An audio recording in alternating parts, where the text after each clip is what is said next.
Hey, what's up? It's cute what if? This side. Today we will be seeing what if Deku saved the forgotten experiment. Before we move ahead with the FIC, leave a like and subscribe to the channel for future what ifs like this. A 12-year-old girl with a quiet and timid demeanor. She was smart, determined, caring, and often hid her emotions. With her dark hair and bright eyes, she stood at 4 feet 11 inches and weighed 75 pounds, a reflection of her life in the lab. As she grew older, she would continue to be slender, shaped by her experiences. YN had a complicated relationship with her past. She loved quiet moments, reading, and spending time with Eri, Aizawa, and her classmates from Class 1A. However, she disliked loud noises, discussions about her childhood, and the memories of her parents. Her life had taken a dark turn ever since she developed her quirk, which allowed her to alter anything she desired, a power inherited from her father. Her mother's quirk enabled her to manipulate force, while a third quirk, granted by a mysterious figure, allowed her to glimpse into the minds of others. Everything hurt as YN returned to her room after another day of experiments. The routine was grueling, involving blood draws and tests that often left her feeling broken. The sterile white room felt suffocating, a constant reminder of her captivity. She received minimal food and was forced to take a pill that suppressed her quirk until training time. Disobeying the orders of her captors resulted in harsh punishments, including isolation in a dark room. YN's memories of her parents were bittersweet. They had once been loving, taking her to the park and playing games. But everything changed the day she manifested her quirk. Instead of pride, her parents expressed anger and disappointment, leading to a series of traumatic events that culminated in her being sold to a stranger. The memory of that day haunted her, especially the moment she lost them forever. At 7, YN received her third quirk in a painful encounter with a man named All for One, who had sinister intentions. She overheard plans that filled her with dread, knowing she had to escape before he could take her away. After a cold shower, which was merely a spray from a hose, YN felt the weight of her situation. The choker that suppressed her quirk was removed, but she knew it would be put back on at night. She had been trapped in this facility since she was 5, and now, at 12, she was determined to escape. The plan was to make her move after her next shower. The following day brought a sense of foreboding as she prepared for training. The scientists, with their unsettling presence, led her down the hall. She felt a knot of anxiety in her stomach, sensing that something was different this time. Upon entering the training room, she was met with a chilling announcement. Today, she would face a new opponent known as Nomu. The bald scientist's chuckle sent shivers down her spine. As the door opened, a monstrous creature entered, its grotesque form and exposed brain striking fear into her heart. YN froze, unable to comprehend the horror before her. The creature let out a deafening screech and charged at her. Panic surged through her as she realized she couldn't move. Just when she thought it was over, the creature suddenly exploded, debris flying everywhere. In that moment, she felt a rush of adrenaline, but it was quickly overshadowed by the realization of what had just happened. She had defeated the creature, but at what cost? The scientist's voice broke through her thoughts, praising her for her performance. Yet, all YN could feel was the weight of her actions, grappling with the fear that she was becoming the very monster she had fought against. All for One would be very pleased with the progress, the main scientist cooed, sensing the fear in me and taunting me with it. Afterward, I went to the shower rooms. They stripped me of my clothes and sprayed me with the hose. I tried my best not to scream from the pressure. If I did, I would get in trouble. So, I bit my tongue and held it in, tears streaming down my cheeks. I was not supposed to cry either, but I couldn't help it. The whip marks on my back were still fresh. After my shower, I was thrown into my room. I crawled toward my bed, curling up in a ball, and started crying. Why did I have to endure this pain? Where were my heroes? Why had no one saved me? Please, someone, anyone, save me. A couple of hours passed, and it was time to start my plan. Today must have been my lucky day because the nurse had left my door slightly open. I flung the door open and ran down the hallways, not caring where I was going. The alarms blared in the background, and my footsteps echoed off the walls. I turned in random directions until I finally found an exit. I was finally free. I could escape this hell. I was finally happy. Just as I reached the end of the alleyway, I was dragged right back into despair. I kicked and struggled, trying to break free. I thought I was finally free, but I was so wrong. As I was being pulled toward the punishment room, I screamed and scratched at the people holding me. The main scientist, Dr. Rin, shook his head in disappointment. He expressed his frustration at my attempt to escape, reminding me that I could not leave this place and that I would have to accept my punishment. I couldn't hear anything but a ringing in my ears. My quirk began to unleash chaos, and I heard voices telling me to destroy everything, calling me a monster. The whole building trembled around me. Was this my chance at freedom? I could see the light, but it was fading quickly. I couldn't pass out now. I needed to run away. Why couldn't I stay awake? As my vision blurred, I saw a man wearing a bird beak mask. He told me he would help me and take me away from this place. I believed him, but that was a mistake. I had been searching for this girl for a few months, having heard about her from other sources. She had a quirk similar to Ares. If I could take her, I could create more quirk-erasing bullets. I had also heard that she possessed other quirks, which made her even more valuable. I had sent some of my men to gather information about her location. Not long ago, they returned with news that she had attempted to escape. If she ran away, I would never find her. I had to act quickly, or she would slip through my fingers. When I arrived at the lab, I found it in ruins. What had happened here? Did she manage to escape? She better not have, or I would be very angry. As I approached the wreckage, I spotted a body on the ground. Her body. She was a pretty little thing, perfect for my needs. I walked up to her as she began to lose consciousness. I reassured her that I was there to save her. I ordered someone to carry her, noting that she was dirty and needed a proper bath. We arrived at my base shortly after. I instructed someone to bathe her and then chain her in Ares' room afterward. I needed to wait a little while. Perhaps I could start the blood test tomorrow. I hoped it would work, otherwise, I might have to eliminate her. As I woke up, I found myself in an unfamiliar room. Where was I? Had I been saved? Did they take me to a different location? I looked down to see that I was wearing a new gown. I smelled good, and my hair was no longer tangled. Had they bathed me? I was used to being exposed in front of others, so I accepted it. When I tried to stand, I quickly fell back down, noticing a chain around my ankle. What was happening? Was I not saved? I soon heard shuffling behind me, followed by whimpering. I turned around slowly, my eyes widening as I saw a small child. The child had a small white horn on her head, beautiful bluish-white hair, and red eyes like roses. She was small and incredibly adorable. When I looked at her, she cowered, crying and shaking, begging me not to hurt her. It broke my heart. What had happened to this girl? Was she like me? I tried to speak, but my voice cracked. I hadn't spoken in years. I tried again, barely managing to form a sentence. The child flinched at my words. Just then, a man entered the room, causing both of us to flinch back. I started shaking as he resembled another scientist. Who was he? Did he save me? What was he doing? He introduced himself as Chisaki Kai, but I could call him Overhaul. He explained that he needed my blood to create quirk-erasing bullets, using Ares' blood as well. I was shocked at first, then filled with disappointment. Why did I keep getting let down? I should have known I wouldn't be saved. I was just a tool for anyone to use. I would never be free. I was destined to remain a nobody. The next day, Overhaul came to get me for the blood test. YN now shared a room with Eri. Initially, Eri was frightened, but as YN began to engage her in conversation, she gradually warmed up. Although Eri still held some reservations, it was a step forward. One day, YN was taken to a dimly lit room where a peculiar chair stood in the center.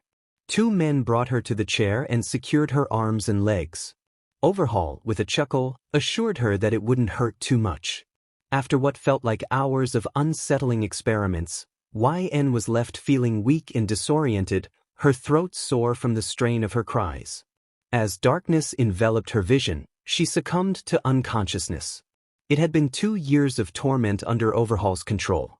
YN and Eri had grown very close during this time. Eri, now 7, affectionately called YN Big Sis. YN always tried to shield her from Overhaul's cruelty, though her efforts often fell short. Occasionally, Overhaul would allow YN to take Eri's place if she was too exhausted from the previous day's trials. Despite Eri's unwavering belief that heroes would come to rescue them, YN had lost all hope. She tried to instill a sense of optimism in Eri, but deep down she had given up.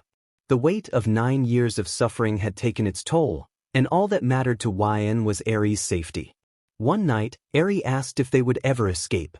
YN hesitated, unsure of the answer. She told Eri that she was confident the heroes would come for them, even though she doubted it herself. Eri's eyes widened with concern as she insisted that YN would be saved too.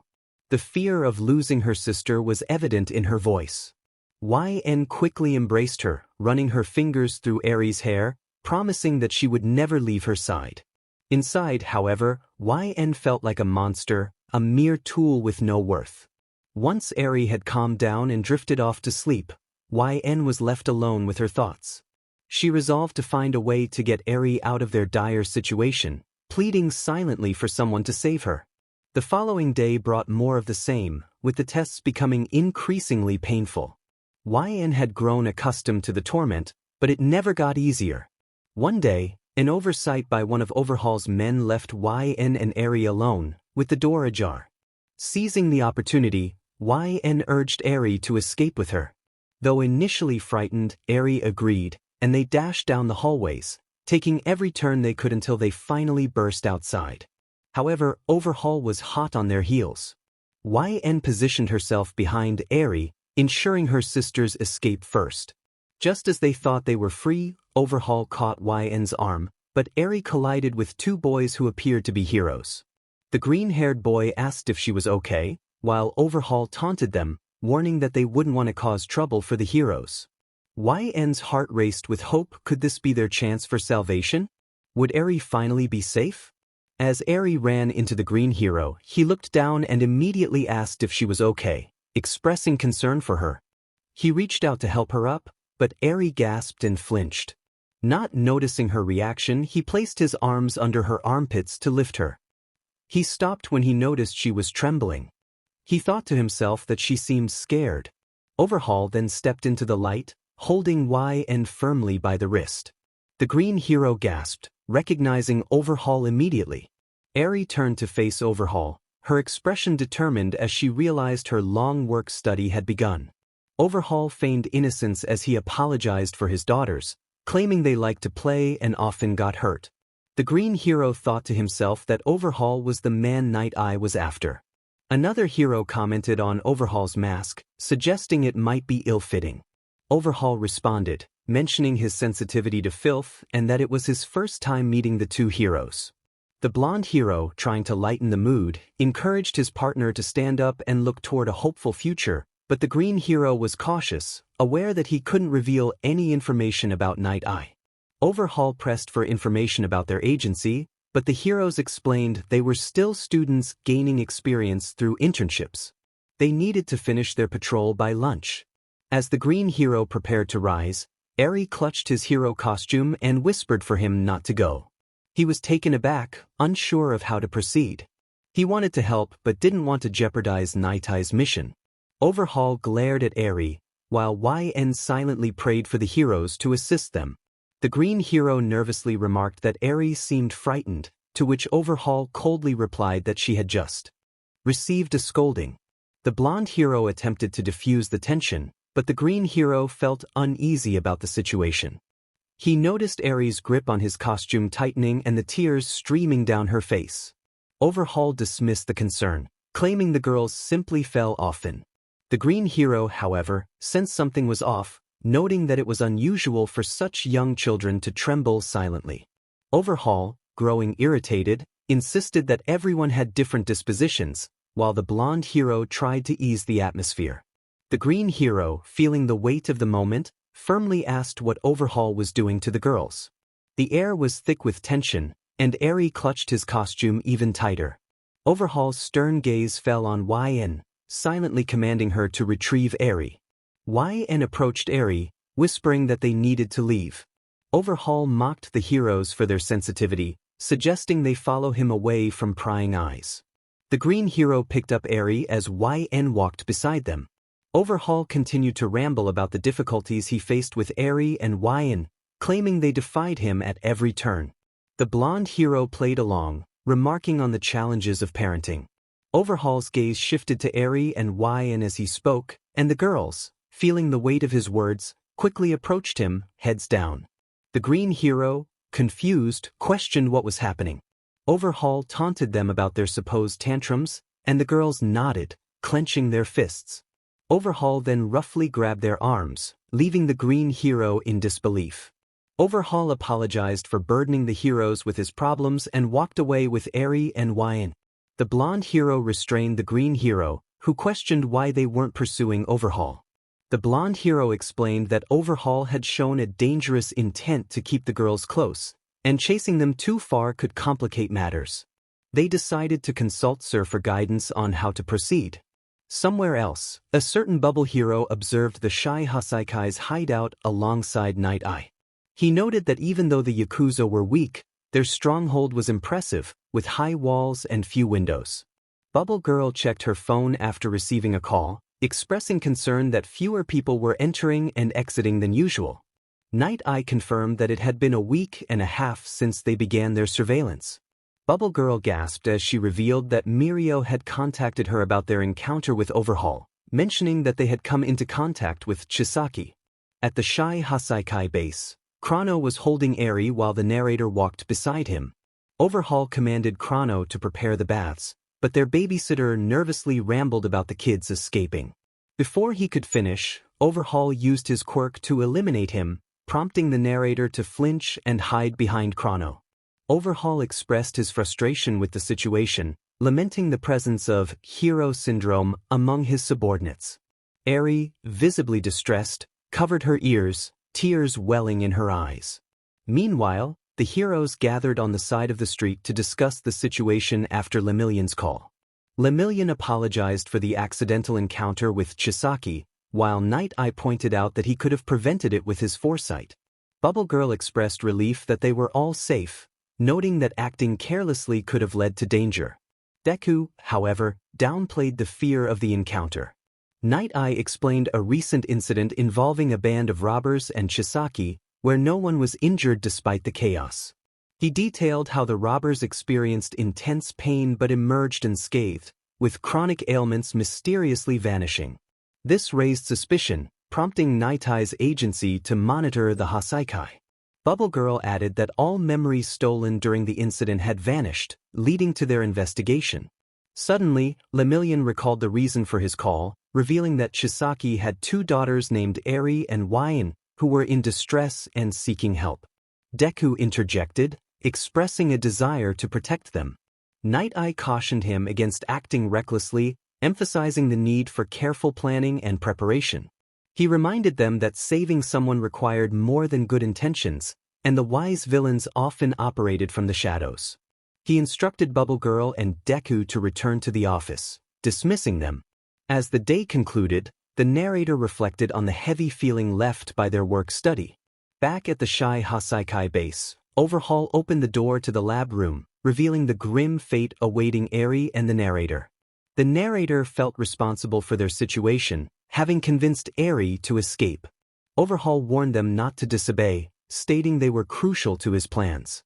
The narrator pleaded for Eri's safety, taking full responsibility for their actions. Overhaul acknowledged the plea but warned that he would not hesitate to take drastic measures if promises were broken. Just then, Mimic entered to inform Overhaul of a call from Shigaraki, who was ready to provide an answer regarding their previous discussion. After the experiments, Chrono carried the narrator back to their room, where the toll of the day's events weighed heavily. The narrator struggled to stay conscious, having endured extreme tests. Once settled next to Eri, who immediately clung to her side in tears, the narrator felt helpless to comfort her. Eri questioned why the narrator had taken her turn, expressing guilt and confusion over their choices. The narrator apologized, reiterating the responsibility of being the older sibling and the desire to protect her, assuring Eri that she was alright. It's nothing that hasn't happened before, YN thought, trying to lighten the mood.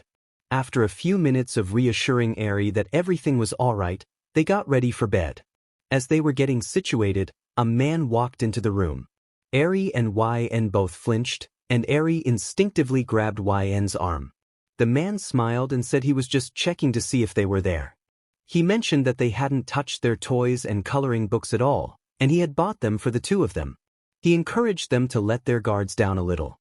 He approached them, reaching out his hands to pat their heads, but they both flinched at the contact.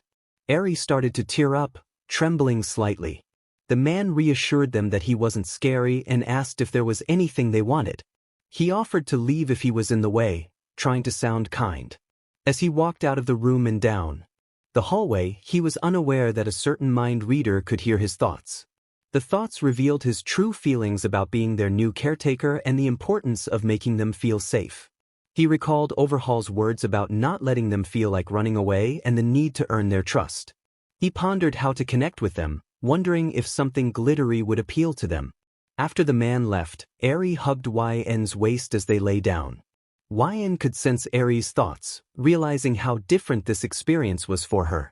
Until now, no one other than YN had ever touched her like that before. YN heard the voice of the green hero in Eri's mind, expressing concern for her trembling. The hero's hands had been kind, and YN could see the tears falling from Eri's eyes. Instinctively, YN pulled her closer, trying to calm her down. YN promised Eri that the heroes would save her. It was early in the morning when the students made their way to their internships, unaware that they were all being summoned to the same location. A serious discussion awaited them. The presence of the big three added to the tension. Deku was astonished to see Gran Torino, Mr. Aizawa, Dragon Hero Ryukyu, BMI Hero Fat Gum, Rock Lock, Kesajiri Man, and Mr. Brave all gathered together. The sheer number of heroes, from the most renowned to the lesser known, was overwhelming. What could possibly be about to unfold? Nijire was curious about the meeting and asked Ryukyu what it was about. Ryukyu assured her that they would find out soon enough. Uravity and Froppy approached Mr. Aizawa, inquiring about his sudden appearance. He explained that he had been called out unexpectedly and had a rough idea of what was happening. Ryukyu addressed the students, emphasizing that even though they were still in training, they were now legitimate members of the hero community due to their work studies. This left Froppy and Uravity confused about the implications of this new responsibility. Ryukyu then signaled for Night Eye to begin. Night Eye explained that, thanks to the information provided by the students, the investigation into the small organization known as Shai Hasaikai had progressed significantly. They were convening to share what they had learned about the group's potential plans. Red Riot, puzzled, asked for clarification on what Shai Hasaikai was. Fat Gum warned that the organization might be plotting something dangerous, and the students were very much involved. After a brief pause, Night Eye's sidekick, Bubble Girl, began detailing their independent investigation into the Shai Hasaikai, which had been ongoing for about 2 weeks. She mentioned that the investigation had been prompted by an incident involving a gang of thieves called the Reservoir Dogs. Although the police had dismissed it as an accident, several inconsistencies led them to follow the gang. Centipeder contributed to the discussion, revealing that he had discovered the Shai Hasaikai had increased interactions with other shady organizations over the past year, aiming to expand their influence and resources. He mentioned a connection with a member of the League of Villains, Jean Babaigawara, also known as Twice. Although he had lost their trail, police assistants confirmed an altercation had occurred between the two groups. Gran Torino noted that the League of Villains had reached out to him and Tsukachi. When asked about Tsukachi's whereabouts, Gran Torino explained that he was investigating other eyewitness reports. He expressed concern about involving the students in such a troublesome situation, but Deku insisted he did not view it as a burden. Lemillion recognized Gran Torino as someone who had mentored Deku during his internship. Night Eye urged them to continue, and Bubble Girl resumed her explanation. They had put out a request for assistance on the Hero Network, a platform accessible only to licensed heroes, where they could share information and request help based on their quirks. Rock Lock expressed skepticism about the students' presence, fearing it would slow down their progress. Fat Gum defended the students, asserting that they possessed crucial information. Red Riot and Sun Eater felt the pressure of the situation, with Sun Eater visibly distressed. Fat Gum introduced himself enthusiastically and even tossed out some candy to lighten the mood. Night Eye revealed that they suspected one of the Hasaikai's primary income sources was illegal drags. He had reached out to heroes experienced in dealing with such matters. Fat Gum recalled having dealt with similar villains in the past and mentioned a recent incident where a new type of drag had been used against Tamaki, which had the potential to harm quirks. Lemillion expressed concern for Tamaki, who reassured everyone that he had recovered after resting. Rock Lock sought clarification on whether the effects of the drag were permanent, to which Night Eye responded that Eraserhead would provide more information. Eraserhead explained that the drag did not directly damage the quirk itself but rather affected the quirk genes temporarily. Fortunately, Tamaki's quirk genes had healed on their own, and he was back to normal. Fat Gum added that they had managed to retrieve a bullet filled with the drag, thanks to Kirishima's quick thinking during the incident. Red Riot, surprised by the turn of events, felt overwhelmed by the complexity of the situation. Deku struggled to understand the situation. Uravity praised Kirishima for his efforts, while Froppy expressed her amazement. Nejiri-chan excitedly noted the perfect matchup with Kirishima's hardening ability. However, Fat Gum's anger surfaced as he revealed a disturbing discovery: human blood and cells were found in the analysis. The atmosphere in the room grew tense and heavy as Deku froze, sensing the gravity of the situation. Uravity nervously questioned what they were discussing, and Froppy remarked that it felt like they were talking about a different world. Lemillion remained lost in thought, sweat trickling down his face, fully aware of where this conversation was heading. Ryukyu posed the question of whether the effect stemmed from a person's quirk, one that could destroy other quirks. A nearby hero expressed confusion about the connection to the Hasaikai. Fat Gum explained that the man Kirishima had captured was linked to an illegal drag, with complex distribution channels that had become more limited over time. Although there was no direct proof of the Hasaikai's involvement, they had interacted with one of the intermediaries. Night Eye elaborated on a recent incident where Ryukyu's team had disrupted a fight between two villain groups, revealing that one of the groups was controlled by the intermediary dealer organization. Ryukyu mentioned that one of the villains had been given a low-quality drag that wore off quickly. Another hero pointed out the recent surge in gang-related crimes that could be traced back to the Hasaikai. A picture of Chisaki Kai appeared on the screen, causing Deku and Lemillion to gasp at the familiar face. Night Eye explained that Chisaki's quirk, Overhaul, allowed him to disassemble and restore things, including quirks. The realization struck Deku and Lemillion as they recalled their encounters with Eri and YN, feeling a deep sense of dread. Night Eye continued, revealing that Chisaki had two daughters, Eri and YN, with no records of their births. When Miro and Midoriya had encountered them, both girls were heavily bandaged. Ryukyu trailed off, unable to fathom the horror of the situation. Gran Torino spoke about the potential of a society of superhumans, prompting confusion from Red Riot. Rock Lock explained the disturbing possibility that Chisaki might be turning his daughters into weapons and selling them. Fat Gum expressed his frustration and desire to find Chisaki immediately, while Rock Lock questioned why the situation hadn't been resolved if the children were in danger. Night Eye took responsibility for the past actions, emphasizing that Midoriya and Miro had acted to save the girls, even if they didn't fully understand the risks involved.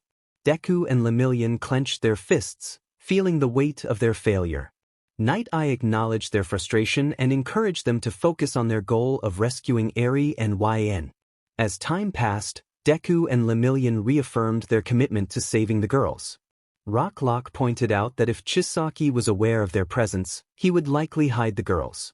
Night Eye confirmed that they had identified locations connected to the Hasaikai and needed the heroes to investigate and narrow down the possibilities. Mr. Brave realized that they were chosen for their knowledge of the areas, while Fat Gum expressed his impatience, worried about the girls' safety. Night Eye reminded them that rushing could lead to bigger problems, referencing how Stain's capture had inadvertently promoted the League. Gran Torino calmly stated that they needed to be cautious. Fat Gum shouted in frustration, and Eraserhead questioned Night Eye about his quirk, wondering why he couldn't use it to foresee their futures. Night Eye explained that his foresight had limitations, requiring a 24-hour interval between uses and only allowing him to see one person's future for 1 hour each day. Night Eye described his ability as a way to experience a film of someone else's life for an hour after activation, but it was solely from that person's perspective. He could only see their actions and a glimpse of their surroundings. He expressed his concerns about the potential for tragedy in the future, particularly the thought of a merciless death awaiting someone. The weight of his past experiences with All Might lingered in the air, and he feared that continuing down this path could lead to a confrontation with a villain that would end in disaster. He explained that his quirk should only be used when the highest probability of success had been established, ensuring victory rather than recklessly when uncertainties remained. Another hero argued that even knowledge of death could help them devise a plan to avoid it, but Night Eye clarified that he had no definitive proof that such outcomes could be changed. Rock Lock, frustrated, insisted that Night Eye should use his ability on him to demonstrate that he could avoid a grim fate, but Night Eye refused. The tension in the room thickened, and Night Eye leaned over the table, lost in thought. Silence enveloped the room as everyone awaited Night Eye's next words. Ryukyu broke the stillness, emphasizing the urgency of their mission to help those in trouble. Night Eye quickly regained his composure, directing everyone to confirm the girls' whereabouts and ensure their protection with the best information available. He expressed his reliance on their teamwork as the meeting concluded. After the meeting, Deku reflected on the past, feeling regret for not having acted sooner to save Eri and why. Red Riot empathized with him, sharing his own frustration. Uravity, concerned for Deku, noted that it was the first time she had seen him so downcast. They were all troubled by the possibility that a villain was exploiting innocent lives. As Eraserhead stepped out of the elevator, he attempted to lighten the mood with a joke, but the gravity of the situation remained. Froppy was surprised to see him, and he reminded them to call him Eraserhead outside of school. He mentioned the possibility of suspending their work studies for the day due to the involvement of the League of Villains, which changed everything. He emphasized the importance of following proper procedures to regain his trust, especially with the stakes so high. Eraserhead expressed his concern that if he stopped Deku now, he would likely rush out on his own again. He warned Deku to act responsibly, striking his chest lightly to emphasize his point. Sun Eater encouraged Mirio to lift his head, reminding him that regret and depression wouldn't change the past. Nijire-chan supported her friend, urging him to face forward. Aizawa reassured them that the missed opportunities did not equate to despair for Eri and YN. Deku responded with determination, ready to follow Aizawa's lead. Uravity called out to him, and Red Riot enthusiastically declared his loyalty, though Eraserhead humorously noted that such a commitment was too long. Red Riot apologized, and Uravity scolded him for being too loud. Mirio, still troubled, resolved to save Eri and YN next time, and Deku echoed that determination, vowing to succeed. Night Eye's agency was buzzing with tension. Rock Lock exclaimed in disbelief that Eri and YN were in the Hasaikai stronghold. Ryukyu confirmed that they were indeed at the residence of the head Hasaikai. Rock Lock expressed his frustration, questioning if their investigations had been in vain. Night Eye reassured him that they had gathered new information. Fat Gum inquired about how they had confirmed the girl's location. Night Eye revealed a glitter toy he had found, explaining that a Hasaikai member had purchased it at a nearby department store. Fat Gum reacted with surprise, suggesting that the man might simply have a peculiar interest. Night Eye clarified that the man had said something that indicated he was not just an ordinary buyer. In a flashback, a man had asked a cashier for Glitter Squad toys, specifically for little girls. The cashier informed him that the series was outdated, and the current one was gung-ho. Glitter Squad. The man had grumbled in frustration, but Night Eye had appeared behind him, revealing that he knew where the toys were. Using his quirk, Night Eye had seen images of the man entering the Hasaikai base and walking down secret stairs to the room where Eri and YN were held. The fear on the girls' faces was evident as they clung to each other. Back in the present, Rocklock was incredulous that Night Eye had used his foresight ability.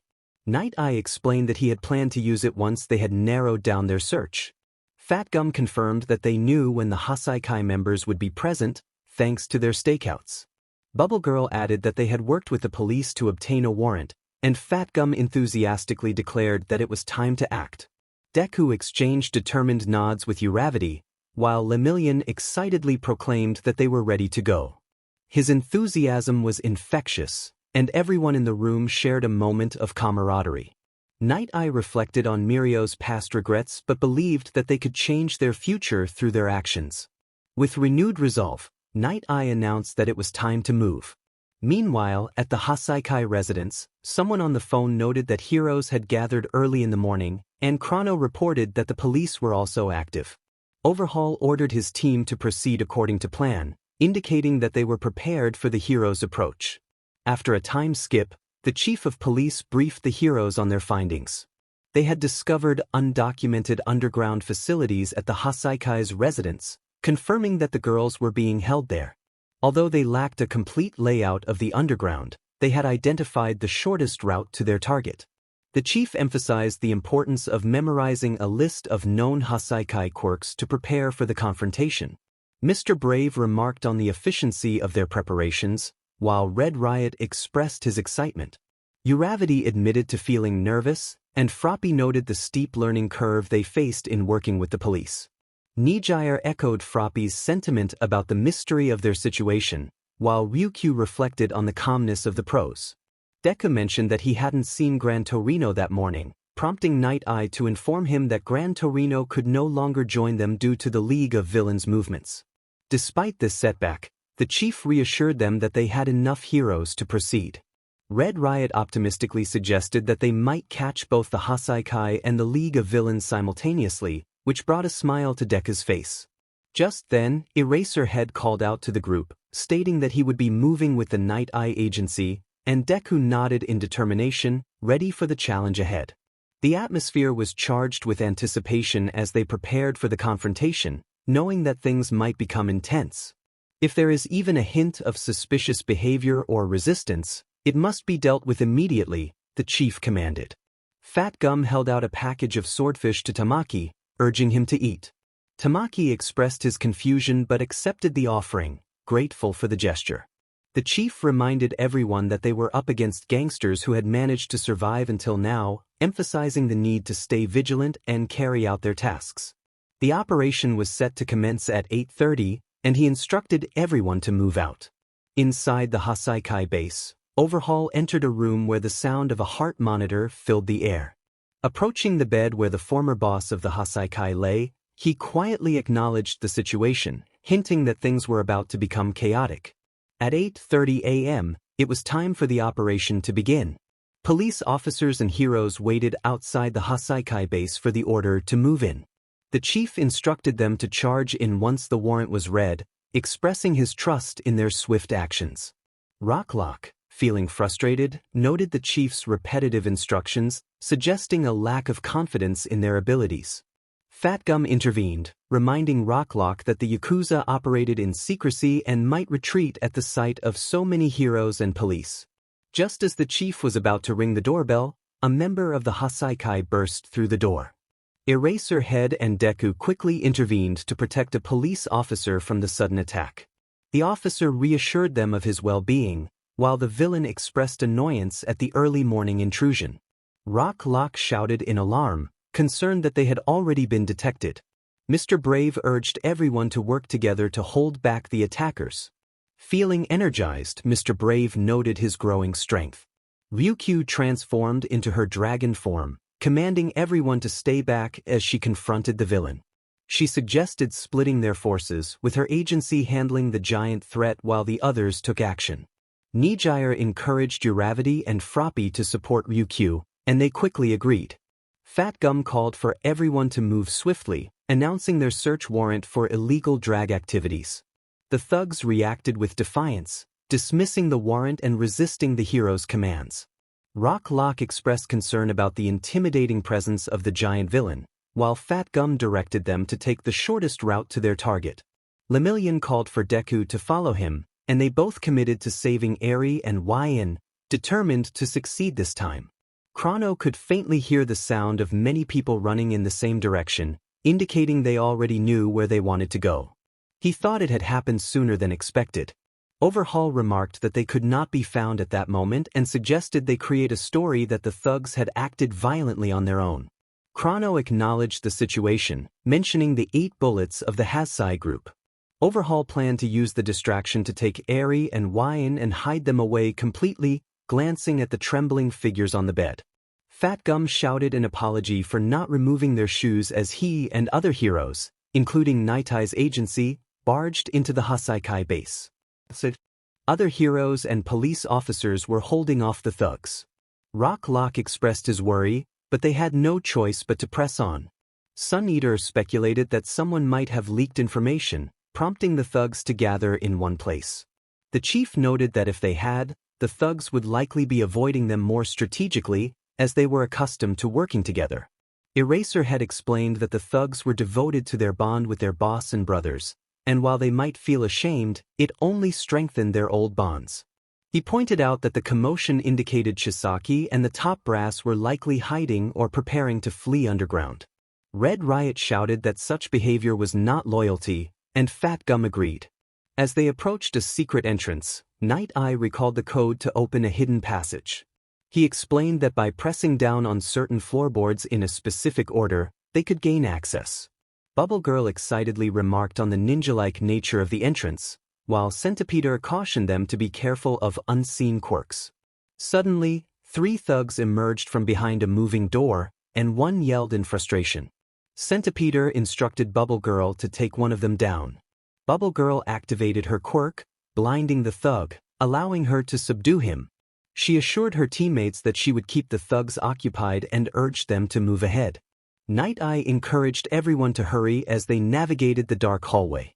As they pressed on, Night Eye insisted they were close, but Rock Lock questioned whether they were mistaken when they reached a dead end.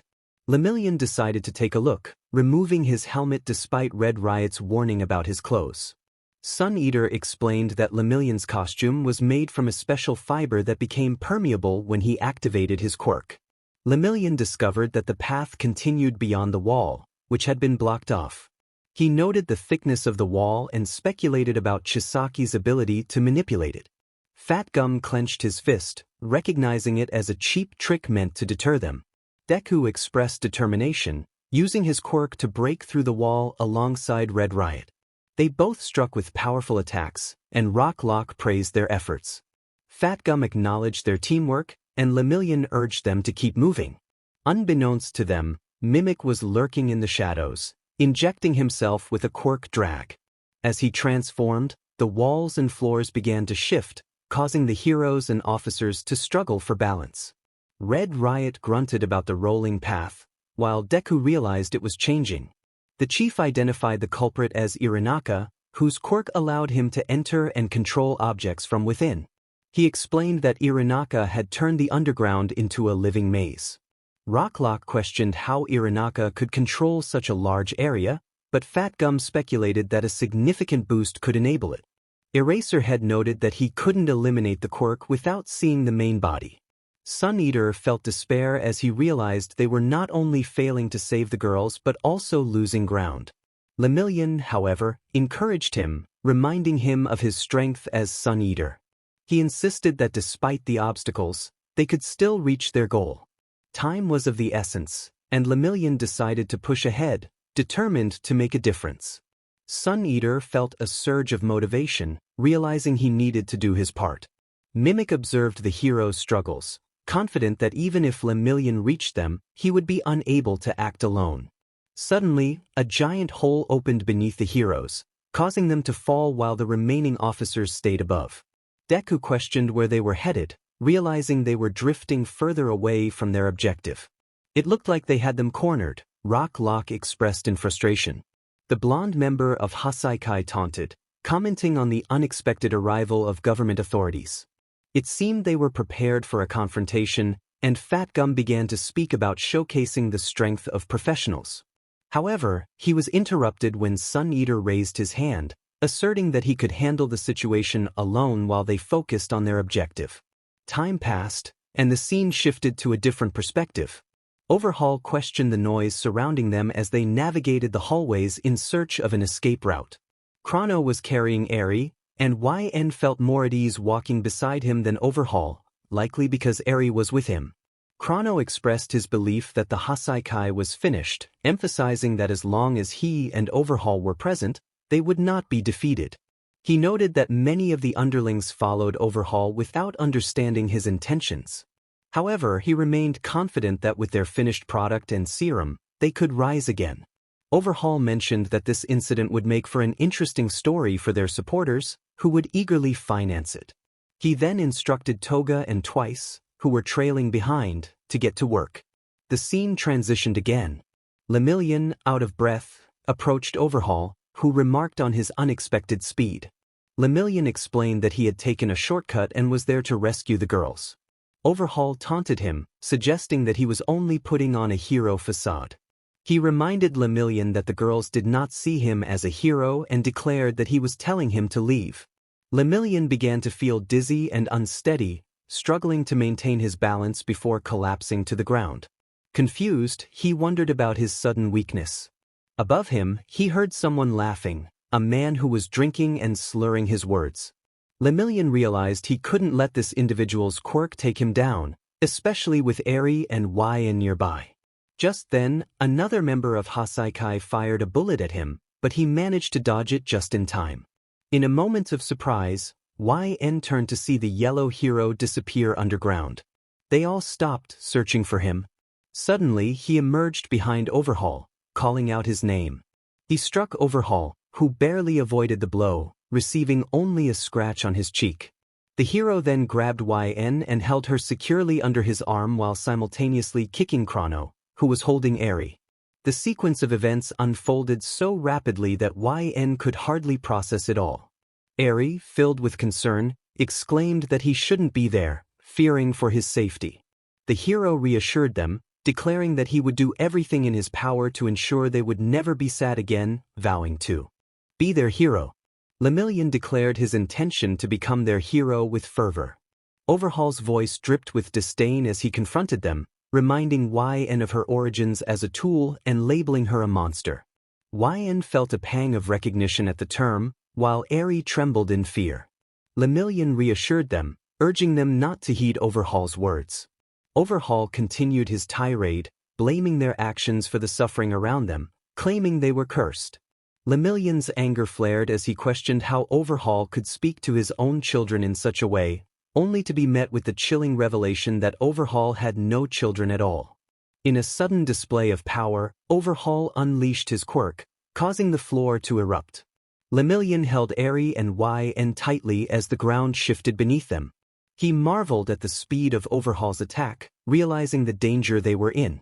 Despite the peril, Lemillion remained determined to protect the girls, even as spikes emerged from the ground, threatening them. Overhaul taunted Lemillion, suggesting that he was the only one capable of healing Eri and YN. He had sealed off any escape, challenging Lemillion to fight him. Lemillion, aware of the stakes, prepared for the confrontation. He noted the precision of Overhaul's quirk, recognizing the skill involved. As Chrono attempted to shoot at Lemillion, he realized the danger of being caught in the crossfire. In a moment of strategy, Lemillion attacked Chrono from below, taking him by surprise. He felt the weight of responsibility as he fought to protect Eri and YN, knowing that their safety depended on his actions. He struck Overhaul with determination, emphasizing the true role of a hero, one who wraps up those in pain and suffering. Lemillion's resolve strengthened as he declared he would not allow Overhaul to harm them any further. Overhaul's anger flared as he rejected the name given to him, revealing his true feelings of desperation. As Nemoto prepared to shoot, Lemillion rushed to protect the girls, knowing the risk involved. YN instinctively shielded Eri, determined to protect her at all costs. Lemillion's heart raced as he dashed toward them, vowing that they would not suffer any longer. The bullet was fired, and in a selfless act, Lemillion leaped in front of the girls, sacrificing his quirk to save them. The impact was profound, and YN and Eri looked up to see his unwavering smile, even in the face of loss. Overhaul reveled in the chaos, mocking Lemillion's sacrifice and the futility of his efforts. But Lemillion remained steadfast, refusing to let despair take hold. He reminded himself of his training and the lessons learned, knowing that he was still Lemillion even without his quirk. With renewed determination, he fought back against Overhaul, employing every tactic he had learned. He protected Eri and Yn from the spikes, embodying the essence of a true hero. He was their hero and he would not let them down. Even though he was bleeding and had been pierced by the spikes, he continued to protect them. Both Eri and Yn had tears in their eyes, wondering why this hero was risking his life just to save them. He had declared his determination to become a hero and save people. Lemillion panted as blood dripped from his wounds. Overhaul's voice echoed with disdain, questioning Lemillion's desire to be a hero and to save Eri and Yn. He claimed it was a disease of their time and vowed to fix heroes like Lemillion using Eri and Yn's powers. Just then, a loud crash reverberated through the room as Deku burst through the wall, visibly furious. Deku's thoughts raced. He was determined to save them. In a flash, he struck Overhaul with incredible speed, commanding Night Eye to secure those in need of treatment. He noted that 2 of Chisaki's inner circle were present and that 1 more was on the way. Lemillion, weary but resolute, stood protectively in front of Eri and Yn, declaring their safety. Night Eye praised Lemillion's efforts, urging Deku to keep pressing the attack. As they charged toward Overhaul, Chrono's quirk struck Deku, pushing him back. Chrono taunted them, revealing that those caught by his power would have their movements slowed. Overhaul, regaining his quirk, shouted in frustration about the futility of their efforts. Night Eye swiftly grabbed Eri, Lemillion, and Yn, leaping away from the impending danger. Overhaul's arrogance shone through as he expressed his disdain for heroes and lamented Lemillion's involvement with Eri and Yn. He claimed that if Lemillion had stayed out of it, he might have kept his dream alive. Overhaul lunged toward them, but Deku intercepted him, showcasing his power and speed. Night Eye stepped in, declaring his intent to fight Overhaul, but the villain was quick to dismiss him. As Night Eye engaged Overhaul, he instructed Deku to protect Eri and Yn. Overhaul, in a fit of rage, revealed his obsession with erasing quirks and taunted Night Eye about his own fears. The tension escalated as Deku landed in front of Eri and Yn, checking on their well-being. Lemillion, exhausted, expressed his regret for causing them distress. Eri, shaken, gasped at the sight of blood on her hands after touching Lemillion. Overwhelmed by Overhaul's cruel words, she felt cursed, while Yn reflected on their shared pain. They needed to escape, and Deku led the way, breaking through the wall to create a path to safety. As they moved down the hallway, Lemillion struggled to stay upright, determined to ensure their safety. Yn felt a mix of fear and admiration for him. They could hear his thoughts, filled with resolve to get Eri and Yn to safety. Lemillion pushed through the pain, driven by the need to protect them. "Move, Lemillion." He let go of their hands as he fell to the ground, on the verge of passing out. He had overused his quirk. Would they be saved? Would he be okay? Would Eri be safe? Eri and Yn needed to hide and wait. Dozens of people were acting to try to save them both. Eri and Yn would be fine, Lemillion assured them, his anguish evident. Dozens of people? To save them? They would die, just like Mr. Night Eye, who was struggling for his life because of them. No, it was because of Yn. Eri was not to blame. It was Yn's fault and only Yn's. Overhaul would kill them because of Yn. A gasp escaped Yn as Overhaul's voice echoed down the halls, taunting them with the threat of more death. Yn didn't want that. Eri didn't want that either. They both felt helpless as Overhaul continued to taunt them, questioning their resolve. Yn and Eri meekly admitted that they didn't believe Lemillion could handle the situation alone. Overhaul then mocked them, suggesting they should go back. No, Eri couldn't go back. Yn wouldn't let her suffer any longer. Yn needed to be the one to go back. Eri deserved to be free. In exchange, Eri cried out for everyone to be returned to the way they were. Overhaul sneered, suggesting it was easier to hurt oneself than to let others suffer. Yn stood firm, declaring that they would take Overhaul's place. They offered themselves in exchange for Eri's safety, pleading for the heroes to be released as well. Overhaul's taunts cut deep, but YN wouldn't back down. The green hero, gritting his teeth, vowed to save them both. Just then, a loud crash echoed from above. More heroes had arrived. YN heard a frog hero shout, followed by Uravity calling for Night Eye. The green hero instructed Uravity to take care of Night Eye while he rushed toward YN and Eri. Suddenly, the floor rose into a pillar, launching Eri and YN into the air. YN quickly grabbed Eri to protect her from harm. Chisaki! The green hero shouted, as Overhaul rose on his own pillar, furious. Everything was falling apart, and Overhaul was enraged, calling them all garbage as he created a massive pillar. Eri and YN clung to each other, sitting behind Overhaul on the giant stone. The green hero leaped into the air, determined to reach them. Overhaul sneered at their obstinacy, but YN felt a surge of hope as Eri remembered Lemillion's promise to become their hero. Eri reached out her hand and used her quirk to rewind the cape that had been flung into the air. YN watched in awe as Eri not only rewound the cape but also Overhaul, causing his body to separate from Nemoto. They sat at the edge watching the green hero shout for them. These heroes wouldn't give up, even if it meant risking their lives. Eri knew they had to go back to them. She reached out, pleading for YN to come with her. But YN couldn't go back. Eri was the priority. YN felt a pang of guilt as she pushed Eri toward the green hero. Eri would be safe now. YN believed in him. She would hold Overhaul back for a little while longer. Eri cried out, reminding YN of her promise never to leave her. YN's heart broke, but she had to do this. If she jumped with Eri, she would only be a burden to the green hero, who was already straining himself. YN couldn't let him carry her too. She was just a tool, feeling useless. The green hero caught Eri, but Overhaul was furious and didn't notice YN.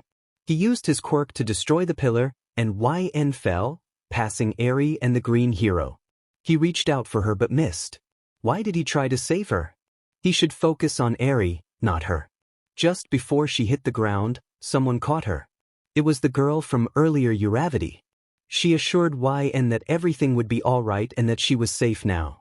Those words felt different coming from her, resonating with a truth that sent a warm feeling through YN. Was it happiness? She hadn't felt that in a long time, but it felt nice. Tears streamed down her face as she realized Uravity was her hero. Oh no! The dragon hero exclaimed as Overhaul moved toward Eri. Uravity set YN on the ground, ready to fight. Night Eye warned that Overhaul would pursue Midoriya and Eri, threatening their lives. YN felt a surge of desperation. She had to do something. Eri would be in danger, but she felt powerless. Why was she so useless? She had all these quirks but couldn't use any of them to save Eri. Before YN could act, Uravity charged at Overhaul, but she fell, having overused her quirk. Yet, her determination remained strong. She fell to the ground, expressing urgency about their situation. The dragon hero insisted they couldn't remain idle after what they had heard. Mr. Night Eye pointed out that, given their current state, they wouldn't stand a chance against their opponent. Uravity, filled with determination, argued that they couldn't simply do nothing, as the future was uncertain. However, she soon collapsed again. The similarity between her quirk and his sparked a realization in him. If she could act, then so could he. He activated his force quirk for the first time in a while, recalling that he hadn't used it during his time with Overhaul, but he felt confident in his abilities. He picked up some rocks and hurled them at Overhaul, but they barely made an impact against his transformed state.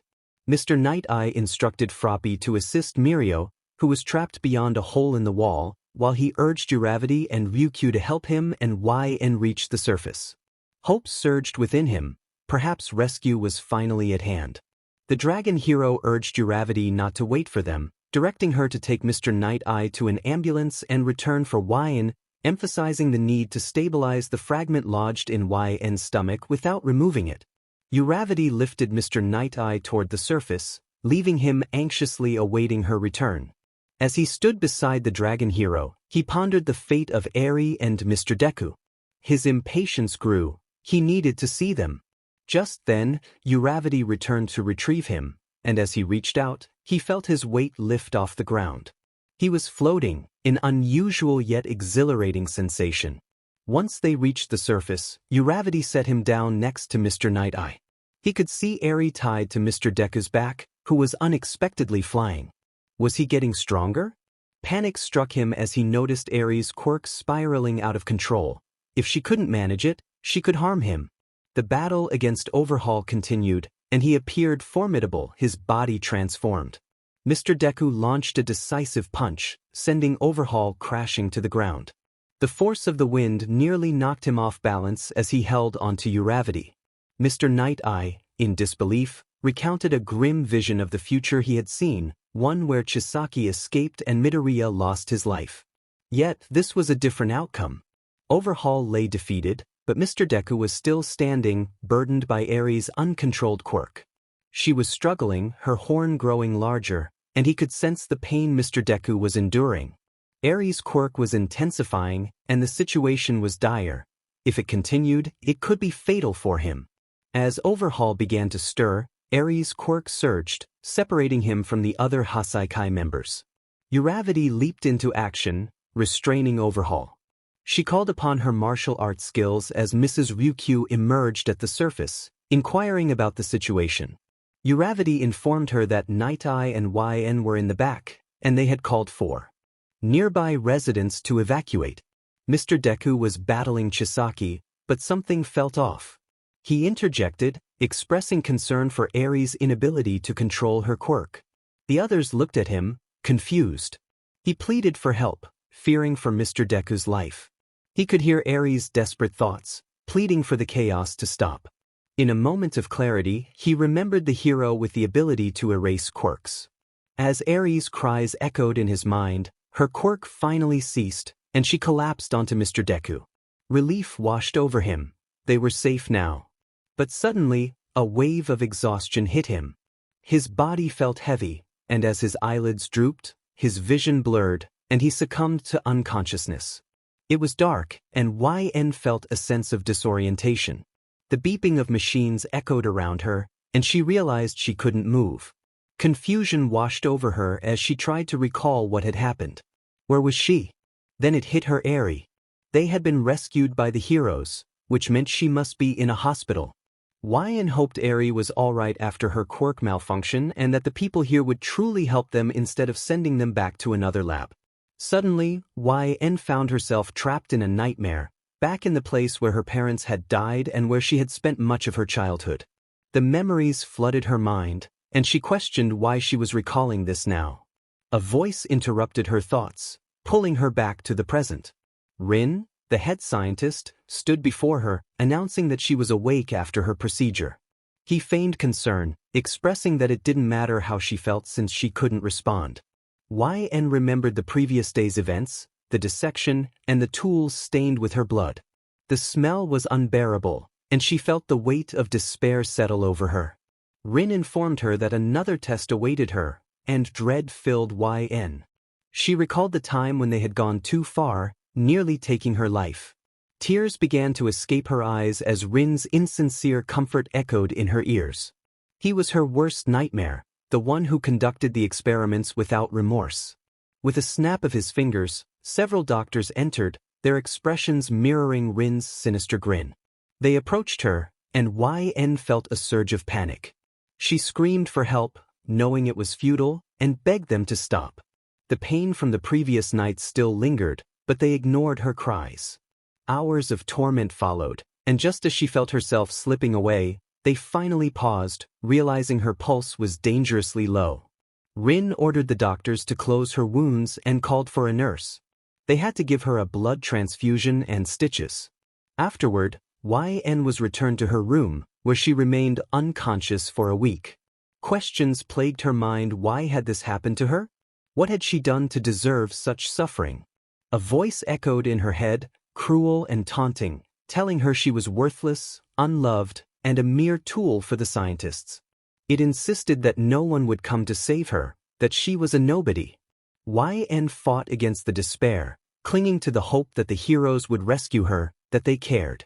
When she finally woke after her long rest, the experiments resumed. Rin greeted her with a twisted smile, announcing that she would use her quirk on someone else. YN felt a wave of dread wash over her. They walked to the training room, where she saw a girl a few years older than herself. Rin introduced her as Julia and commanded YN to kill her. YN's heart raced as she looked at Julia, who was trembling and crying. She couldn't bring herself to harm someone who had done nothing wrong. Rin's voice grew louder, demanding that she act. YN raised her hand, feeling pity for the girl before her. Just as she was about to activate her quirk, a vision flashed before her eyes, a younger version of herself, and in that moment, she saw herself reflected in Julia. YN felt a wave of despair wash over her as she stared at the ground, unable to meet anyone's gaze. The ominous sound of a boom echoed through the room, and she knew what was coming. Punishment awaited her.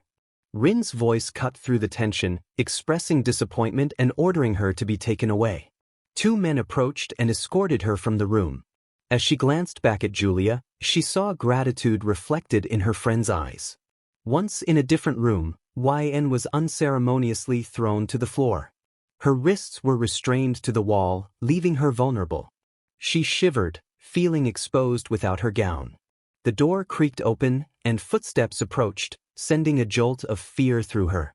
Rin's voice was cold and calculating as he explained the consequences of her disobedience. He informed her that she would face a harsh lesson, and she felt a sense of dread wash over her. With each strike that followed, YN's cries echoed in the room, her tears flowing freely. After the last hit, she was left breathless, unable to scream any longer. Rin's mocking farewell lingered in her mind as darkness enveloped her. Time passed, and YN found herself in a hospital bed, jolting awake from the nightmare. Her heart raced, and her hair clung to her face from sweat. The unfamiliar surroundings filled her with unease as she heard whispers and the rattling of a doorknob. Instinctively, she curled into a ball under the covers, flinching at every sound. A voice called her name, and she trembled, pleading for safety. A woman assured her that they meant no harm and that the heroes had come to rescue her. YN felt a flicker of hope, though her past experiences with men made her wary.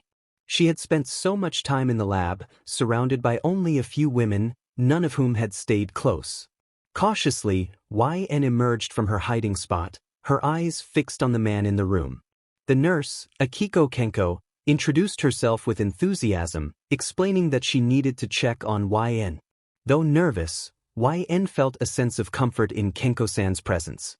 The tests were different from what she had experienced before, and she found herself gradually relaxing. However, when the needle appeared, panic surged within her. Memories of the lab flooded back, and she fled the room, ignoring the calls of the doctors behind her. She ran down the hallway, seeking refuge in a dark room, where she curled up under a desk, struggling to breathe. Outside, voices murmured as someone entered the room. YN pressed her hand over her mouth, trying to remain silent. The man's voice reached her, calm and reassuring. He spoke of safety and healing, promising that no one would hurt her again. Slowly, she emerged from her hiding place, recognizing him as the hero from earlier. As he crouched down, extending his hand, YN felt a flicker of trust. She hesitantly asked for his name, and he introduced himself as Shoyuta Aizawa, inviting her to call him Aizawa-san. In that moment, YN sensed a glimmer of hope, a belief that perhaps one day she could trust him fully. After learning the floating hero's name and getting her chance, YN was relieved to hear that Eri-chan was okay. Although she had a fever when they arrived, it had gone down the previous day. YN had even asked the nurse if she could share a room with Eri, but the nurse had hesitated. YN pleaded, feeling calmer knowing Eri was nearby. A knock echoed through the room, causing the little horned girl to flinch. YN gently asked if she could come in, and Eri gasped, inviting her in. She recognized YN's voice and felt a wave of happiness. It had been a while since she had seen her, especially after being pushed off the boulder. As soon as YN entered, Eri leaped off the bed and nearly knocked them both over with her enthusiasm. YN reassured Eri that she was all right and inquired about her health, mentioning she had heard about the fever.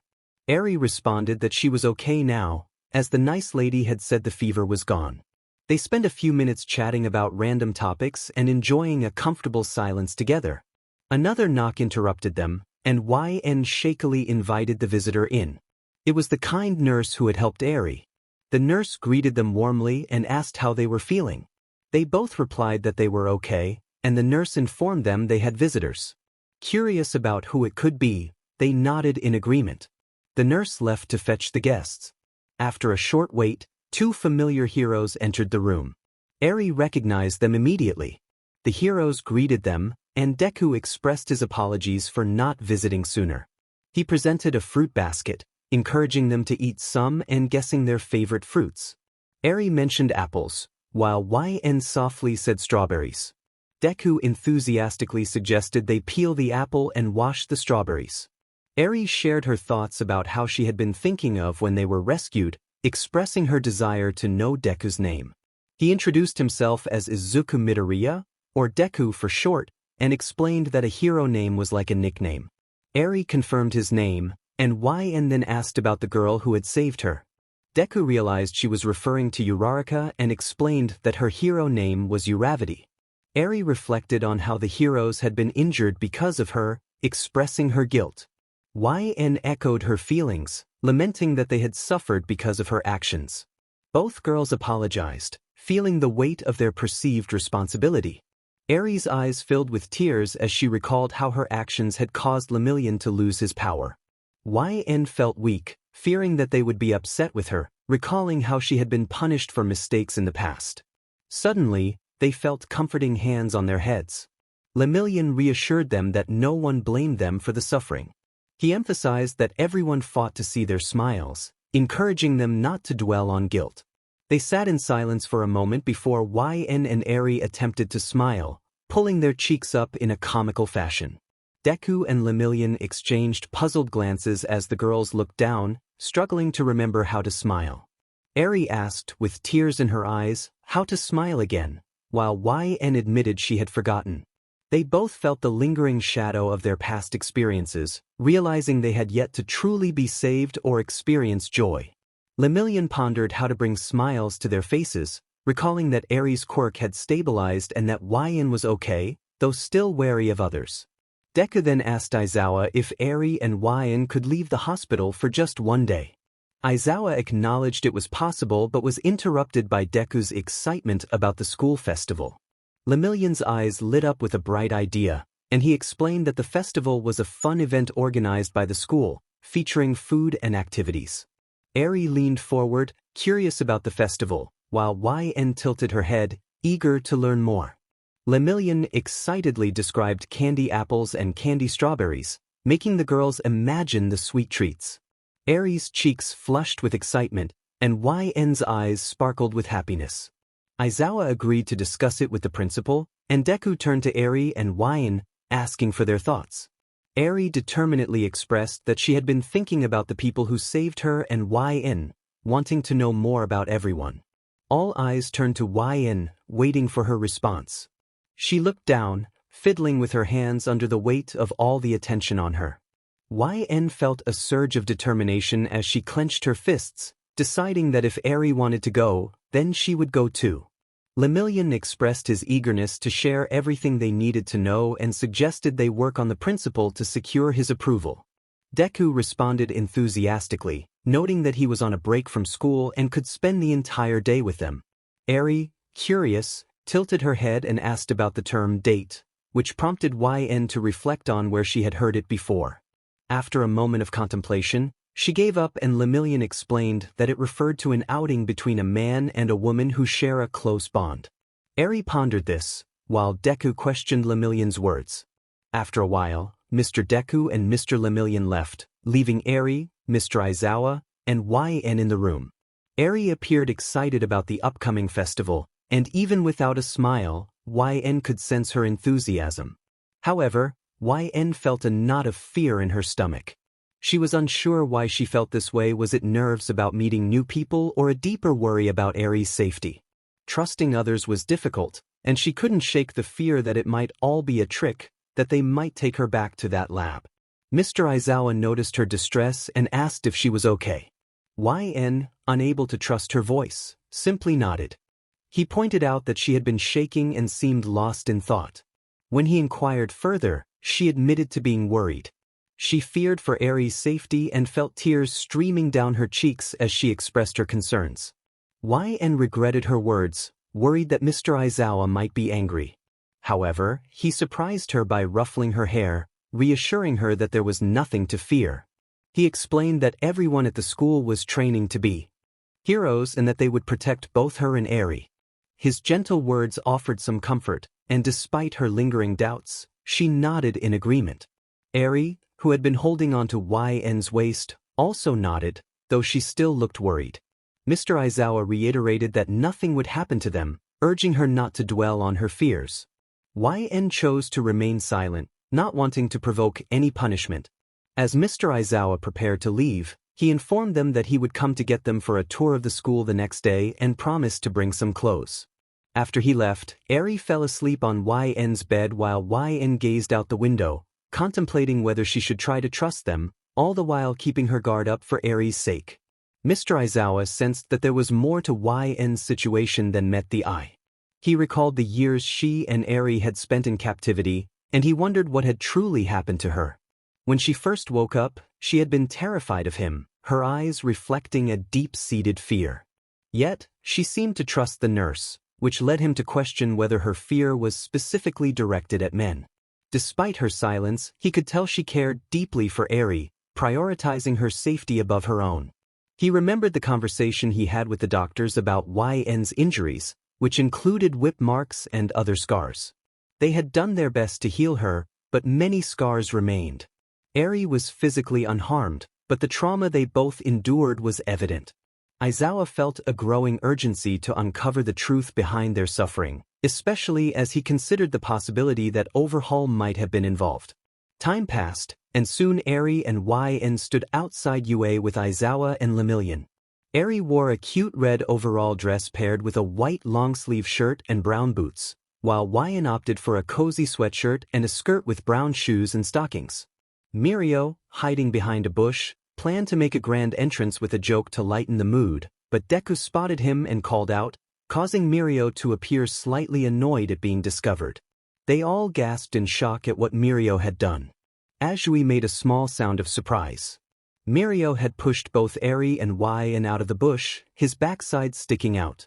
Everyone shouted in disbelief at the sight of Eri and Mirio, with a playful grin, announced that he had a peach, shaking his rear end. Eri and YN looked at everyone with wide eyes, taken aback by the unexpected turn of events. Eri and YN felt a wave of excitement as everyone rushed toward them. Mirio was still partially hidden in the bushes. Eri called out to Deku, and YN, though appearing calm, was a bundle of nerves inside. Meeting new people was daunting, especially since she had never been around kids her age before. Ojiro asked Mirio if Eri and YN were his daughter and girlfriend, leaving YN puzzled about the term girlfriend. Azui complimented their lovely clothes, and Uraraka expressed her delight at seeing them. YN felt overwhelmed. She wanted to thank Uraraka for saving her but struggled to find the words. Her heart raced as she fidgeted with her hands, feeling the weight of everyone's gaze upon her. Finally, she managed to express her gratitude, bowing her head in embarrassment. The group was taken aback by YN's sudden outburst. Uraraka reassured her that it was just what heroes do and promised to help her as many times as needed. YN admired her, wishing to be just like her one day. Aizawa informed them that the principal had given permission for Eri and YN to visit, allowing them to acclimate to their surroundings. Ida introduced himself cheerfully, while Mineta made an inappropriate comment that made both girls retreat behind Mirio, who suggested showing them around UA. Midoriya eagerly agreed to join them. As they walked, students were busy preparing for the upcoming festival. Eri and YN clung to Mirio's jacket, peeking out as they passed by.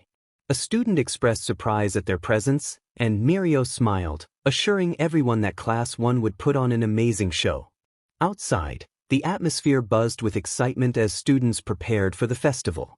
Deku shared his enthusiasm about the preparations, and Mirio noted that everyone aimed to surpass last year's efforts. Suddenly, a prop fell nearby, startling them.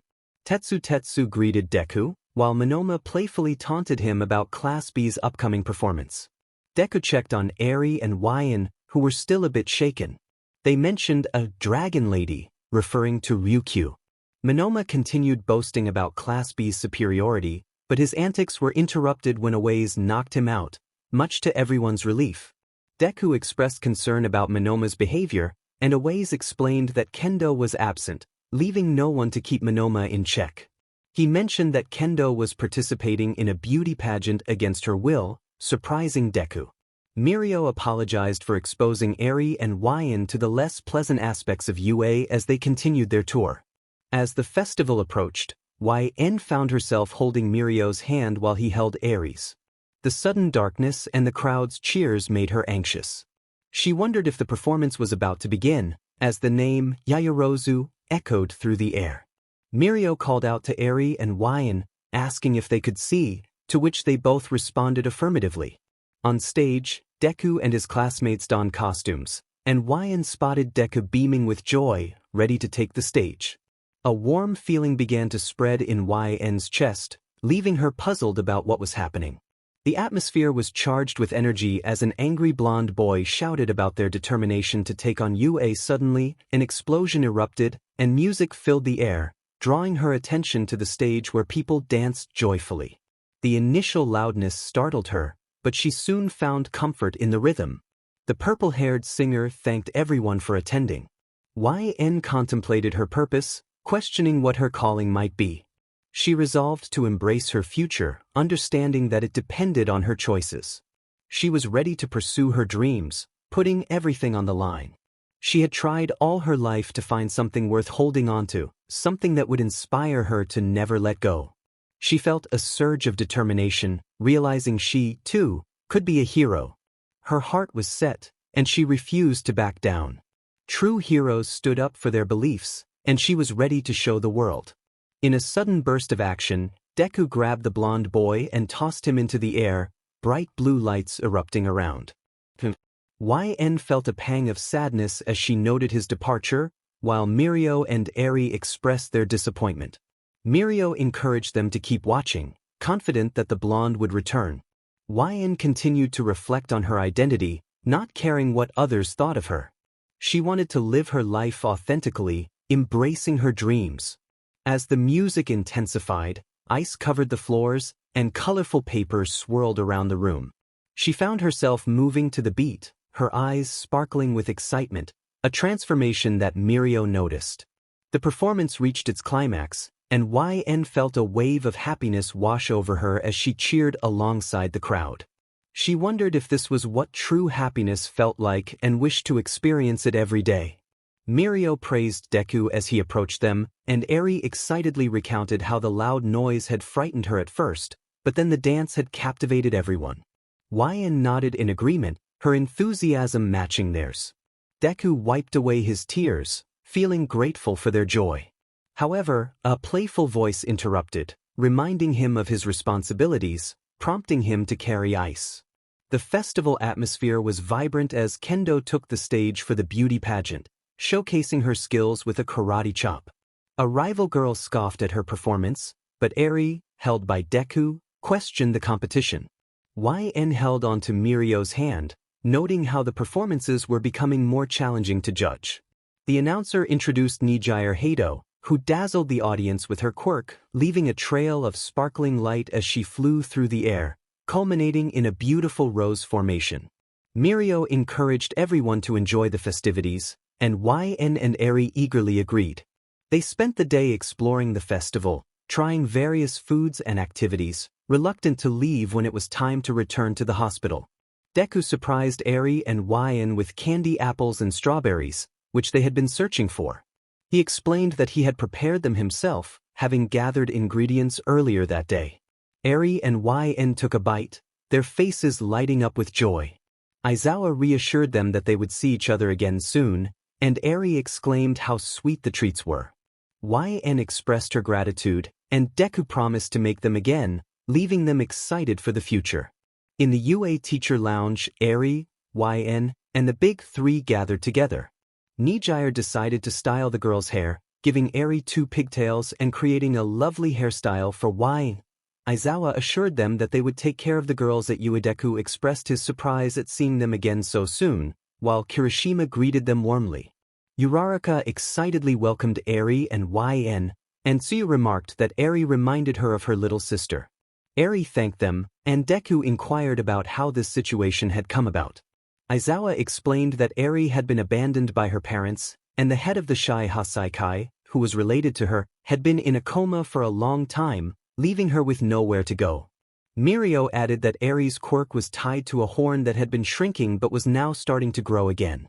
Aizawa clarified that they were keeping Eri at UA instead of sending her to an orphanage, as they wanted to help her learn to live with her powers. Mirio, who was on temporary absence from school, expressed his friendship with Eri and YN, encouraging the others to visit them.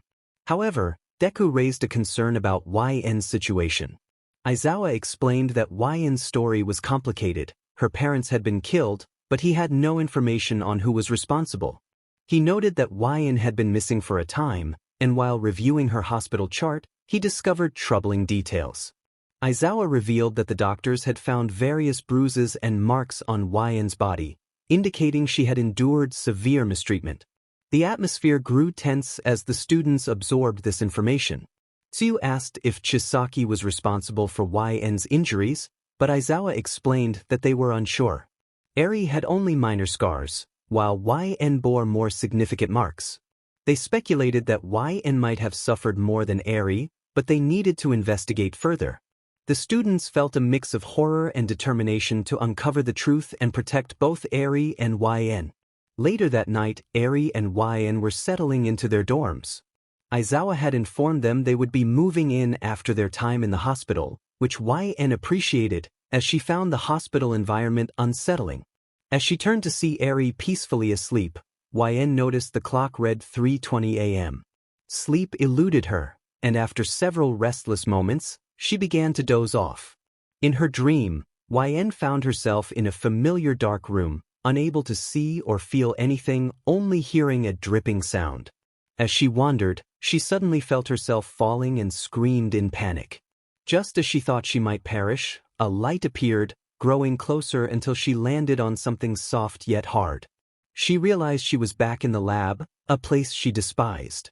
Hearing the doorknob twist, she instinctively ran to the corner, her heart racing as she saw Rin. Rin greeted her with a maniacal laugh, and YN was struck with shock, unable to respond. Rin taunted her, claiming she had faked her death using her quirk. YN, overwhelmed with emotion, questioned Rin's motives, feeling tears welling in her eyes. Rin continued to mock her, insisting she was there for YN, deepening the turmoil within her. Rin's grin was unsettling as he declared that YN belonged to him, insisting that she couldn't escape. He mentioned her friend Eri, and YN's heart sank at the thought of her being in danger. Desperately, she pleaded for Eri's safety, offering herself in exchange.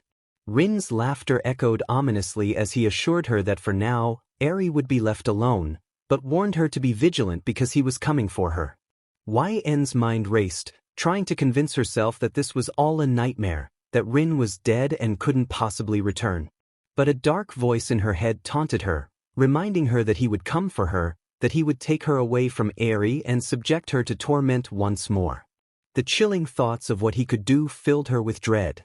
Suddenly, she jolted awake, screaming. Aizawa rushed to her side, concern etched on his face, while Eri looked on, frightened. The room was in disarray, evidence of YN's quirk activating during her sleep. Tears streamed down her face as she apologized for the chaos. Aizawa knelt beside her, gently asking what had happened. YN recounted her nightmare, insisting it felt real and that Rin was coming for her again. Aizawa enveloped her in a comforting hug, with Eri joining them, not out of fear of YN, but concern for her well-being. Aizawa, maintaining his calm demeanor, inquired about Rin and the others. YN explained that Rin was responsible for her parents' deaths and had tormented her for years. She revealed that the scientists had mistreated her, and she dreaded the thought of returning to that terrible place. When Aizawa asked how Chisaki had come into the picture, YN recounted how Rin had promised to save her during the building's collapse, taking her to his base where Eri was. Aizawa's resolve hardened, He would find Rin and ensure he could no longer threaten YN or anyone else. It had been a few days since YN's last nightmare and since Aizawa began searching for Rin. He had scoured various labs and hospitals for anyone with a similar name. He also checked back with the police for information on YN's family. Although not much came up, he did find a few numbers and an address. When he couldn't find much on Rin, he searched for headlines, newspapers, online reports, and anything related to a destroyed building. There were a couple of locations around Mizudafu and a place called Moon City that he could investigate, but first, he needed assistance.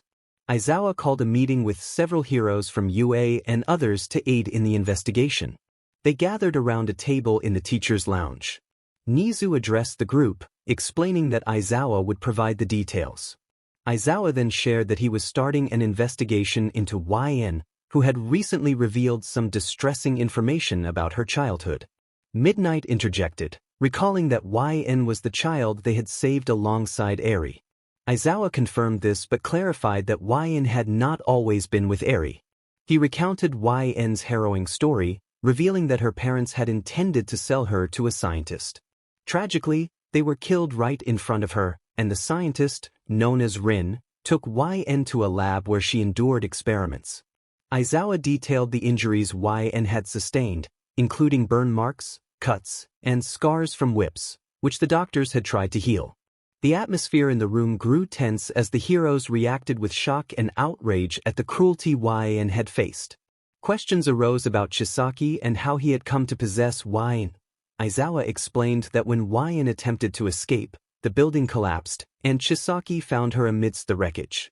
He noted that YN claimed Rin was still alive and was coming for her again.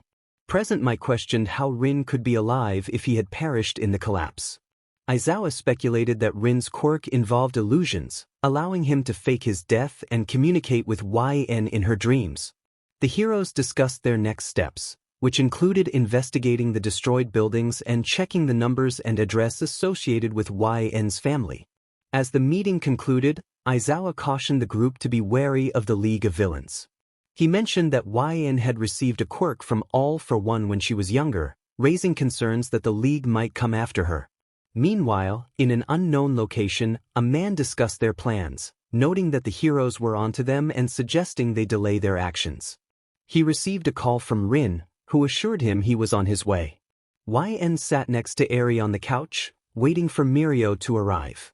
Eri was engrossed in the television and didn't notice when YN left the room to get some water. As YN entered the kitchen, she caught a glimpse of something in the corner of her eye. When she turned, her heart raced as she saw Rin, but he vanished as quickly as he appeared. Feeling a wave of panic, YN accidentally stepped on the glass from the cup she had dropped. Eri rushed over, concerned, but YN warned her to stay back due to the shards on the floor.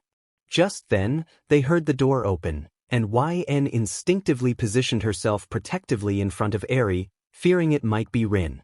Relief washed over her when she realized it was only Mirio entering the room. Mirio looked down at the floor and noticed a small pool of blood. Concern washed over him as he rushed over, carefully stepping around the shards of glass.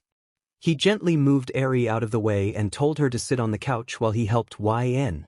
He reached out to her, but she flinched. Noticing her reaction, Mirio asked softly what was wrong. YN nodded and he picked her up, placing her on the counter. After cleaning up the glass and blood, he went to fetch some bandages and antiseptic. YN sniffled, apologizing for the accident. Mirio reassured her that it was okay, emphasizing that accidents happen and no one would be mad at her. YN wiped her tears and nodded, though she was still anxious about the pain. Mirio explained that he needed to remove the glass from her foot first, and while it would hurt, the sting from the antiseptic would be brief. She agreed, albeit shakily. As he carefully removed the glass, YN cried out in pain, tears streaming down her cheeks. She gripped the counter tightly, trying to find something to hold on to. Mirio apologized, informing her that there was one more piece to take out. He counted down before pulling it out, and YN screamed louder, feeling the pain intensify. Blood flowed from her foot, but Mirio reassured her that he had removed all the glass and just needed to clean and wrap the wound before they could call for Recovery Girl. After applying the antiseptic, which made YN wince, he finished patching her up and lifted her to carry her over to Eri. Eri, on the verge of tears from the earlier commotion, asked if YN was okay. Mirio assured her that YN would be fine and that they needed to get her to Recovery Girl for healing. Eri quickly put on her shoes, and Mirio checked in on YN, who nodded against his chest, still sniffling but feeling a bit better. Recovery Girl greeted them with concern, asking what had happened. Mirio explained the accident and that he had already cleaned the wound. Recovery Girl advised YN to be more careful and kissed her forehead, telling her she could rest there or return to the dorms with Mirio. YN chose to go back to the dorms, and they left together. Later, while Eri and Mirio played and watched TV, YN lay on the couch, her mind racing with thoughts about the day's events. She questioned how someone had found her so quickly and worried about Eri's safety. Doubts crept in, whispering that the heroes didn't care about her and only saved her because of Eri. Determined to silence the negative voice in her head, YN argued back, insisting that the heroes had been kind and patient with her. As she fought against the dark thoughts, the voice faded away, leaving her feeling frustrated but relieved. She hoped for a peaceful night without nightmares and soon fell asleep, with Eri dozing off beside her while Mirio stayed awake, watching over them until the other teachers returned. In a classroom filled with eager students, Aizawa announced that they would have a day without lessons, as he had to attend to an important matter. He left Togata, Eri, and YN in charge, reminding the class to behave. Aizawa was still on a mission to uncover the identity of Rin and the location of a mysterious lab. While some heroes searched a house, they found only a couple of pictures, unaware that they were of YN's parents, who had destroyed all other images of her. Later, Mirio gathered YN and Eri, preparing to head to Aizawa's class. He explained that he needed to supervise while Aizawa was away, and since he had no school, he offered to look after them. Eri was excited at the prospect of seeing Deku and everyone else in the class. YN had just returned from a checkup for her foot, which Recovery Girl had healed, allowing her to walk with only a slight limp. As they approached the classroom, Eri marveled at the size of the door. Mirio knocked and was greeted by Uraraka, who welcomed them enthusiastically. Mirio introduced Eri and YN, prompting squeals from the girls in the class at how adorable they looked. Deku kindly asked how they were doing, and Eri rushed to hug his leg, while YN quietly expressed that she was well. Mirio encouraged the students to engage with the newcomers. However, as the students bombarded YN with questions, she began to feel overwhelmed. Only Todoroki noticed her discomfort and asked the others to give her some space. Grateful, YN thanked him and found herself captivated by his unique eye colors. She complimented him, and he responded modestly. Determined to make friends, YN approached a boy with a bird-like head. Before she could introduce herself, a shadowy creature appeared, introducing itself as Dark Shadow. The bird-headed boy, Tokoyami, tried to rein in his companion. YN politely introduced herself, and Dark Shadow excitedly praised her, calling her cute. YN returned the compliment, feeling a warmth in her heart. Uraraka called YN over to join her, Deku, Eri, and Ida for lunch. YN happily accepted the invitation, and Uraraka's excitement was infectious. When YN complimented Uraraka's cuteness, the girl blushed and stammered in response, causing YN to laugh heartily. Their laughter filled the room, drawing smiles from Deku and Mirio, who observed from a distance, pleased to see YN coming out of her shell. After lunch, the class decided to do something active to shake off their boredom. Kaminari suggested training, and Kirishima proposed heading to the gym. Everyone agreed, and Mirio quickly approved the idea, seeing the potential benefits for everyone involved. As they changed into their gym uniforms, YN and Eri sat back, watching the excitement unfold. Mirio explained the training exercise, where pairs would face off in friendly matches until only one remained. The students cheered in agreement, with Bakugo confidently declaring his intent to win, while Kaminari teased him, leading to a playful exchange that had everyone laughing. The atmosphere was lively, filled with camaraderie and anticipation for the challenges ahead. Dunce Face is my first partner, Bakugo declared. Kaminari felt a wave of dread wash over him as he muttered to himself that he was going to die. Mirio, ever the cheerful one, suggested that Kaminari could go first. Kaminari's eyes widened in disbelief as Bakugo dragged him toward the arena. It was clear that things would not end well for him.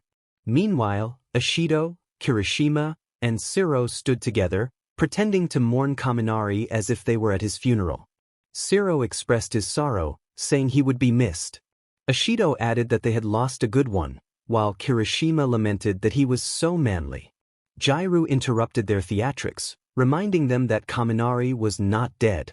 Mirio then announced the next match, Ida vs. Deku. As the two competitors stepped into the arena, Mirio gave the signal to start.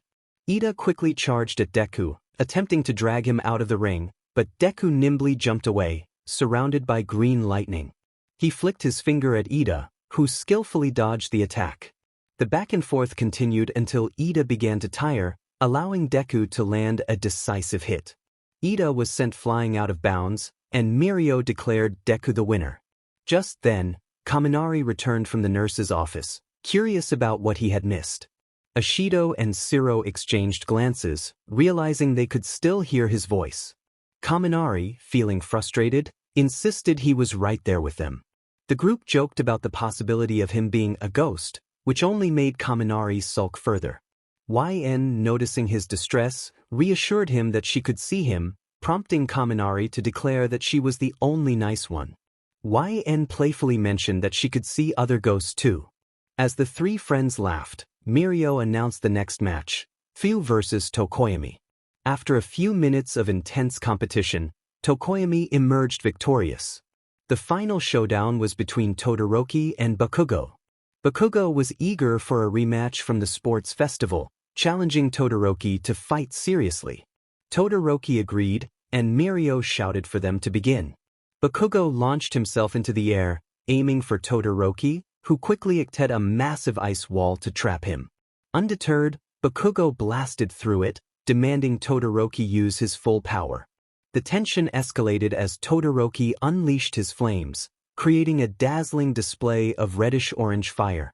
The two fought fiercely, each pushing their limits. As the battle wore on, Todoroki began to tire from using both of his quirks, while Bakugo felt the strain in his wrists. Ultimately, Bakugo triumphed when Todoroki collapsed from exhaustion. Mirio announced Bakugo as the winner, and the crowd erupted in cheers. Mirio then instructed everyone to head back to the locker rooms and return to class. Once they changed, a few minutes remained before they could return to the dorms. YN and Eri asked Mirio if they could hang out in the dorms, to which he readily agreed, promising to invite Tamaki and Nijire as well. YN approached Ishido and the others, who excitedly suggested learning a dance together. YN inquired about the type of dance, and Ishido explained it was a TikTok dance, insisting she should call her Mina instead.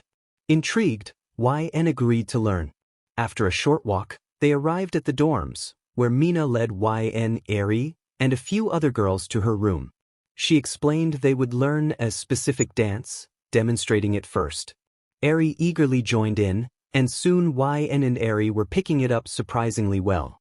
Mina decided to record their performance, and they all cheered when it was done.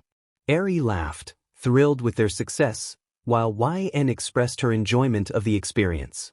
Their fun was interrupted by a knock on the door. Kaminari invited them to play Mario Kart, and YN, curious, asked what it was. Kaminari explained it was a video game, and when YN admitted she didn't know how to play, he offered to teach her. Siro chimed in, claiming he would teach her instead, leading to playful banter among the group. Eri asked if she could join YN, and YN happily agreed, watching as Eri rushed to join Deku. As they settled in for some gaming, Bakugo shouted in frustration, demanding that Kaminari stop hitting his car. Kaminari retorted that Bakugo should move out of the way. YN exclaimed in surprise when she was hit by a shell, and Mina apologized, explaining she had aimed for Kaminari. Bakugo celebrated his victory, while YN cheered for her second-place finish, much to Kaminari's dismay as he sulked in last place. With the game continuing, Kirishima took his turn, and Siro requested the remote. The group, known as the Baku Squad, along with YN and Jairu, enjoyed their time playing Mario Kart, while others watched in amusement. YN sat next to Jairu and asked about the music she was listening to. Jairu offered her an earbud, and YN happily accepted, enjoying the tunes. After hours of fun, it was time to leave. YN waved goodbye to her friends, promising to see them again soon, while Eri enthusiastically waved back. "Alright, see you later. Make sure to call me if you need anything," Mirio said. They returned to their dorms and prepared for bed. For the first time in a while, YN slept soundly without any nightmares. In a shadowy corner, a deep voice echoed with a sinister chuckle, announcing that they would move out the next day. The heroes would regret leaving the children to play at being heroes. A raspy voice inquired about the plan to capture her. The deep voice assured that there was indeed a plan in place. Shigaraki expressed his concerns, reminding the speaker not to mess things up. The speaker, Rin, confidently reassured him that it would work. Shigaraki, irritated, insisted that Rin stop calling him by a nickname he found unappealing. With their resolve strengthened, the League, alongside Rin, was finally prepared to retrieve YN, and their mission was set to unfold very soon. Aizawa and the other heroes involved in the investigation had yet to uncover any significant information. The house appeared almost empty, leading them to suspect that someone had tampered with it. They continued their search for the lab and names, puzzled by the lack of information on YN and her family. Who were they really? What had truly happened? The uncertainty weighed heavily on them, as they sensed that something ominous was approaching. Time passed, and YN and Eri sat on the couch, their attention drifting from the television. Mirio had stepped out for a moment while some members of Class 1A kept an eye on the girls. Eri, feeling restless, expressed her boredom. YN suggested they ask Deku and Kirishima if they could go to the park. Eri's excitement bubbled over as she envisioned ice cream and snacks. YN chuckled at her enthusiasm and reassured her to calm down. YN reached out her hand, and Eri eagerly took it, skipping alongside her as they headed to the kitchen where Deku was filling a glass with water. Upon seeing the girls approach, Deku inquired if something was wrong. Eri quickly clarified that they wanted to go to the park. Deku happily agreed and asked if they wanted the others to join. Eri cheered at the idea, and soon they gathered Kirishima, Todoroki, Uraraka, Tsuyu, and Jairu to accompany them. At the park, Eri giggled as YN pushed her on a swing. The cheerful sounds of their laughter echoed throughout the area, a stark contrast to the tension lingering in the air. It had been a long time since they had enjoyed such a carefree moment, and they relished every second of it. Yet an unspoken question loomed: how long could this happiness last? YN turned to Deku, asking if they could get ice cream. Eri chimed in, excitedly suggesting they also pick up snacks for movie night. Deku agreed with a smile, and as Eri animatedly chatted with him about a TV show, YN approached Todoroki. Their conversation shifted to discussing Shoto's difficult family situation, but the others felt an inexplicable discomfort watching them. They couldn't quite understand why they felt uneasy. After all, YN was simply talking to Shoto.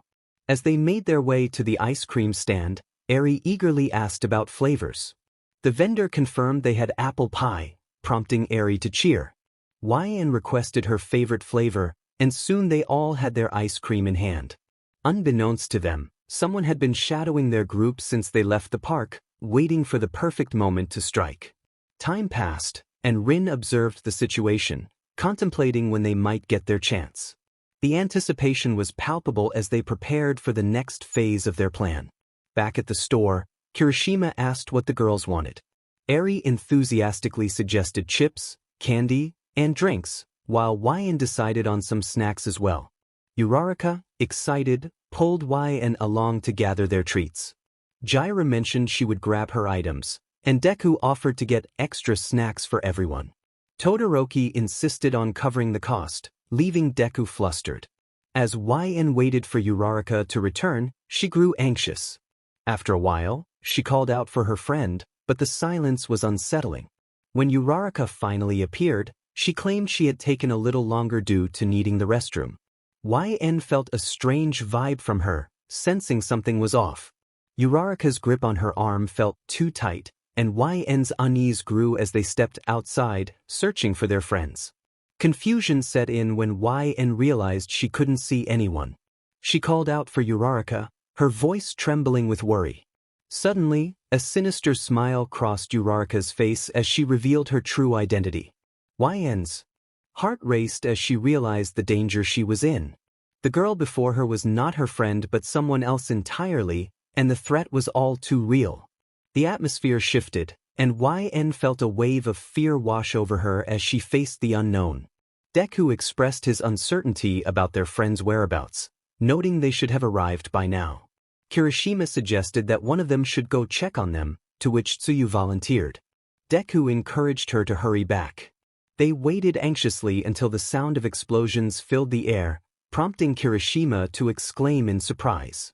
Jairu speculated whether it could be villains. Eri, feeling anxious, asked Deku if YN was okay. Deku reassured her, explaining that Tsuyu was looking for YN and that they should investigate the explosions. Kirishima pointed out their concern for Eri, suggesting they couldn't bring her into danger. Jairu offered to watch Eri while the others went to help. With that, Deku, Kirishima, and Jairu rushed toward the source of the chaos, leaving Jairu to comfort a frightened Eri. She was filled with dread, fearing for YN's safety and worrying about the villains. Jairu decided to call Mr. Aizawa for assistance. She quickly dialed him, explaining the situation. There had been an explosion, and Deku, Todoroki, and Kirishima had gone to investigate while YN, Tsuyu, and Uraraka were missing. She emphasized that she was outside with Eri and that they needed help. Aizawa's heart sank as he realized the gravity of the situation. His students were in danger, and he needed to act fast. He assured her that he was on his way. As Jairu awaited help, she noticed heroes arriving at the scene and saw her friends engaged in battle. It became clear that they were facing the League of Villains, along with another unknown threat. The situation was dire, and they were truly in trouble. As soon as Aizawa arrived at the scene, he could see his students engaged in a fierce battle against the League of Villains. A new figure stood behind them, a man with long black hair and a sinister smirk. Deku called out to Aizawa, expressing concern that the other heroes had not yet arrived and that the League of Villains was too powerful. The mysterious man greeted Aizawa, taunting him about his identity and accusing him of stealing something that belonged to him. Aizawa, glaring at the man, demanded to know who he was and what he meant by stealing. The man laughed, revealing that he was referring to YN, and claimed he had her now. Aizawa's expression hardened as he recognized the man as Rin. Meanwhile, YN was struggling against Toga, who had a tight grip on her arm, causing her pain. Despite her attempts to pull away, Toga only tightened her hold, dragging YN further from the store. Fear gripped YN as she realized Toga intended to take her away from her friends and family. She couldn't allow that to happen. Toga insisted that YN stop resisting, warning her that it would only make things worse. The intensity of Toga's glare sent shivers down YN's spine. Toga then announced they were going back to Shigi. Suddenly, a familiar voice called out it was Uraraka. Toga was taken aback, questioning how Uraraka had escaped. Another voice chimed in, revealing Tsu's presence as well. Toga, undeterred, declared her intent to eliminate them both, assuring YN that it would all be over quickly as she charged at them with a knife. YN felt a surge of desperation, pleading for Toga to stop and not harm her friends. But Toga continued to fight, eventually overpowering Uraraka and Tsu. With a sing-song voice, Toga declared she would leave them behind and urged YN to follow her. YN felt a deep sense of regret, believing she had failed everyone once again. The heroes soon arrived to see Aizawa and Rin locked in combat. Aizawa appeared to be struggling, as every blink allowed Rin to regain control over him, plunging him into another illusion. Deku, Kirishima, and Todoroki were also in a tough spot, battling Dabi and Twice, while chaos erupted around the city with other League members causing destruction. Bright blue flames engulfed parts of the city, and buildings crumbled under the strain. Some heroes rushed to assist Aizawa and his students, while others focused on evacuating civilians. The sound of a news helicopter echoed overhead. Suddenly, Shigaraki emerged from a portal, grinning maliciously as he addressed the camera. mocking the heroes for their inability to protect the city and allowing children to fight in such dangerous circumstances. He then revealed YN, being dragged by Toga, and taunted her with his piercing red eyes. Tears threatened to spill from YN's eyes as Shigaraki continued to taunt her, claiming that the heroes did not care about her and were more concerned with the city than her safety. He reassured her that someone was waiting to see her again. YN turned slowly, her heart racing as she heard a deep chuckle behind her. Horror washed over her as she faced Rin, the person she despised the most, the one responsible for her pain and the loss of her parents. Rin's twisted grin only deepened her despair as she felt the tears fall. He had warned her, and now he was here to take her away once more. Rin commanded the group to prepare to leave, instructing Kurogyari to open the portal. As they stepped through, YN was taken with them, disappearing from the world she once knew. After the heroes managed to take down most of the street thugs and extinguish the blue flames, a sense of calm began to settle over the area. Most civilians had evacuated, and the League had vanished without a trace. Aizawa and his students were being transported to the hospital, while Jairu, Eri, Uraraka, and Tsuyu watched from a distance.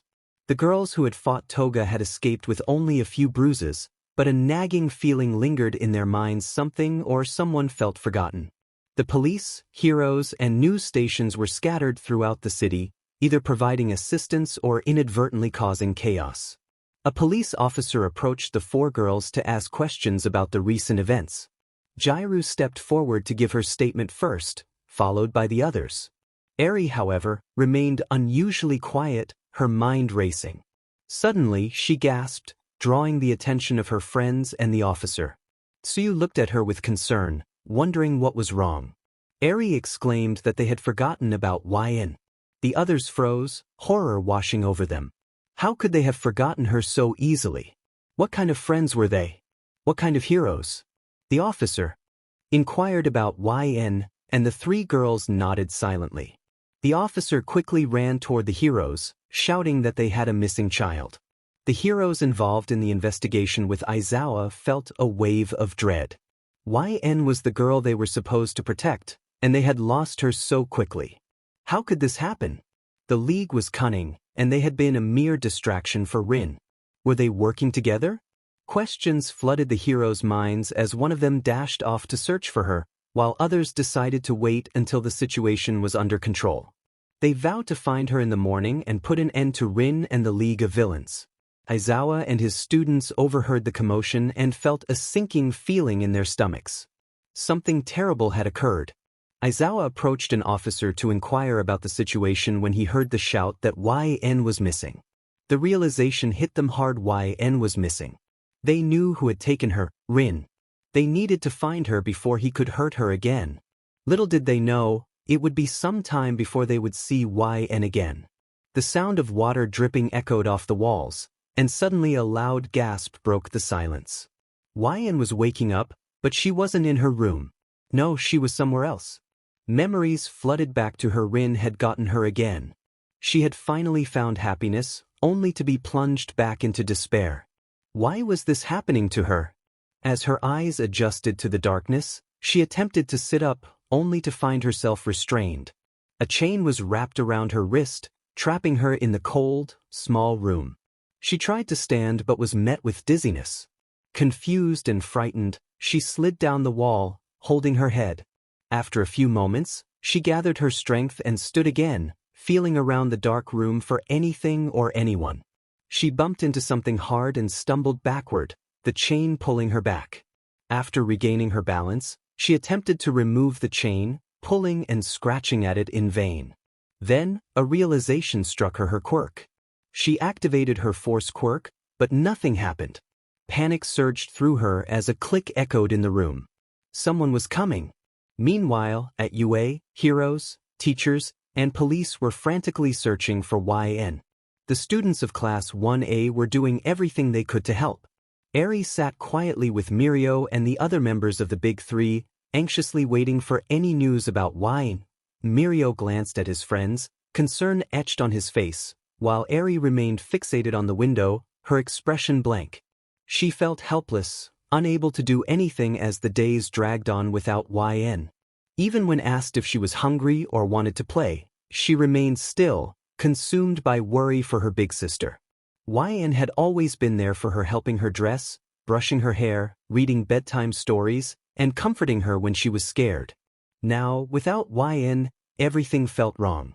The big three tried to help, but no one could replace the bond she shared with her sister. YN curled into a ball, scooting back against the wall as footsteps approached. Fear gripped her heart at the thought of Rin entering the room. She heard muffled voices outside, and her anxiety grew. Bright light flooded the room, causing her to wince and shield her eyes. A deep voice chuckled, and she flinched at the sound. The man before her had dark purple scars on his face, and as he approached, he informed her that it was time to leave. He warned her not to try to escape, or there would be dire consequences. Trembling, she nodded, still trying to comprehend the situation. As they walked through the old building, she was suddenly tackled to the floor by a blonde girl who greeted her enthusiastically. Before YN could respond, the girl was pulled away by the scarred man, who scolded her for being too loud. Then, two more figures entered the room. One was Shigaraki, and the other was a man with a missing arm. YN's heart sank as Rin appeared, his presence sending chills down her spine. He approached her with a twisted smile, expressing how much he missed her and how they would have fun together. Tears filled YN's eyes as he reached for her.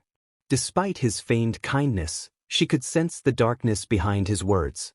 As he patted her head, she shut her eyes tightly, tears streaming down her cheeks. Why was this happening again? Why couldn't she just be happy? Desperation overcame her as she cried out, questioning why he was doing this to her. She felt overwhelmed, breaking down as she screamed and sobbed, while the others watched with various expressions: amusement, surprise, anger. She had reached her breaking point, wishing for an end to her suffering. In a whisper, she pleaded for release from her pain. It had been a whole week since YN was taken. The heroes and the police were searching everywhere, but hope was beginning to fade. The students of UA continued their studies, but the atmosphere was heavy with worry. They wanted to help, but the teachers insisted they leave it to the professionals. Deep down, they felt helpless. If the pros couldn't find her, what could they do? Eri had improved somewhat, but she still missed her sister terribly. She often cried herself to sleep, believing no one noticed her pain. Mirio approached Eri, telling her it was time for dinner. He was taking her to the 1A dorm, a place she hadn't visited in a while. Mirio had been a great support for her, helping her learn and grow. When they arrived, Ida opened the door and welcomed them inside. Deku, feeling the weight of despair, greeted them but couldn't shake the guilt of not being able to save YN.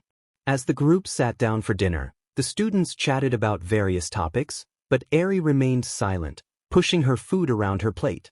Mirio gently urged her to eat, reminding her that she needed to take care of herself. Despite his encouragement, Eri struggled to eat, and Mirio, along with Aizawa, decided not to force her, hoping to avoid frightening her further.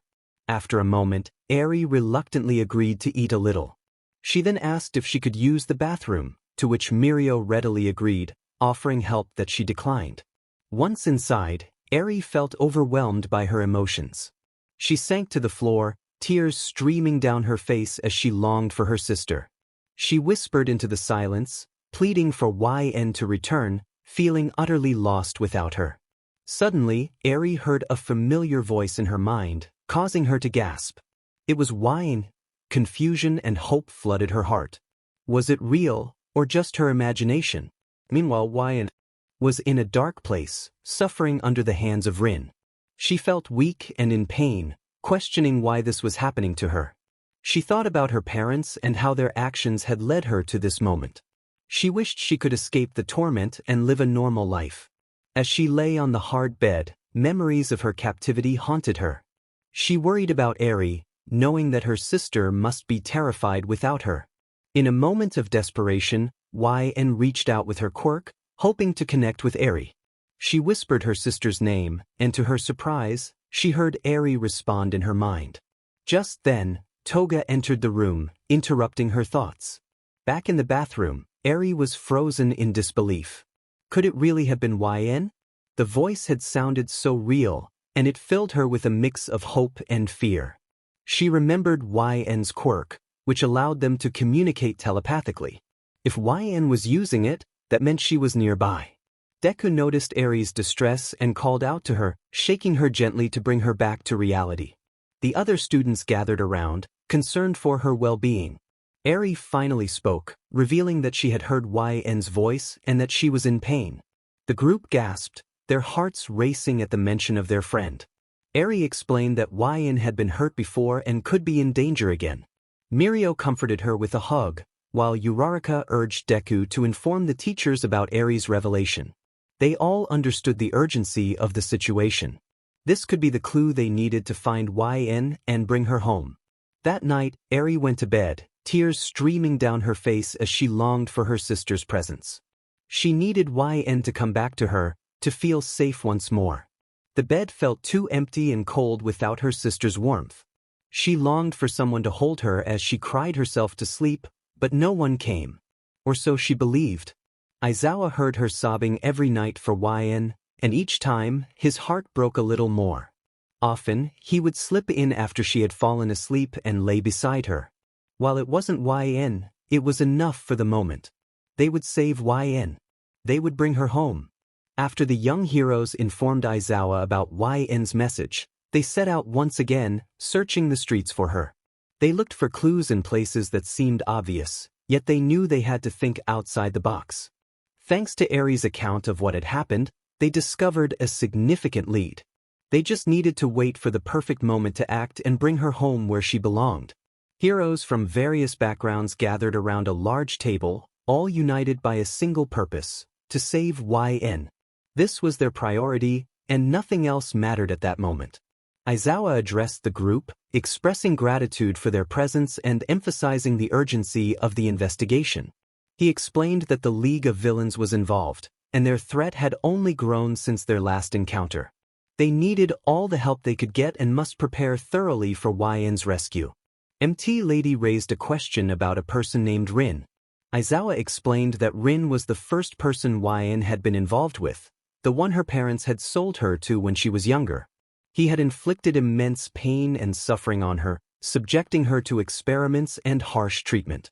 Aizawa had sent a team to search for the remnants of the destroyed lab, where they found old documents and video footage. He warned the group that the content might be distressing and suggested that anyone uncomfortable should leave the room. Silence filled the room as everyone remained seated, knowing they needed to confront the truth, no matter how painful it might be. After several minutes of setting up the projector, Aizawa finally connected it, and the screen flickered to life. It displayed a young YN, no older than 6, strapped to a table. Fear was evident on her face, and she struggled to hold back tears. Her innocence was stark against the backdrop of her situation. As the audio connected, Rin's voice echoed through the room, announcing the start of another session. YN's small voice pleaded for him to stop, but Rin responded with feigned sympathy, assuring her that it would only hurt a little. YN, having endured years of his deceit, flinched at his approach, fully aware of the impending torment. The heroes watched in horror as YN's heartbreaking cries filled the room, accompanied by the laughter of Rin and the other scientists. Each video revealed a different aspect of YN's suffering, growing more distressing with every clip. One showed her being dragged through the halls, screaming for help before being thrown into a dark room. Another depicted her being sprayed with water while she cried out, only to be punished for her screams. Yet another showed her lying on the cold floor, drained of energy, desperately calling for assistance. The heroes could hardly comprehend the extent of her ordeal. How could anyone treat a child this way? Rin was not just a villain, he was a monster. As they approached the final videos, many heroes were already in tears, some even feeling physically ill from the disturbing content. The last video featured a 12-year-old YN running through the halls, seemingly attempting to escape as alarms blared around her. She darted in every direction, searching for an exit. Just as she reached the door, she was captured and pulled back inside. The defeated expression on her face was heart-wrenching as she struggled against the guards.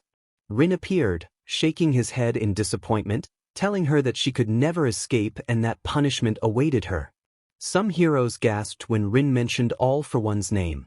In a previous video, They had seen him grant Y a quirk, but they had no idea he was selling her to All for One. The realization struck them. Was this how the League of Villains had learned about her? As YN was dragged away, she seemed to be having a panic attack. Suddenly, the building began to explode. Was this how the lab was destroyed? It appeared that YN had caused it. The heroes watched as hope flickered on her face while she crawled toward the surface, believing she might finally escape. But just as she was about to break free, she lost consciousness. Then, unexpectedly, Overhaul appeared, taking her back with him. The heroes learned that, due to the destruction of the lab's cameras, they had relied on street cameras to piece together what had happened. They were left with questions. How did Overhaul know about her? Why had he taken her? After a brief pause to process the videos and documents, the heroes returned to the room, filled with determination. Anger surged within them as they thought of Rin and the League of Villains. They clenched their fists, ready to confront them and put an end to their reign of terror once and for all. Explosions echoed throughout the building as chaos erupted. People shouted in a mix of fear and anger. Amidst the turmoil, YN lay on the ground, her eyes dull and devoid of hope. She felt numb, as if all emotions had been stripped away from her. YN longed for the pain to end. After enduring so much for over 9 years, she felt overwhelmed. The hurt, both physical and emotional, was unbearable. She believed that no one cared for her, having faced hatred her entire life. The heroes she had once admired had never come for her. To them, she was just a tool, a pawn to be discarded. It had been a month since her abduction, and the League had broken her spirit. The voices in her head taunted her relentlessly, whispering that she was unloved and worthless. She felt that the only escape from her suffering was to end it all. Meanwhile, the heroes were preparing for a rescue mission. They had located YN's captors and were determined to save her. However, they feared they might be too late.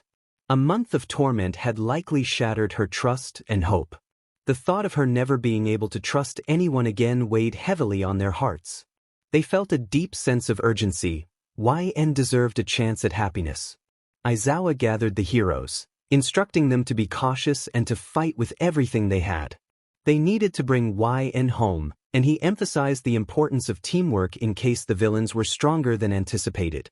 With renewed determination, the heroes set out on their mission. Rin, aware of the heroes' approach, felt a surge of anger. She had anticipated their persistence but was determined to keep YN under her control. She relished the thought of the heroes' shock when they discovered the state YN was in. As the heroes approached, Aizawa laid out a strategic plan to infiltrate the villain's hideout. Just as he was about to give the signal, an explosion interrupted him. Dabi emerged, taunting the heroes, while Toga playfully called out to them. The tension escalated as Bakugo demanded to know YN's whereabouts, but the villains only teased them, hinting at YN's fate. The heroes split up to confront the villains, with Aizawa, Deku, and others heading deeper into the hideout. They soon encountered Shigaraki, Kurojairi, and Rin, who greeted them with a twisted sense of delight. YN in her dark corner heard the commotion. The heroes had come for her, but doubt clouded her mind. She questioned their intentions, wondering if they truly cared or if they were just there to inflict more pain. The voices in her head urged her to end her suffering, promising freedom from her burdens. As the battle raged on outside, the heroes gained the upper hand, capturing most of the League of Villains. However, Rin remained a significant threat. Suddenly, the building shook, and Rin called out for YN to join her. YN curled up on the floor, slowly rose to face the chaos around her. She appeared disheveled, her hair a tangled mess, reflecting the turmoil within her. She had dark circles under her eyes, and her skin appeared unusually pale. It was evident that she was struggling, her body marked with numerous bruises and cuts. The expressions on the heroes' faces varied: sadness, distress, relief, but those who could see her face, especially her eyes, were filled with pain. Her eyes lacked any spark of happiness or hope. What had happened to her? Had she finally reached her breaking point? Were they too late to help her? Deku felt tears welling up as he looked at her. He was relieved to see her, yet his heart ached with the realization that he had failed to save her once again. Just then she managed a smile, though it seemed forced, and expressed her farewells, thanking them while apologizing for feeling weak and like a burden. Her eyes flickered with a mix of emotions: relief, exhaustion, pain, sadness, and a hint of affection. What they did not notice was the cliff looming behind her. Before they could react, she slipped and fell. Chapter 2. The heroes were in shock as they witnessed YN leap from the cliff. They couldn't comprehend why she would do such a thing. Without time for questions, they rushed toward the edge, only to be halted by Rin, who ensnared them in another illusion. They couldn't afford to be trapped in false visions. They needed to save her. Time was running out. But one hero broke free from the illusion and sprinted toward the edge. He was determined to save her, the one he had failed to protect before, the one he loved. This time, he wouldn't let her go. YN felt a mix of confusion and despair. She had longed for freedom, yet now that she was on the brink of it, she felt anything but happy. Instead of excitement, she was overwhelmed with sadness and regret. The faces of her friends flashed before her eyes as she fell. She felt she had failed them. Why hadn't she fought harder? Why hadn't she allowed them to save her? She berated herself for being weak and selfish, especially when she thought of Eri, who would be left alone. Tears streamed down her face as she realized she didn't want to leave everyone behind. She cried out for help, desperate for someone to save her. Just then she spotted a familiar figure. It was Deku. As soon as he escaped the illusion, he dove off the cliff, activating his quirk to accelerate his fall. He spotted YN and the ground rushing toward them. He had to reach her. Pushing himself to his limits, he extended his hand, determined not to miss this time. YN looked at him, shock and relief washing over her as he called out to her. When he grasped her hands and pulled her close, he held her tightly, fearing she might slip away again. He reassured her that she was safe now. YN's eyes brimmed with tears of joy. Perhaps death wasn't the answer after all. She realized that her friends were what truly brought her happiness. Clinging to Deku, she sobbed and apologized repeatedly. They landed safely on the ground, and soon the heroes arrived to assist them. Some of the other heroes had managed to break free from the illusion and subdued Rin, ensuring he wouldn't wake up for a while. Meanwhile, the League of Villains had escaped, likely teleported away by Kurojari. A team was dispatched to rescue Deku and YN. Once they were brought to safety, everyone breathed a sigh of relief. YN had passed out from exhaustion, but she was safe. They quickly placed her on a stretcher and transported her to the hospital, where police and ambulances arrived to assist. After the injured were taken care of and Rin was arrested, the scene cleared. Many praised Deku for his quick actions in saving YN. YN remained unconscious for nearly a week. During that time, her friends and even some heroes visited her daily, leaving gifts and messages of support. Eri came every day to read to her, sharing stories of her day and everything she could think of, unaware that YN could hear every word. YN felt a dull ache throughout her body. She struggled to remember where she was until the sound of beeping reminded her she was in a hospital. As she opened her eyes, the bright light was almost blinding. Once her vision adjusted, she noticed the room filled with gifts. Confused, she tried to sit up but winced in pain and fell back down. She took a deep breath and carefully maneuvered herself upright, celebrating her small victory while being cautious not to hurt herself again. Suddenly, a nurse burst into the room, her eyes wide with surprise. She called for the doctor, announcing that YN was awake. YN was taken aback by the commotion. Moments later, several doctors entered, along with a familiar face, Mirio. A smile broke across her face as tears welled in her eyes. She had missed him dearly. Mirio was overjoyed to see her awake but hesitated to hug her, not wanting to cause her any pain. Then Eri appeared, her excitement palpable. She rushed to YN, expressing how much she had missed her and how scared she had been. YN remained silent, allowing Eri to release her emotions. But when Eri felt the warmth of YN's tears on her face, she looked up to see her sister crying with an expression full of sorrow and guilt. YN's heart ached as she apologized, overwhelmed with regret for breaking her promise and for her selfishness. She had wanted to escape, but now she realized the depth of her love for her sister and friends. YN felt overwhelmed with guilt as she held Eri tightly, tears streaming down her face. She was deeply sorry for even considering what she had done. Eri and Mirio sat in stunned silence, processing YN's words. Mirio, unable to contain his emotions, let a few tears fall before stepping into the hallway to give them some privacy. Eri looked at YN with understanding and compassion, reassuring her that it wasn't her fault. She reminded YN that she was still there, safe and sound, surrounded by those who cared for her. YN was taken aback by Eri's wisdom, marveling at how much she had grown. A smile broke through her tears as she whispered a heartfelt thank you and gently kissed Eri's forehead. They remained in each other's embrace for the rest of the day and night, cherishing the moment and vowing never to let go again. It had been a few weeks since YN had been in the hospital, and today was her discharge date. She felt a wave of excitement at the thought of returning home to her friends and family. While she appreciated the kindness of the hospital staff, she couldn't wait to reunite with everyone. Friends had visited her to chat and lift her spirits, making her time there less lonely. Aizawa had even spent some days with her, providing support, while Eri and Mirio brought joy to her days with their visits. Her wounds had healed, and she felt much better. Surprisingly, the hospital food was better than she had anticipated, with some dishes being entirely new to her. One nurse, Ms. Jean, had been particularly kind, comforting YN during her panic attacks and even helping her catch up on schoolwork. Now, she was ready to leave when Aizawa entered her room. YN felt a rush of excitement, a feeling she hadn't experienced in a while. It felt familiar yet foreign.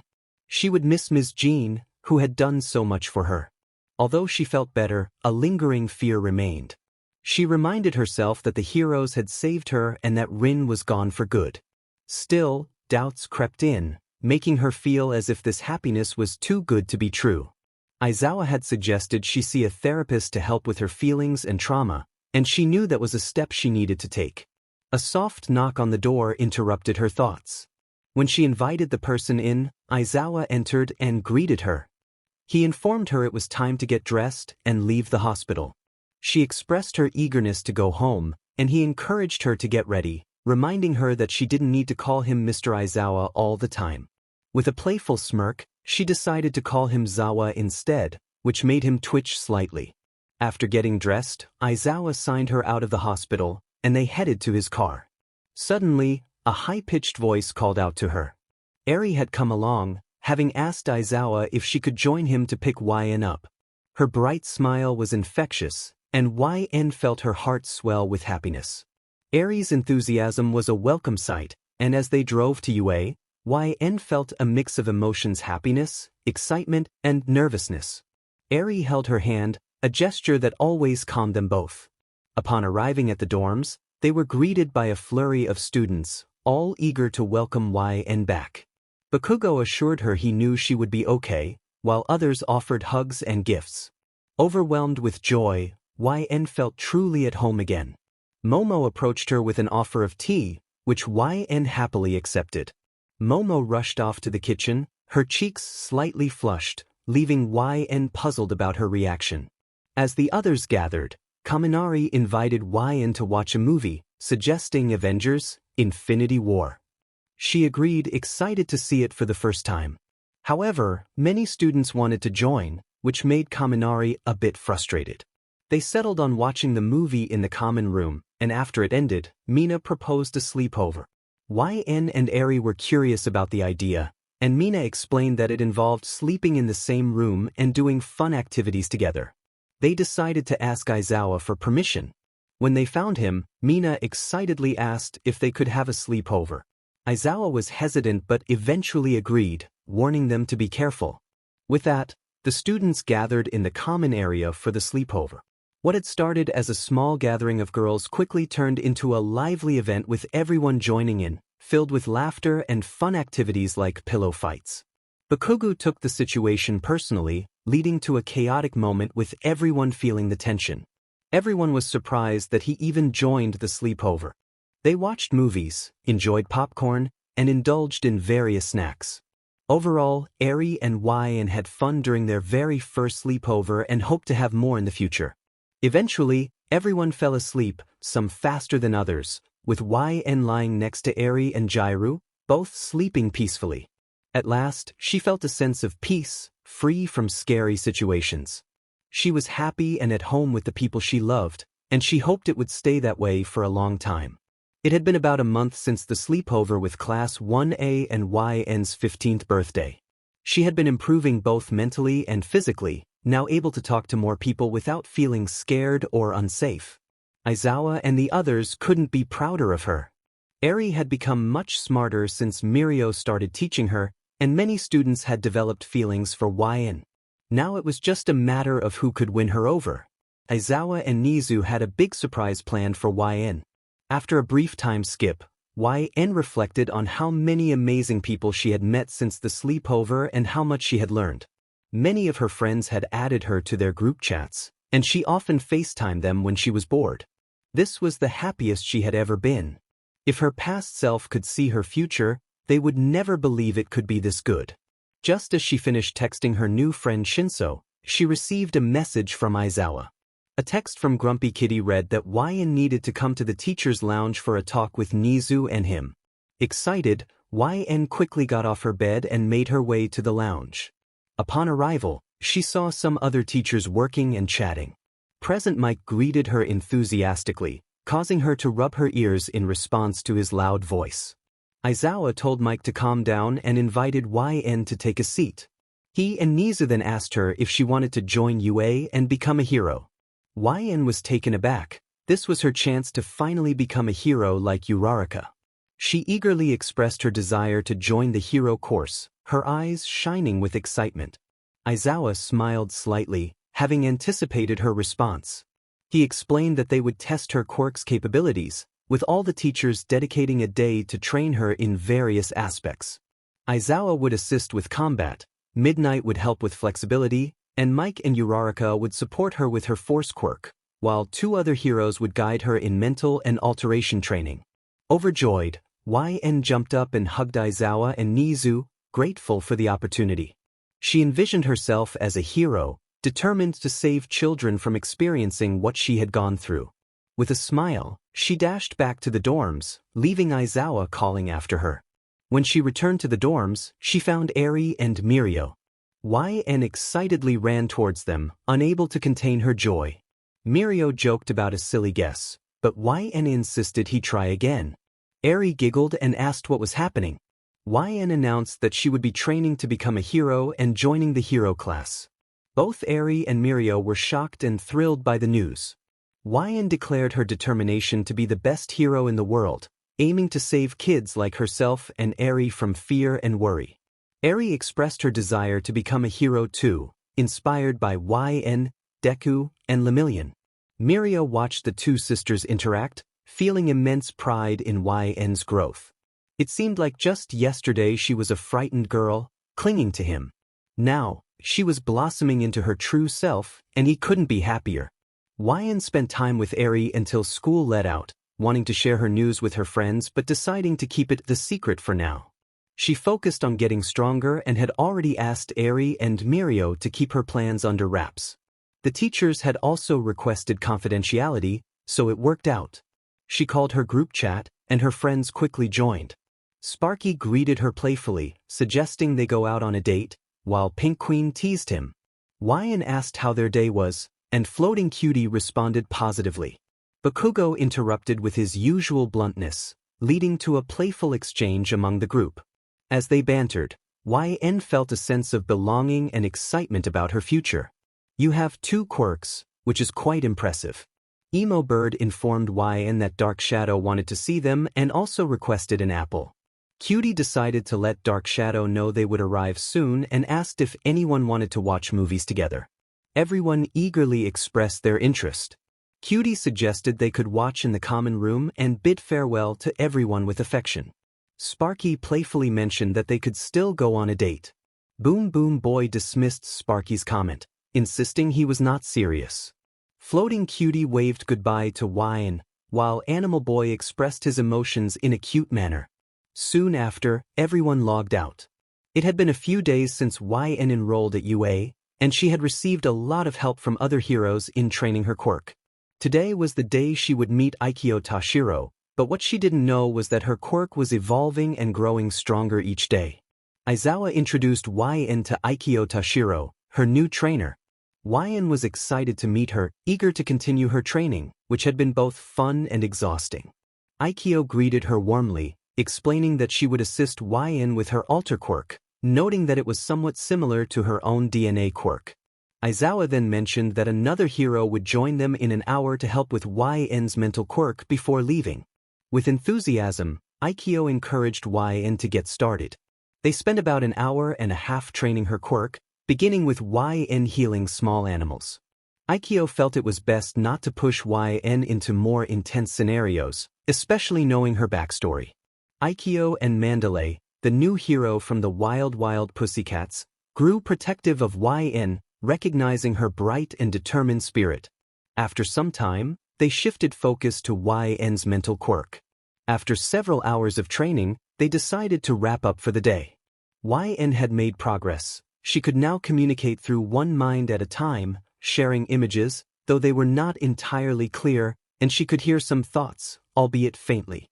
Aikyo took YN to the hospital where she worked, aiming to help some patients.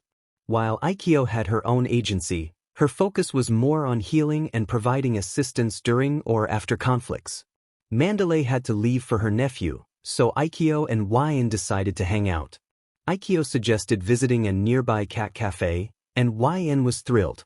Upon entering, they were greeted by adorable cats that rubbed against their legs as they made their way to a booth. The waiter welcomed them and took their orders. Aikyo requested a latte and a slice of cheesecake, while YN ordered her favorite drink and dessert. The waiter, glancing at YN, seemed particularly interested in her, though YN remained oblivious to his attention. Aikyo teased YN about the waiter's interest, but YN simply thought he was being friendly.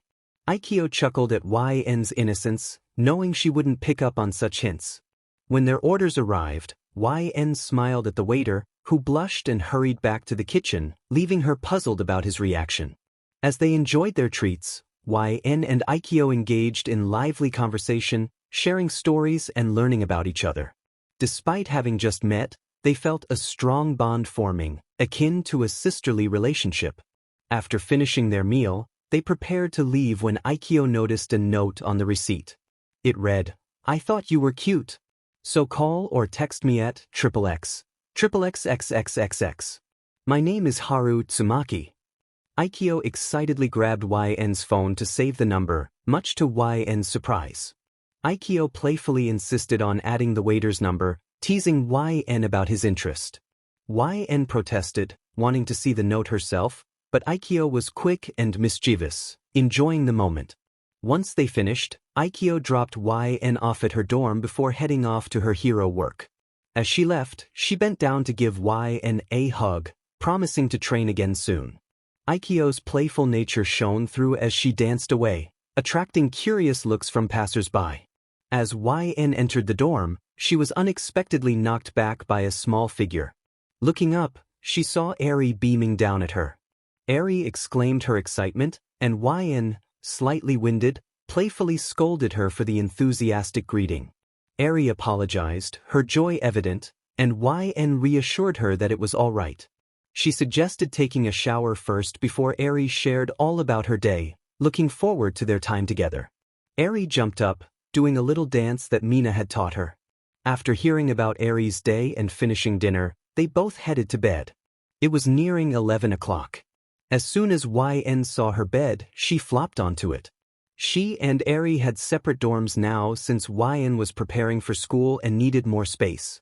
However, Eri was just next door, so if she ever needed her sister, she could easily run over. Tonight was one of those nights. YN woke up to the sound of her door opening and closing. A shaky voice whispered, "Big sis YN." It was Eri. YN sleepily asked what was wrong, glancing at her clock, which read 3:40 a.m.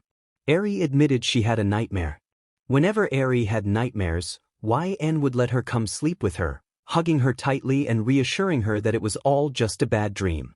Soon, They both drifted off to sleep. YN woke up early for another training session, this time with Uraraka and present Mike. It was 7 on a Saturday morning. She changed into her training attire and walked to the training grounds, grabbing a quick breakfast and a water bottle on her way out. As she approached the field, she saw Uraraka waiting for her.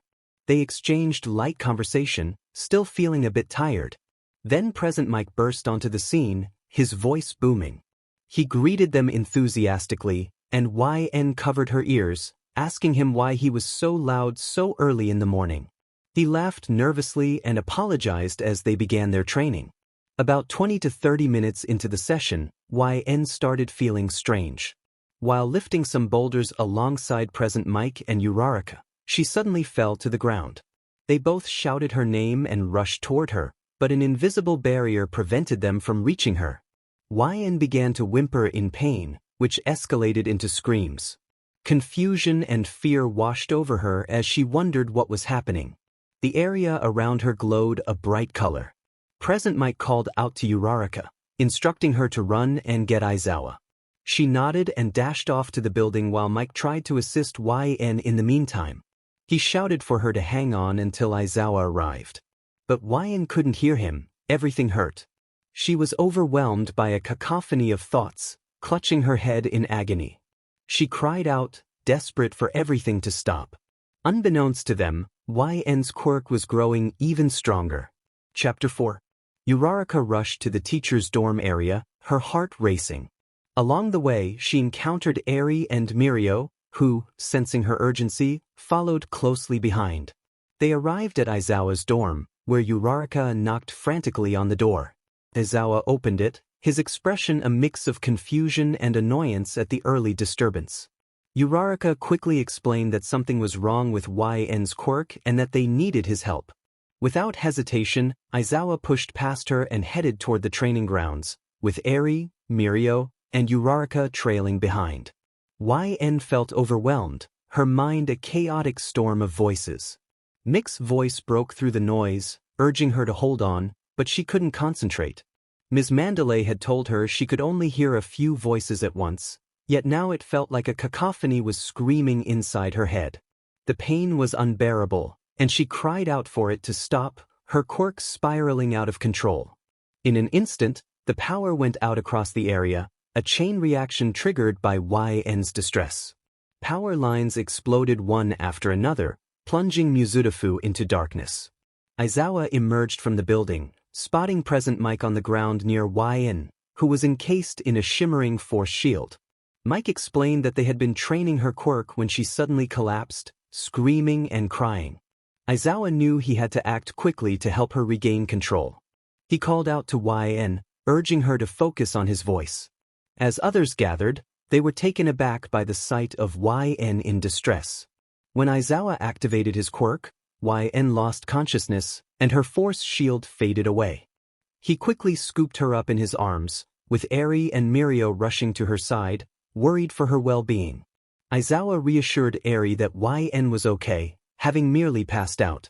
A collective sigh of relief washed over them, but questions lingered in their minds about what had truly happened.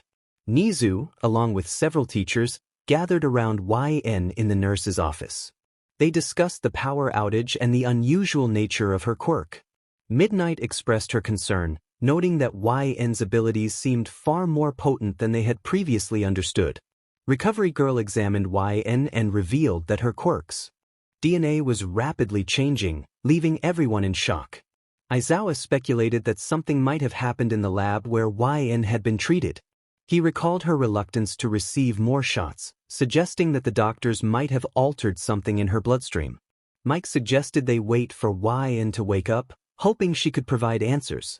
When YN finally regained consciousness, she felt a throbbing pain in her head. The voices that had tormented her seemed to have vanished. As she opened her eyes to the bright light of the nurse's office, she recognized Recovery Girl's voice. She learned that she had been unconscious for 2 hours and felt a sense of relief that the voices were gone.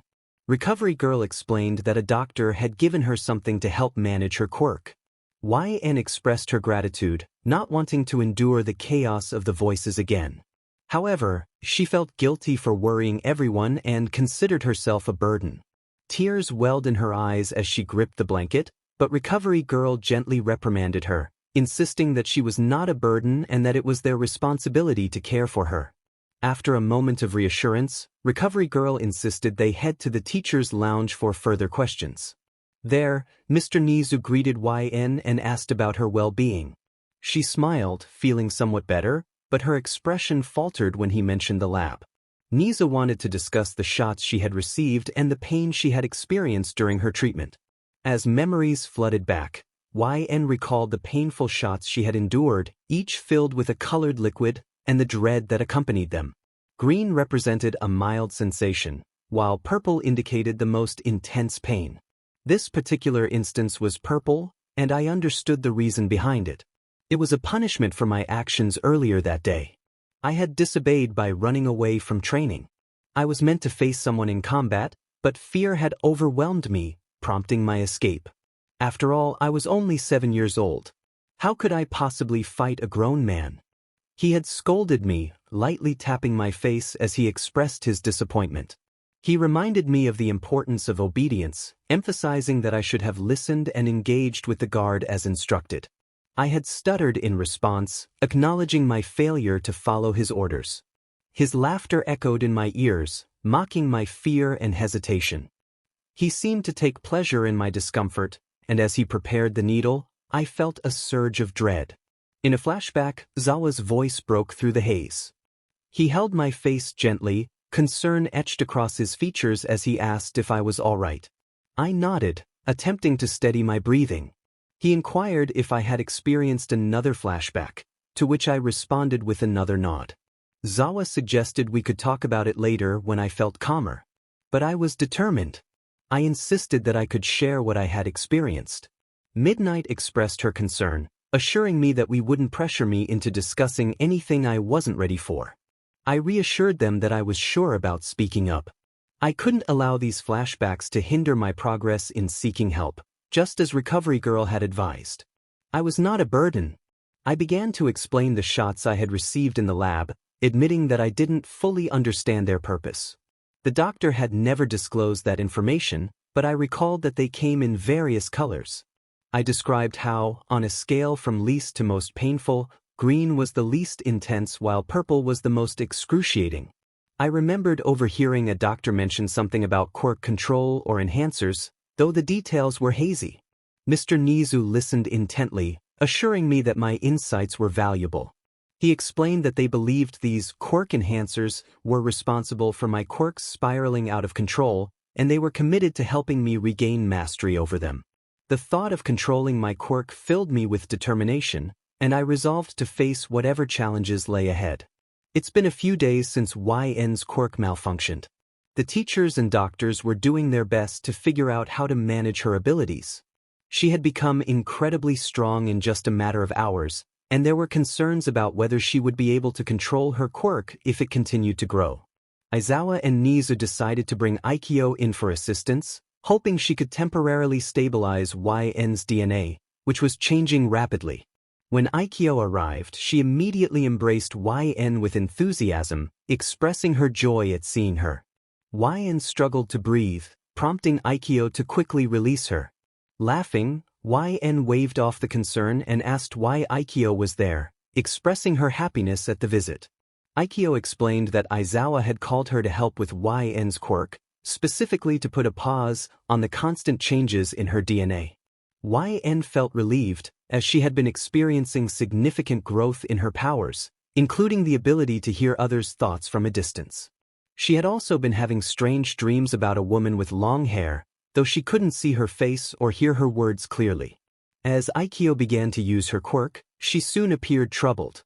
YN inquired about her concern, and Aikyo revealed that her quirk seemed to be ineffective against YN's. Despite her attempts, YN's quirk continued to grow, seemingly immune to Aikyo's efforts. Aizawa, observing the situation, suggested that Aikyo take YN to the support classroom to consult with Mei Hatsum, who might have a solution. On their way to the support classroom, YN and Aikyo chatted until a sudden explosion interrupted them, causing both to fall to the ground. As the smoke cleared, YN found herself on the floor with someone on top of her. The girl introduced herself as Mei Hatsum, excitedly offering YN the chance to try out her inventions. Aikyo quickly pulled Mei off YN, and YN introduced herself and Aikyo, explaining their mission. Mei welcomed them into her workshop, which was filled with various gadgets and inventions. She presented YN with a small box containing a pair of beautiful earrings designed to help stabilize her quirk. YN was amazed and grateful, quickly putting them on. To her surprise, her ear piercings remained intact. She recalled the day her mother had taken her to get her ears pierced and shook off the memories to focus on the present.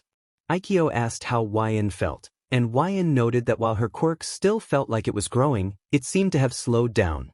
Aikyo checked her visor and confirmed that the DNA changes were indeed slowing.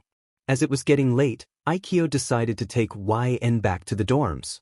Before leaving, she hugged YN and reminded her to stay out of trouble and to call if she needed anything. YN thanked her and closed the door, feeling a mix of emotions. She had called Aikyo Big Sis, without thinking, which surprised her, but she felt a sense of comfort in doing so. Unbeknownst to her, Aikyo was overjoyed by the sentiment, feeling a deep happiness at being seen as an older sister. That night, YN fell asleep and found herself back in the dark, empty place she had visited before. She called out, her voice echoing in the void. Suddenly, she heard footsteps and felt panic as she tried to run, but her body wouldn't move. A distorted voice called her name, and she felt a sense of suffocation. Just then, a woman shouted her name, and YN saw her, a woman with hair just like hers. The woman introduced herself as YN's mother, and after a moment of shock, she led YN to a beautiful flower field, a stark contrast to the darkness they had been in. They sat under a huge cherry blossom tree. The protagonist asked if the woman beside them was their real mother. She nodded and smiled, but the protagonist's heart was heavy with questions about the other woman they had lived with and why their mother had left. The mother extended her hand and promised to show the truth, and suddenly, everything around them transformed. When the protagonist opened their eyes, they saw their mother next to them and asked where they were. The mother urged them to be quiet and watch. Before them appeared a lab, and the protagonist felt a shiver run down their spine. Alarms blared, and a familiar voice shouted commands to capture someone. The protagonist recognized their mother rushing down the hallway, holding a baby. Out of breath, she apologized, saying she was trying to get the baby out safely. The scene shifted to the outside of the lab, and the protagonist recognized their town. Confusion filled their mind as their mother tearfully explained that she could no longer stay with them and had to give them away. She named the baby YN, crying as she did so. The scene showed the mother saying goodbye, placing the baby on the ground wrapped in blankets, ringing the doorbell, and running away after kissing the baby's forehead and whispering an affectionate farewell. The door opened to reveal the protagonist's adopted parents, who exclaimed in surprise at finding a baby on their doorstep. Back in the flower field, the protagonist bombarded their mother with questions about the lab and her fate. The mother invited them to sit beside her and began to explain her story.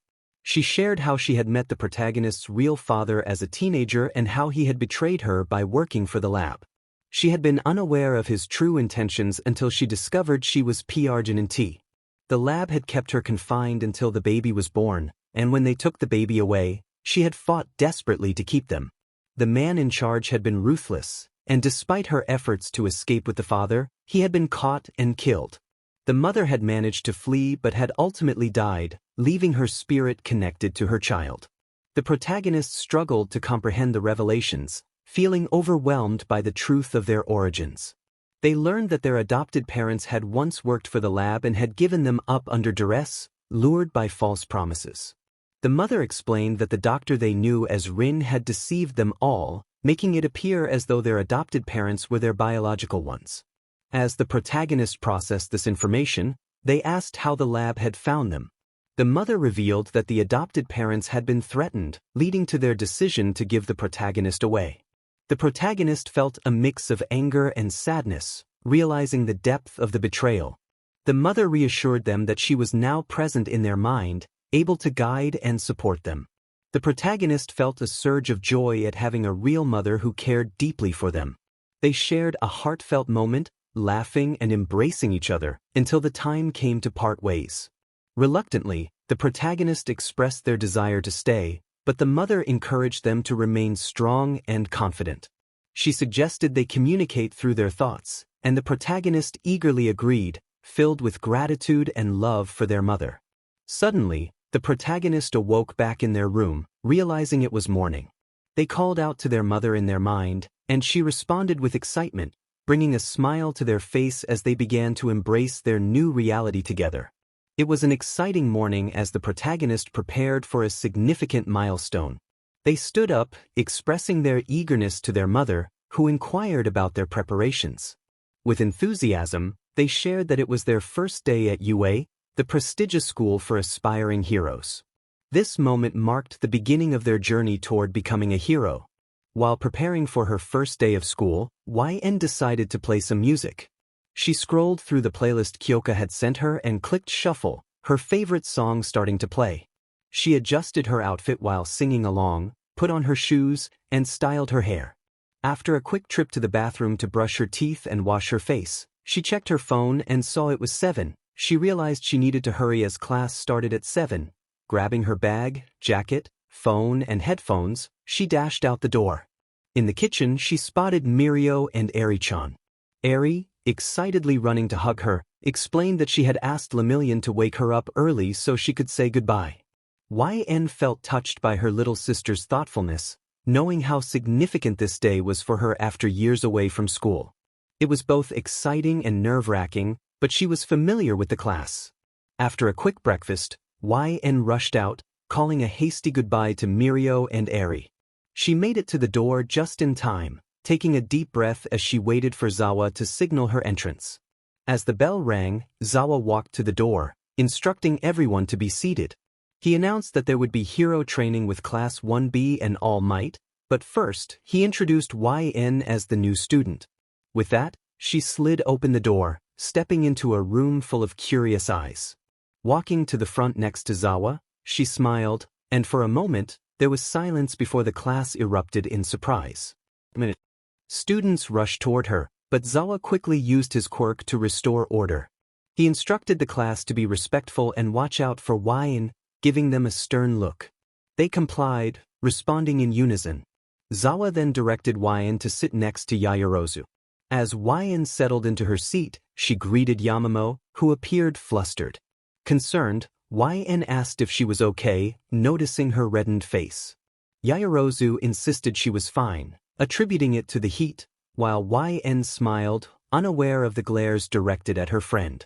Zawa announced that they could chat for a little while until All Might arrived, then lay down for a nap. The moment he did, the students surged toward YN, eager to catch up. However, Zawa quickly reminded them to keep the noise down. Deku, blushing, asked why she hadn't informed them of her joining. YN playfully responded that she wanted it to be a surprise. His stammering welcome only made her smile wider, and soon he began to sing, captivating everyone with his beautiful voice, even stirring emotions in those who had long since passed. After the training session with Class B, YN was excited to head straight to the support class to design her hero costume. This was a significant step toward her dream of becoming a hero. When she knocked on the door, an explosion echoed from inside, causing her to flinch. She opened the door, and smoke wafted into the hallway. Concerned, she called out to see if everyone was all right. A cheerful voice responded, confirming that they were fine.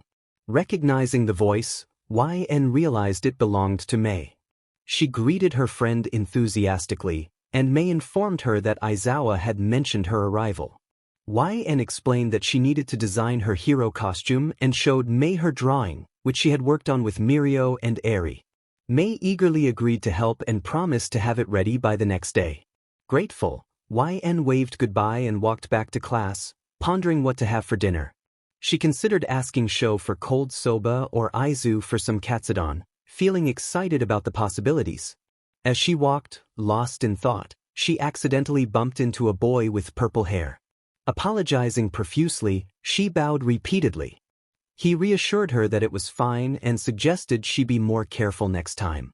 YN introduced herself, and he introduced himself as Shinso Hitoshi. After a brief exchange, she hurried back to class, unaware of the blush that crept onto Shinso's cheeks at hearing her call him by his first name. In class, Aizawa asked where she had been. YN explained her delay and was instructed to take her seat. Once class resumed, the day passed quickly. After school, she walked with Sho, excitedly discussing dinner options. Sho offered to make her cold soba, and she thanked him before skipping off to find Bakugo. When she spotted Katsuki, she jumped onto his back, greeting him cheerfully. He reacted with surprise but allowed her to stay on for a moment. After a brief exchange, he asked if she was coming along, and she eagerly agreed. They walked back to the dorms, enjoying the pleasant breeze while YN chatted away. Suddenly, she asked if she could hold his hand, catching him off guard. After a moment of hesitation, he took her hand, and she celebrated with a bright smile, prompting him to tell her to quiet down. Once back at the dorm, Shoto prepared cold soba for her. YN spent some time with her classmates before Mirio arrived to take her back to her room. After playing with Eri, they both got ready for bed. The next morning, YN woke up to her alarm and remembered that today was the day she would receive her costume from Mei. She hurriedly got dressed, did her hair, and had breakfast before rushing out the door. On her way to school, she spotted Aizu, Achiko, and Tenya and greeted them excitedly. They chatted as they walked to class.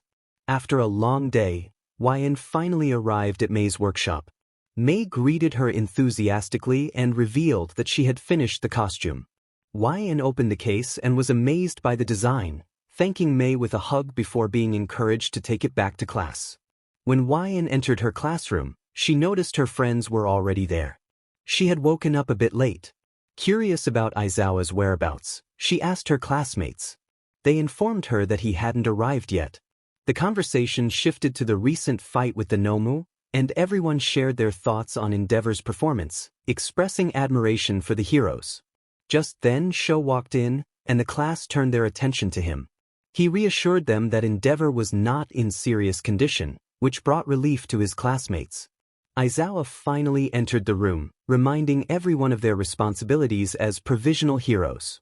He warned them that class was about to become more intense, but before he could continue, alarms blared throughout the classroom, signaling an emergency drill.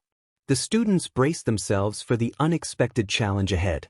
Hero Course Class 1A received an urgent announcement to report. They were instructed to change into their hero costumes and head to the scene as soon as possible. Excitement filled the air as Tenya shouted for everyone to get moving, and the class responded with enthusiasm. As I hurried to change into my costume with the girls, I felt a mix of anticipation and nervousness. The costume fit perfectly, and I knew I had to thank Mei for her help later. Once outside, my classmates noticed my outfit and complimented me, with Mina exclaiming how cute I looked as she pulled me into a quick hug. The situation was serious. Villains had infiltrated Ground Beta. Tenya emphasized the importance of carrying out the mission with determination, even if it was just a drill. Yamamo took charge, ordering a reconnaissance squad to assess the situation. Kyoka quickly used her quirk to detect sounds of destruction in the distance, confirming smoke from explosions and a building that had collapsed and caught fire. Tenya immediately focused on putting out the fire, while Yamamo organized a firefighting squad. Shoto agreed to help, along with Fumikage, Rikikado, and Yuga. Meanwhile, Koda alerted everyone that someone had been swept away in the river, prompting Tenya to rally the rescue squad to respond quickly. As the team prepared to act, Kiri questioned Bakugo about his lack of involvement, but Bakugo insisted that they should focus on finding villains instead of rescuing. I decided to join the rescue effort, running alongside my classmates. Ida halted the cart, and everyone jumped out. Shoto used his ice to extinguish the flames, and Sato cheered for their success. Froppy located the person in need of rescue, and they all turned their attention to Mirio, who had been swept away in the river. Ida realized the urgency of the situation and called for action. Tokoyami and the others quickly devised a plan to rescue Mirio, using their quirks to launch Tsu and Mnida toward him. With teamwork, they managed to save him, and Mirio expressed his gratitude. As the drill continued, Nijire pointed out that there were still villains present, and Tamaki revealed his own struggles with the situation. Just then, a car sped toward them, and Kirishima jumped to protect Tamaki. Bakugo and I were in the car, with Denki driving and me using my telekinesis to enhance their speed. Bakugo prepared to attack Tamaki, creating a powerful explosion that left everyone stunned. After the drill concluded, Momo announced their success, and while others celebrated, Jairu expressed her desire to have done more. Mirio, once again saved by Tsu and Imnita, laughed and thanked them for their help. As the robot declared the drill over, Shoto confirmed that everything seemed to be wrapping up. But Bakugo, still on top of Tamaki, confronted him about going easy earlier.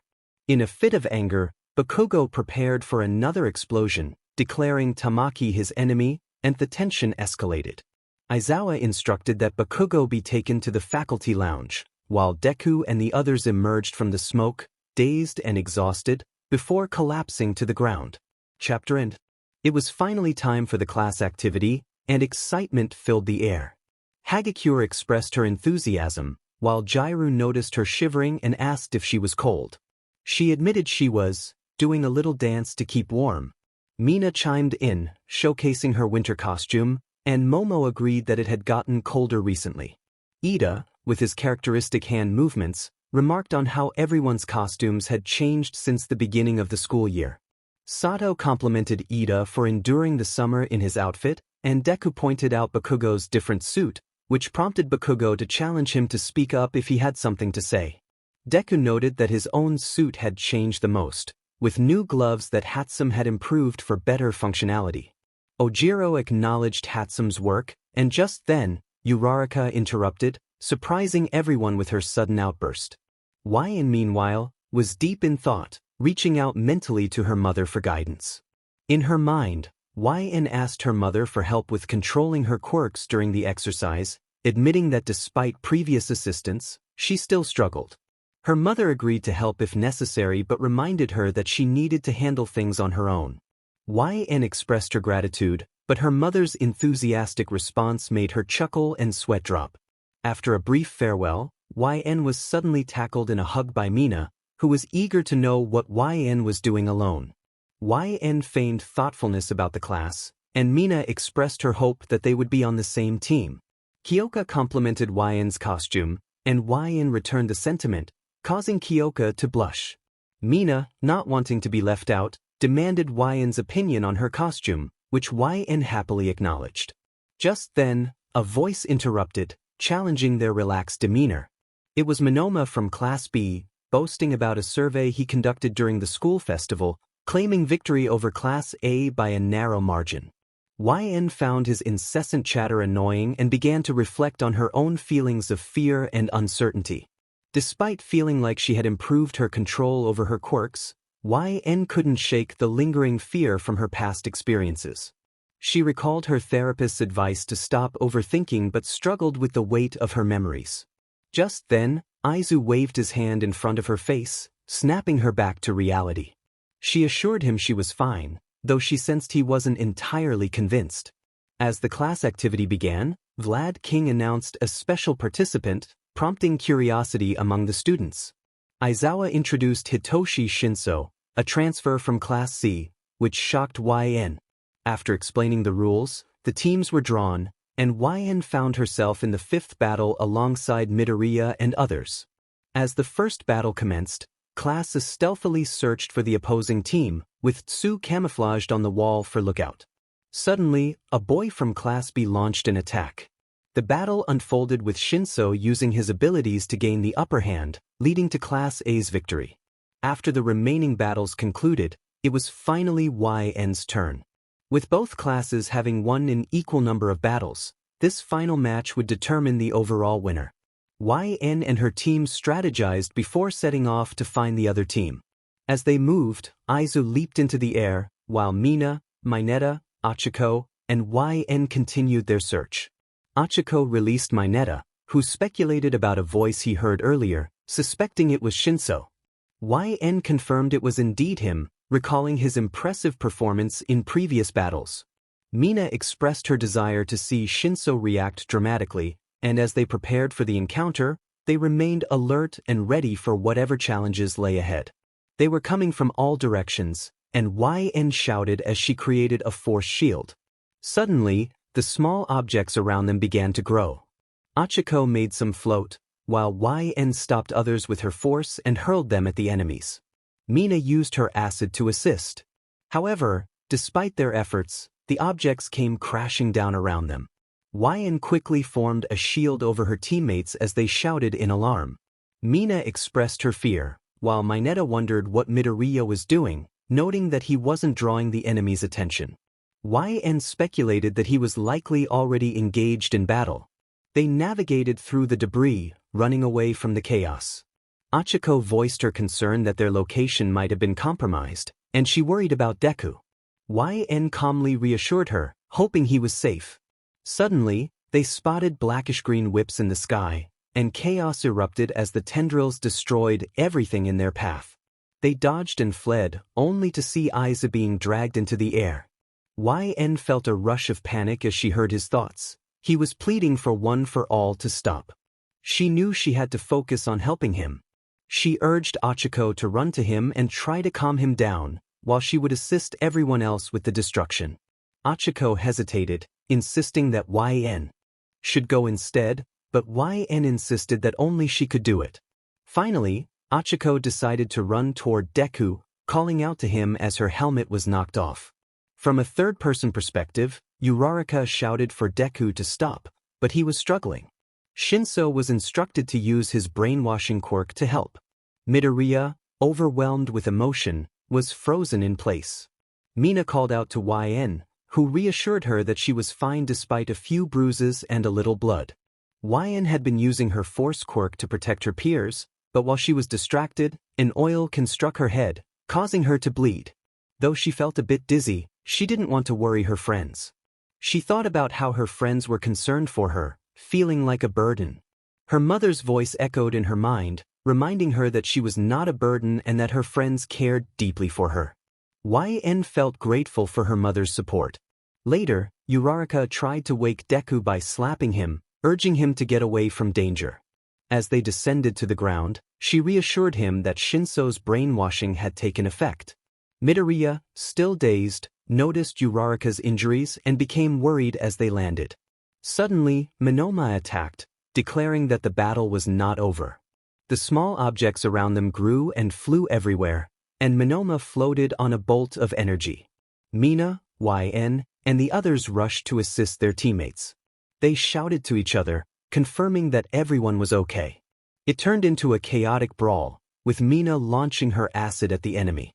In the midst of the fight, Midoriya noticed YN's injury and asked if she was all right. She assured him she was fine and urged him to focus on the battle.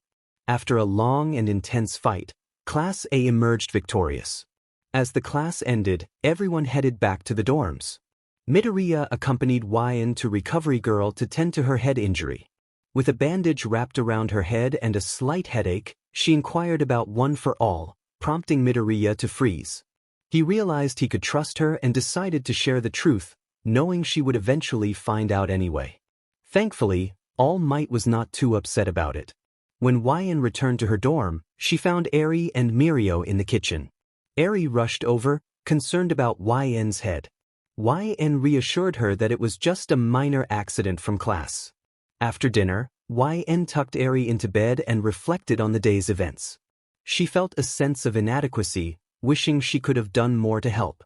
Despite her mother's reassurances, she struggled to believe them. Deciding to go to bed before her negative thoughts overwhelmed her, she quickly fell asleep. The lady asked if the two of them usually enjoyed training together. Shoto replied plainly that they were friends. She inquired if he had felt scared during their training, to which Shoto responded that he was able to act without fear thanks to his training. Denki exclaimed that they had been interviewed for an entire hour, yet Bakugo's answers had not been included at all, leaving only a small portion visible in the corner. He and Siro laughed heartily at the situation. Bakugo, gritting his teeth, wished for his answers to be used. Uraraka noted that they had protected Bakugo in a sense, while Momo remarked that this was already the third interview. Jiraiya commented that Bakugo's good reputation after receiving his provisional license had vanished. YN smiled, finding the situation amusing. The news lady on Deku's phone reported that the destruction in Daika City had been worse than in Kamino, but due to its lower population, there had been fewer victims. Ida mentioned that ever since the "look boy" incident, people's perspectives seemed to have changed. Uraraka expressed that it was because Endeavor had worked hard, a sentiment echoed by Mina. Midnight cautioned them not to be too optimistic, while Aikyo suggested that things might be moving in a positive direction. Emi Lady concluded that there was an underlying sense of urgency stemming from danger. MT Lady posed dramatically, stating that heroes had recently become more about showbiz, but now people wanted them to embody true heroism. Deku shouted in surprise upon seeing MD Lady, while Mineta jokingly choked him. Wyan called out to Aikyo, who explained that they had invited her as a special instructor due to their increasing exposure. Aizawa added that Midnight and Dr. DNA had also joined them. Bakugo protested that he didn't need any more exposure, but Kirishima encouraged everyone to do their best moving forward. Deku excitedly rambled about Dr. DNA, known for her work in hospitals across Japan and her impressive fighting skills with her DNA quirk, asking if he could take notes on her quirk. Wyan called out to Aizu, who was momentarily distracted. Mineta pointed out that MT Lady was the most showbiz among them, prompting her to playfully slap his hand. MT Lady announced that the class would be a media practicum, where she would teach them how a hero should behave. Kirishima rallied the group, urging them to get through the day with a plus-ultra spirit. Time passed, and MT Lady declared that the class would focus on practicing for hero interviews. She called Shoto to the stage, praising him for his performance. When she asked what kind of hero he wanted to be, Shoto expressed his desire to make everyone feel safe when he arrived. Emilady responded enthusiastically, suggesting that if a handsome boy like him came to save her, her heart would race. Shoto, confused, asked if she had heart problems. Emilady continued with her questions, asking about his ultimate moves. Shoto demonstrated his ice abilities, creating a massive wall of ice and explaining its various uses. He also mentioned his father's move, Flashfire Fist, clarifying that he was not yet at his father's level. MD Lady advised him that if he wanted to make people feel safe, it might be beneficial to smile, as it would charm the ladies. Shoto, alarmed, worried that if he smiled they might die, but Yn reassured him that she meant they would be drawn to him. Tokoyami asked if they were also supposed to showcase their moves during the interview. MT Lady emphasized that their ultimate moves were symbols of their identities, essential for establishing trust with the public and for teamwork with other heroes. Mineta remarked that MT Lady had previously only focused on her appearance, while Aizawa noted that all heroes were being influenced by the number one hero. With renewed energy, MT Lady encouraged them to continue with the interviews. Ida proudly declared his hero name, Ingenium, inspired by his brother. Momo introduced herself as Kriati, confident in her abilities. Uraraka announced her name, emphasizing her quirk, Zero Gravity. In front of her, everything felt weightless, and Uraraka expressed her excitement. MT Lady emphasized that being gentle is a skill as well.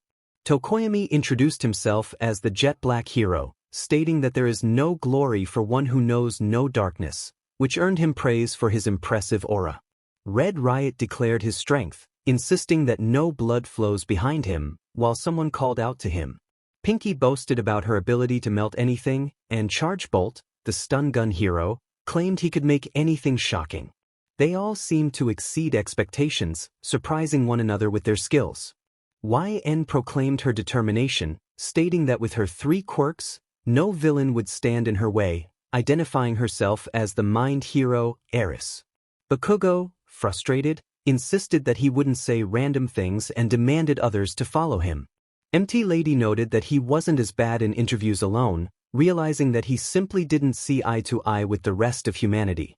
Shoto mentioned that Bakugo had been cut from a situation because he was present, to which Bakugo responded defiantly, asserting that no one could influence him. Shoto acknowledged Bakugo's attitude. Midnight suggested that Bakugo could learn how to handle the media from Aizawa, but Aizawa pointed out that there was someone else he should be learning from at that moment. Aikyo excitedly pointed out Yn's growth, attributing it to their collective efforts. MT Lady recognized Deku for his recent accomplishments. Deku, feeling a mix of emotions, expressed his gratitude, though he appeared frozen in place. Kirishima questioned when someone had learned to use his hardening technique, while Tsu noted that Deku seemed too nervous, recalling that he didn't often act this way. A conversation arose about Deku's admiration for All Might, with someone asking if many of his moves were inspired by the hero. Deku enthusiastically affirmed this, though YN whispered her disbelief at his loudness. As Deku continued to express his thoughts, MT Lady remarked on his tendency to talk too much. Midnight inquired about Deku's well-being after his quirk had gotten out of control recently, wondering if he had made progress. As Deku prepared to use a new aspect of his quirk, he felt the tension in the air, but it only resulted in a small wisp emerging. Excitedly, he announced that this tiny wisp was a step toward controlling his quirk. YN and Aikyo couldn't help but laugh at the situation, prompting MT Lady to express her annoyance and Bakugo to scold Deku for celebrating such a small achievement. Chapter End. The dorm room for Class A was adorned with Christmas decorations, and everyone wore festive red or green outfits. The atmosphere was lively as the class enjoyed cooking together, with Sato even baking a cake. Conversations flowed freely, though Bakugo stood off to the side, seemingly uninterested. Kaminari remarked on their busy schedules, noting that they might be the most occupied first years in UA history.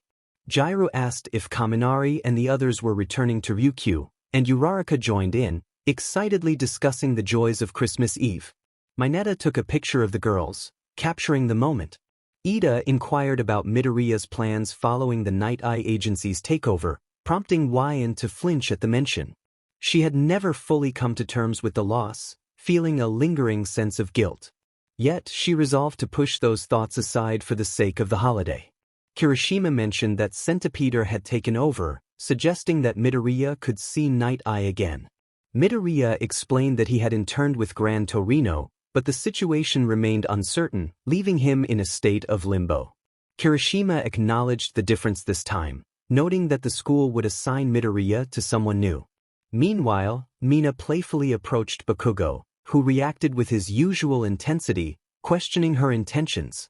Kirishima shouted about Bakugo's potential assignment with Genist, to which Bakugo replied that he hadn't made a decision yet. YN stepped away from the lively conversation, seeking a moment of solitude outside. She wondered about Eri's whereabouts and engaged in a quiet conversation with her mother in her mind.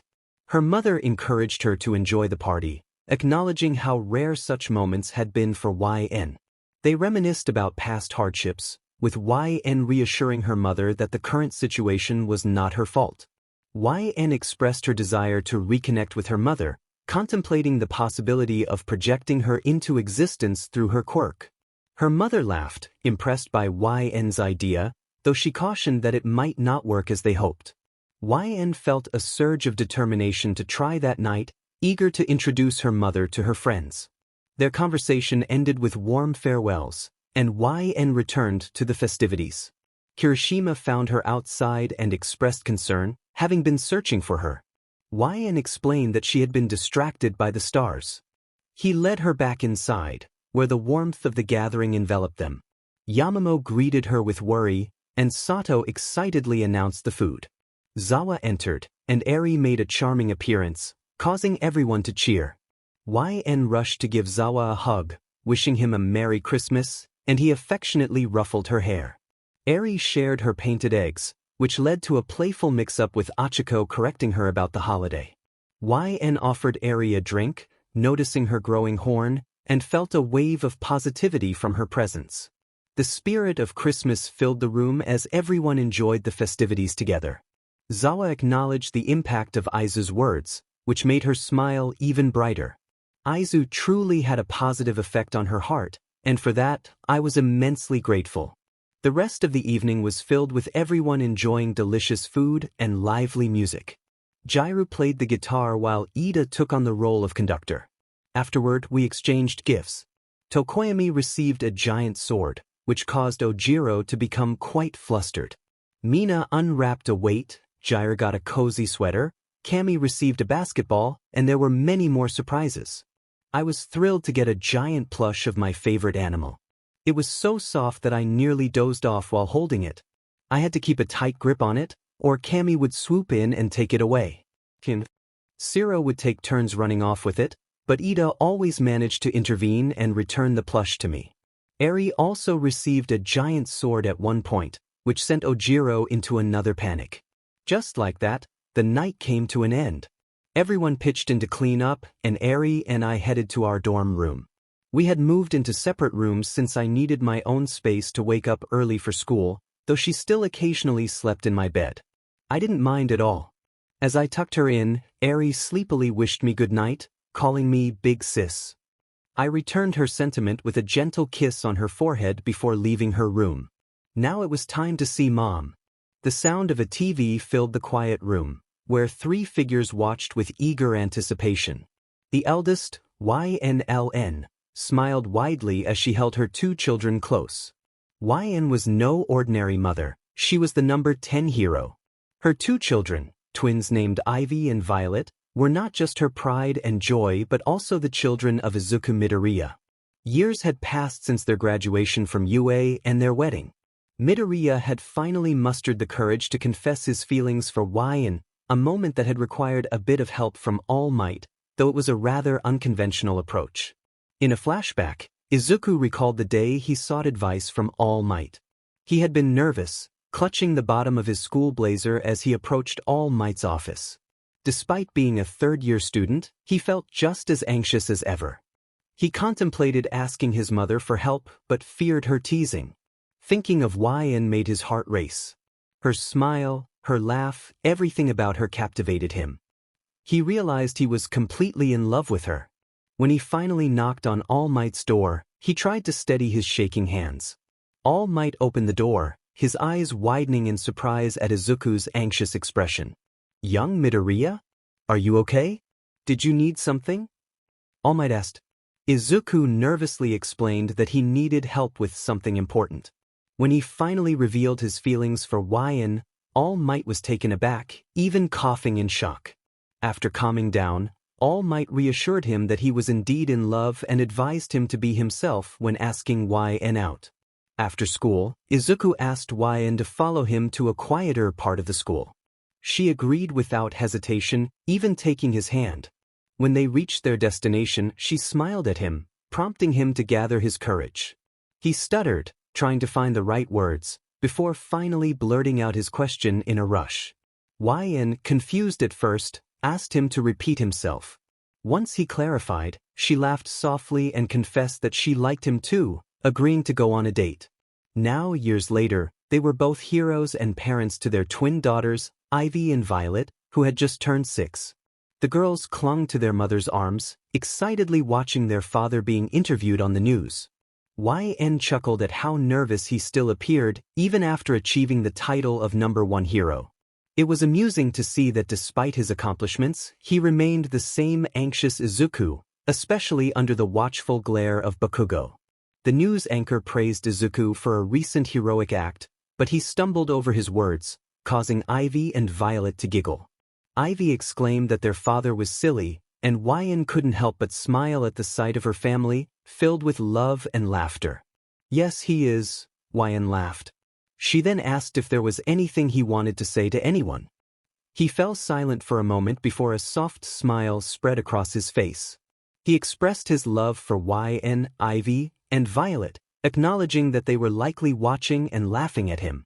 He shared how much he cherished them and how he couldn't wait to come home and spend time with them again. The thought of reuniting with his girls filled him with warmth. After the students of Class 1A graduated, many went their separate ways to focus on their hero careers. It was expected, but it left a certain spiky blonde feeling lost. He had been upset for years, unable to confess his feelings for YN. Since graduation, she had vanished, and no one knew her whereabouts. Rumors suggested she had moved away with her high school mentor, Aikyo. Katsuki tried reaching out, but she never responded. The uncertainty frustrated him. Did she hate him? He couldn't understand why she hadn't said goodbye. Despite everything, he still loved her more than anything. It shocked him, and he had denied it for years. But after confiding in his friends, he finally accepted his feelings. Yet, it hurt that he couldn't share them with her. At 25 years old, he sighed and rubbed his face, trying to push thoughts of her away. He clicked his tongue, forcing himself to focus on his paperwork. He was still petty about stupid Deku being the #1 hero, even though he held the second spot. The thought irritated him. How could that nerd have beaten him? A knock on his door interrupted his thoughts. He called for the person to enter, his voice deep and commanding. He had grown into an attractive man, tall and muscular with an undercut, and even had an eyebrow piercing thanks to Denki's persuasion. His assistant, Maria, informed him that someone was calling for him on line 3 Red Riot. He thanked her, and she left. Picking up the phone, he greeted Kirishima, who excitedly invited him to a high school reunion the next day. Katsuki hesitated, wondering if YN would be there, but quickly remembered she had disappeared. He sighed and reluctantly agreed to attend, knowing Kirishima would pester him until he did. The day of the reunion arrived, and Katsuki found himself driving to UA. It felt strange to return after so long. Deep down, he missed everyone, especially her. He arrived to find the school bustling with people, and he braced himself for a long night. After checking his appearance in the mirror, he stepped inside. As soon as he entered, Kirishima rushed over, excited to see him. Katsuki was greeted by familiar faces: Pinky, Dunce Face, and Tape Arms. It had been ages since they had all been together. Despite his irritation, he felt a smile tugging at his lips as they laughed and reminisced. After a few hours of catching up and playfully tormenting Midoriya, he spotted Aizawa with a girl who had long, short, hair. He approached and tapped her shoulder, his breath catching when she turned around. His eyes widened in surprise. She looked beautiful. YN smiled at him, and he was taken aback. She asked how he had been, and he felt a surge of emotions. He couldn't believe she was standing right in front of him after all this time. Realizing he was getting upset, she led him outside to a quieter spot. They stood in silence for a moment before she sighed, looking at the ground. Katsuki couldn't hold back his frustration any longer. He demanded to know where she had been and why she hadn't answered his calls. He expressed how worried everyone had been, especially him, and how much it hurt not to see her. YN apologized, explaining that she had needed to get away and didn't want to burden anyone with her problems. Aikyo had come with her to ensure her safety, and she had been staying in America. She had missed everyone, especially him, but felt overwhelmed at the time. Katsuki's heart softened as he listened. He told her she was not a burden and that they all cared about her. He confessed his love for her, revealing how scared he had been during her absence. He reminded her that they had all gone through difficult times, and they would always be there for her. So they understood that moving on wasn't easy. If there were problems, she could have shared them. The girl hugged her tightly, fearing she might disappear again, and tears flowed. Once the tears subsided, she gently wiped her face, causing her eyes to widen in surprise. A smirk appeared on her face, which only deepened when she noticed the confusion on his. She teased him, suggesting that he loved her. His face flushed with embarrassment as he denied it, feeling his heart race. She laughed, reminding him that she had heard him say it. He looked away, trying to hide his feelings. She confessed how much she missed him, how thoughts of him filled her days since their separation, and how it felt like her heart would burst. She revealed that she was in love with him, her smile soft and genuine. He sat in shock, realizing she loved him too. Unable to contain his emotions, he cupped her face in his hands and leaned in, pausing for a moment as she nodded, giving her permission. Their kiss was a beautiful moment, filled with warmth and affection. He looked at her, his heart overflowing with love, and declared his feelings for her. It was a quiet night at the UA dorms, with most students asleep. Only YN and Denki were awake. Denki was engrossed in his games while YN stared at the ceiling, having just woken from another nightmare. Exhausted, she needed something to distract her. Though she considered calling Denki, she hesitated, not wanting to disturb him. She remembered how he had noticed her tiredness and offered to be there for her during her nightmares. After some reluctance, she dialed his number. When he answered, she admitted that the nightmare had returned. He assured her it was okay and asked if she wanted to talk. She declined, not wanting to burden him further. He insisted she was not a burden and encouraged her to meet him in the main room. After a moment of hesitation, she agreed and got ready, deciding to keep her comfortable pajamas on. She made her way to the main room, where Denki was waiting for her, excited and ready for their adventure. As they snuck out of the dorms, laughter filled the air, both relieved not to be caught. They chatted as they walked hand in hand until they reached an overnight convenience store. YN raised an eyebrow in confusion at Denki's choice, but he reassured her it would be fun. Inside the store, they playfully picked out snacks and slushies, enjoying each other's company. Denki paid for everything, and they headed to a nearby park. Sitting on a bench, they shared their treats, and Denki's silly stories made her laugh until she snorted, causing him to tease her. After their laughter faded, they enjoyed a peaceful moment, gazing at the stars, unaware that they were still holding hands. YN expressed her gratitude for the distraction from her nightmares, sharing how much fun she had. Denki, concerned for her well-being, promised to always be there for her. As they sat together, their faces drew closer, breaths mingling in the cool night air. Denki glanced at her lips, seeking permission, and she nodded, leaning in. Their lips met in a brief but sweet kiss, and he pulled her in for another, resting their foreheads together afterward. Denki playfully remarked that he didn't need to confess his feelings, and she chuckled in agreement. When he shyly asked if they were dating now, she smiled and confirmed it. Suddenly, Denki jumped up with excitement, startling her. He had a new idea, and despite her hesitation from past experiences, she laughed and agreed to hear him out. He pulled her up and played music from his phone, ready for their next adventure. Denki extended his hand and asked if he could have this dance. YN chuckled and accepted, and soon they were slow dancing together. Anyone watching could feel the love radiating from the young couple. Their night, which had turned into morning, was filled with playful dancing under the bright moonlight, as if the clouds had parted just for them. The stars twinkled happily above, and the moon illuminated their special moment. Reluctantly, they returned to the dorms to avoid getting into trouble. Before parting ways, they sealed their night with a sweet kiss. As they settled into their beds, goofy smiles spread across their faces, and for the first time in a while, YN enjoyed a good night's sleep. Today was a special day for some, but for others, it was quite miserable.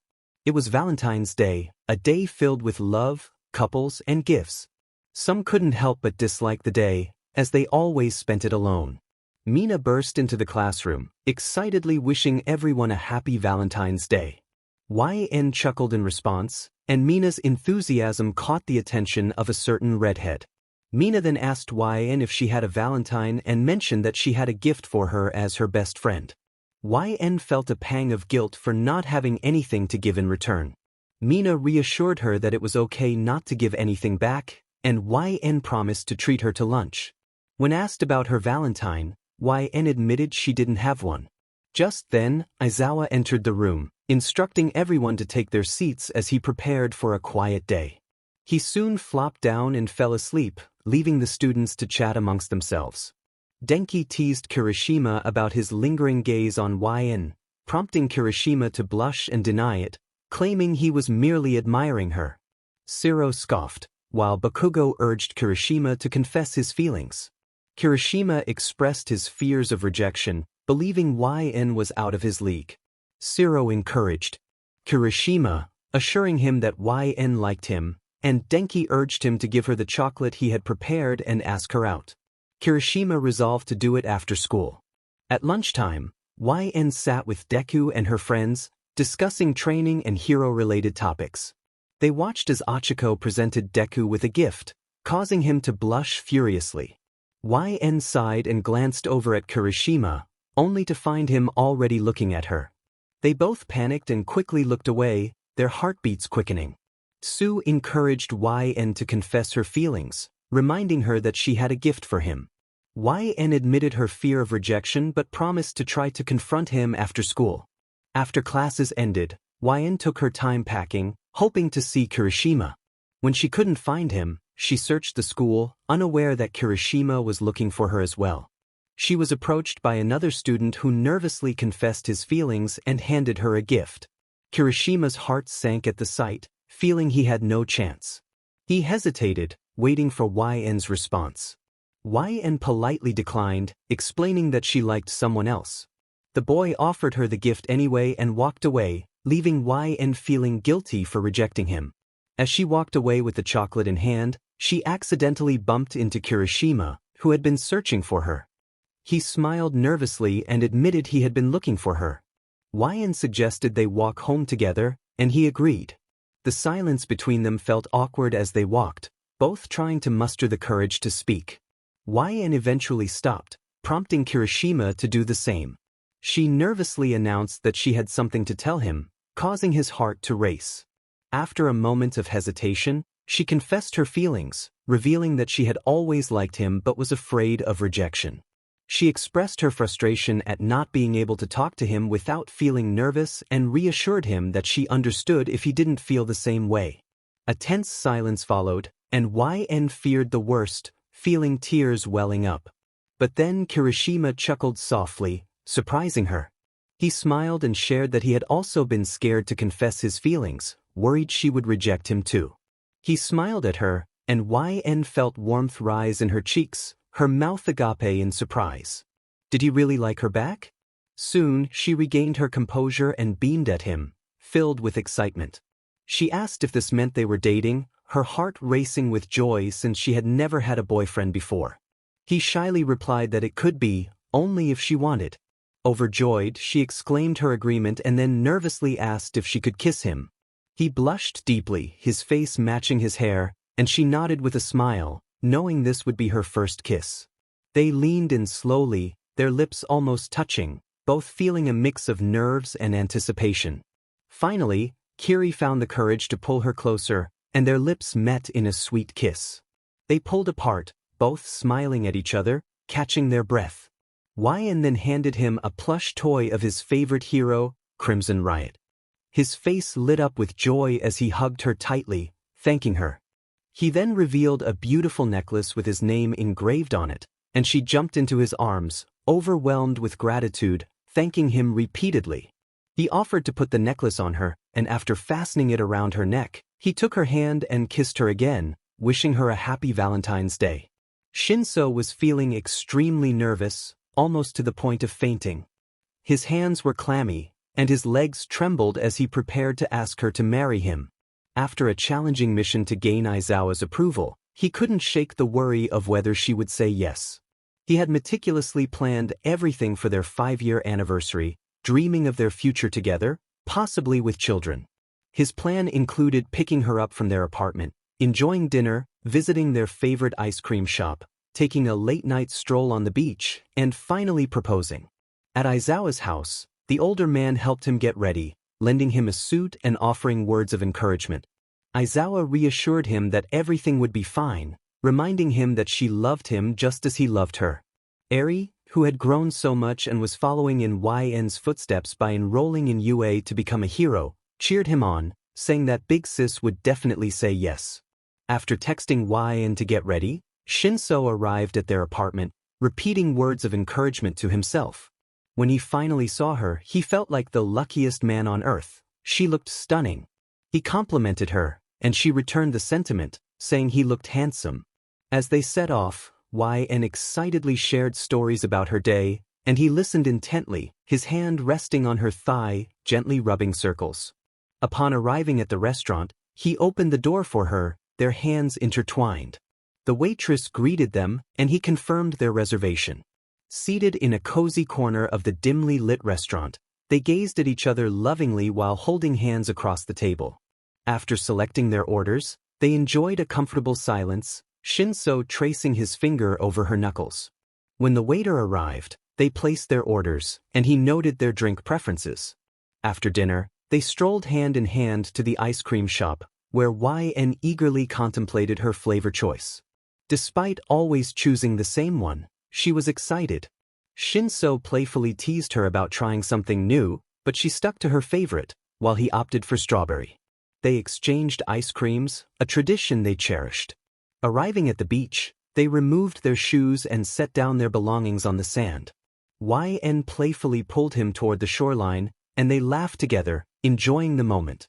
Shinso felt elated to be with her, completely captivated by her presence. He knew in that moment that he wanted to spend his life with her. He paused, calling out to her. She turned, her gentle smile warming his heart.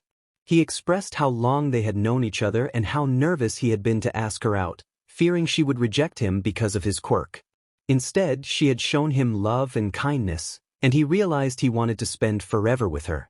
He then pulled out a velvet box and knelt down, opening it. YN gasped, her eyes filling with tears as she saw the ring. Shinso held her hand and asked if she would marry him.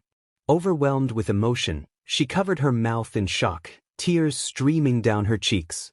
She exclaimed, her enthusiastic agreement, jumping into his arms. They embraced for a moment before he slipped the ring onto her finger, sealing their promise. He expressed his love for her with a passionate kiss, holding her face gently in his warm hands.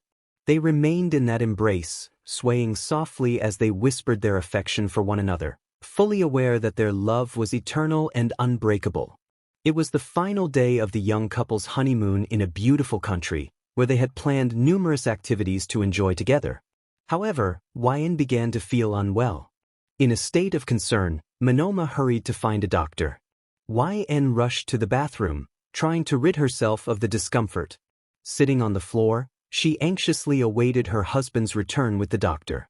As she sat there, thoughts began to swirl in her mind. When had her last PRD occurred? She was supposed to have it at the start of their trip, but it hadn't come. Suddenly, a wave of realization washed over her. Could she be? No, that seemed impossible. Yet the signs were there. Morning sickness had plagued her for days, but now it felt more intense. A cramp tightened in her stomach, and tears threatened to spill. Soon, Monoma and the doctor returned.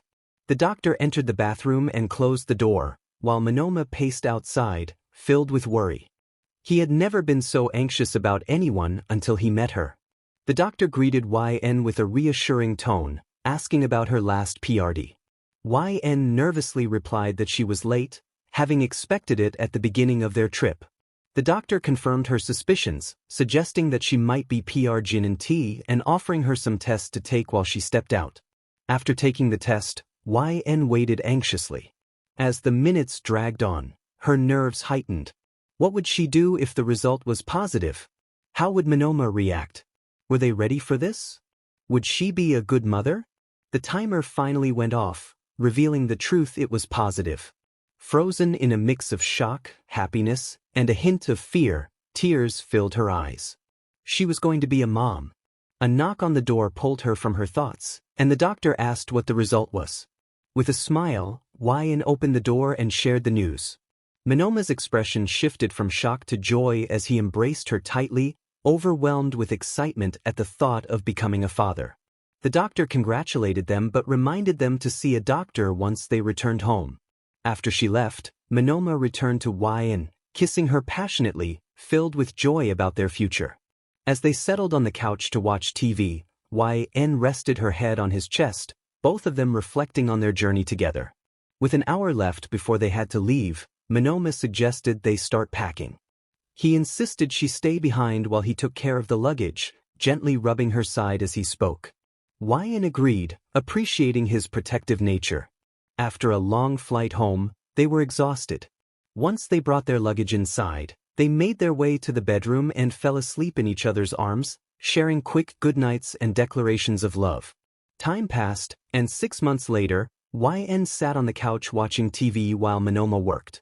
They had just had an appointment to determine the baby's gender and decided to host a gender reveal party. Bored at home, YN took the opportunity to create an invitation list and prepare for the celebration. When Monoma returned home from work, he called for YN, but the house was quiet. He found her fast asleep on the couch, surrounded by envelopes and pens. Smiling, he tidied up the mess and lovingly brushed her hair away from her face before carrying her to bed. After a quick shower, he settled beside her, kissing her head and her stomach before drifting off to sleep. On the day of the gender reveal party, their friends gathered to celebrate.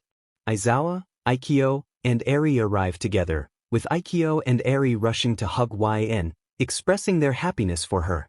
YN greeted her father, who congratulated her with a smile, and they shared a light-hearted moment about becoming a grandparent. After enjoying time with friends and delicious food, it was time for the reveal. YN and Monoma held hands as they prepared to announce the baby's gender. With excitement in the air, they counted down and pulled the poppers, and the crowd erupted in cheers when they discovered they were having a baby boy. Monoma lifted YN in a joyful embrace, both of them smiling widely. Their love for each other shone through as they shared a kiss, overwhelmed with happiness. After more celebrations and opening gifts, the party eventually came to a close, leaving the couple excited for their future together. Some stayed back to help set up the nursery and bring in all the gifts. The rest of their night was spent together, eagerly anticipating the moment they could hold their baby boy. The UA dorms were quiet, with everyone engaged in their own activities on this slow Sunday. However, one particular tape hero felt restless and wanted to do something. He considered training with someone, but everyone he approached declined. There was still one person left to ask, and though he was nervous about it, he knew he had to try. After all, he was about to ask his crush to train with him. As he walked slowly down the hall, Ciro repeated his lines in his head. He thought to himself that all he needed to say was, "Hey YN, do you want to train with me?" He wondered if that sounded too plain, but reassured himself that it was fine since he wasn't asking her on a date, at least not yet. He finally stopped in front of her door, contemplating whether to knock. On the other side, YN asked if he was going to just stand there or if he was going to knock. Startled, Ciro fumbled for words, surprised that she knew it was him. She opened the door and asked if he needed something. He nervously explained that he wanted to know if she could train with him. He mentioned that everyone else was busy, but quickly added that she didn't have to if she didn't want to. YN chuckled and assured him that she would train with him since she was actually heading down there herself. Excited, Ciro suggested they go, and they made their way to the training grounds quickly. After stretching, YN asked if they should fight first with quirks or without them. Ciro proposed starting without quirks, and YN playfully warned him to be prepared to lose. He confidently claimed that it would be over quickly and charged at her. YN was no weakling. She had trained in combat daily with her father, Aizawa. Before Ciro could land a punch, she sidestepped and expertly threw him over her shoulder, surprising him. He landed on the ground, stunned, and she smirked, reminding him not to underestimate his opponent. As they prepared for the next round with quirks, Ciro felt a twinge of apprehension. YN encouraged him to start, and he quickly devised a plan to distract her with his tape while trying to avoid her telekinesis. He ran around her, throwing tape to obscure her vision, but she could sense his movements. YN declared that he couldn't win because she could sense him, but Ciro's distractions were working. He saw an opening and managed to tape her hands and feet to the ground, claiming victory. However, YN revealed that she didn't need her hands to use her telekinesis and quickly freed herself, entering his mind to force him to forfeit. After a few hours of training, both were exhausted and lay on the ground, with the sunset casting a warm glow around them. YN teased Ciro about his thoughts, and he blushed, wondering if she could truly read his mind.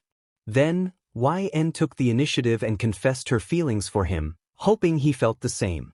Ciro was taken aback but admitted he liked her too, ever since he first saw her. They both smiled at the realization of their mutual feelings. YN asked if she could kiss him, but Ciro wanted to try something first. He instructed her to stay still while he prepared.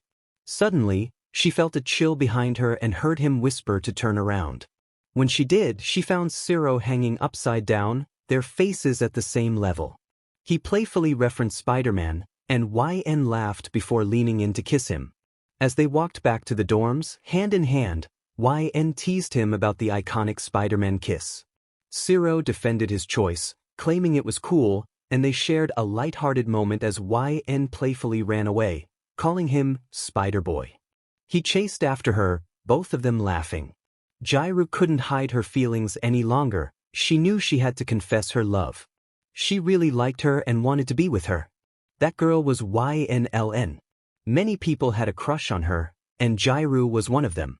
The thought of someone else confessing first made her anxious, so she had to act quickly. Jairu had the perfect idea to confess. What better way than to use the one thing she excelled at, music? She decided to write a song for YN, hoping that the girl would reciprocate her feelings.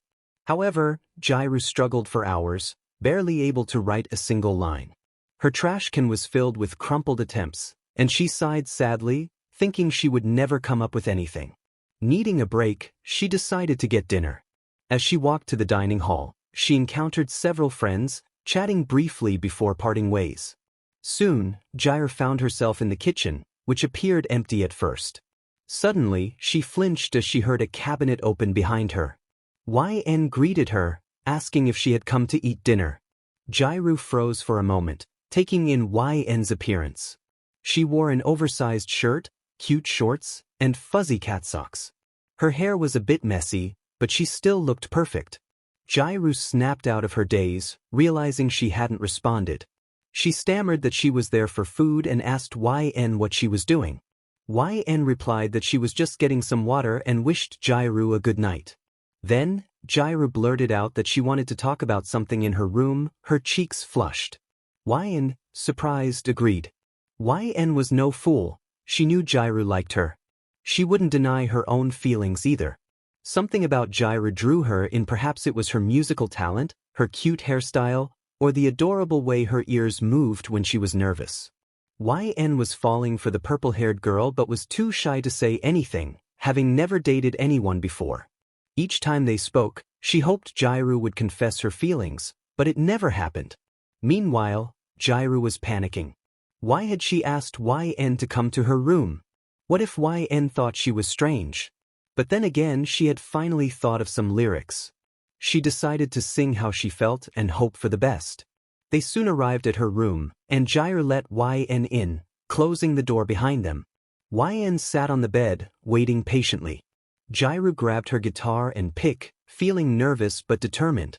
She explained that she had something to tell YN but wanted to sing it instead. YN sat there, shocked and curious about what Jairu would reveal through her song. As Jairu began to strum her guitar, she poured her heart into the lyrics, expressing her feelings for YN. The song spoke of their friendship and her desire for something more, revealing the depth of her emotions. When she finished, panting for breath, YN sat in stunned silence. Jairu, anxious, asked how she felt. YN quickly came to her senses, admitting that she liked Jairu too but had been afraid to say anything. The joy in her voice was evident as she expressed her happiness at Jairu's song. Relief washed over Jairu, and they both leaned in slowly, unsure of how to kiss but eager to try.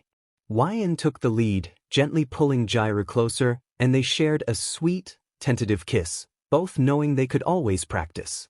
Later, two girls lay on the floor, bored and restless.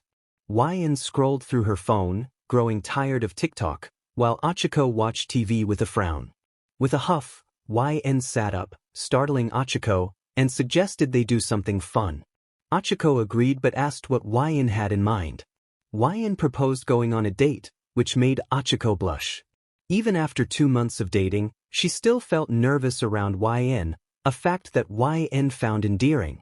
YN mentioned seeing a flyer for a carnival earlier that day, and Achiko excitedly agreed to go, rushing off to change into something more suitable. YN quickly dressed and ran down the stairs, finding Achiko waiting for her. They complimented each other's outfits and set off, their conversation filled with laughter and lightness as they walked, the atmosphere around them vibrant and full of love. Their walk was filled with happy smiles and laughter. At one point, Achiko wanted to hold YN's hand but felt too nervous. YN noticed this and took her hand, smiling, which made Achiko blush deeply. They soon arrived at the carnival, bustling with couples, children, families, and friends. YN tightened her grip on Achiko's hand to ensure they wouldn't get separated. Their first stop was a beanbag toss game. It was clear the game was rigged, so YN decided to use her powers to win a fluffy pink bear for Achiko. After initially losing, she pushed the beanbag into the hole with her abilities, thinking that what they didn't know wouldn't hurt them. Achiko laughed upon seeing this and thanked YN for winning the bear. They then explored various food stands, starting with a crepe stand where YN chose one filled with strawberries. They shared a cup of ice cream and indulged in some donut ball.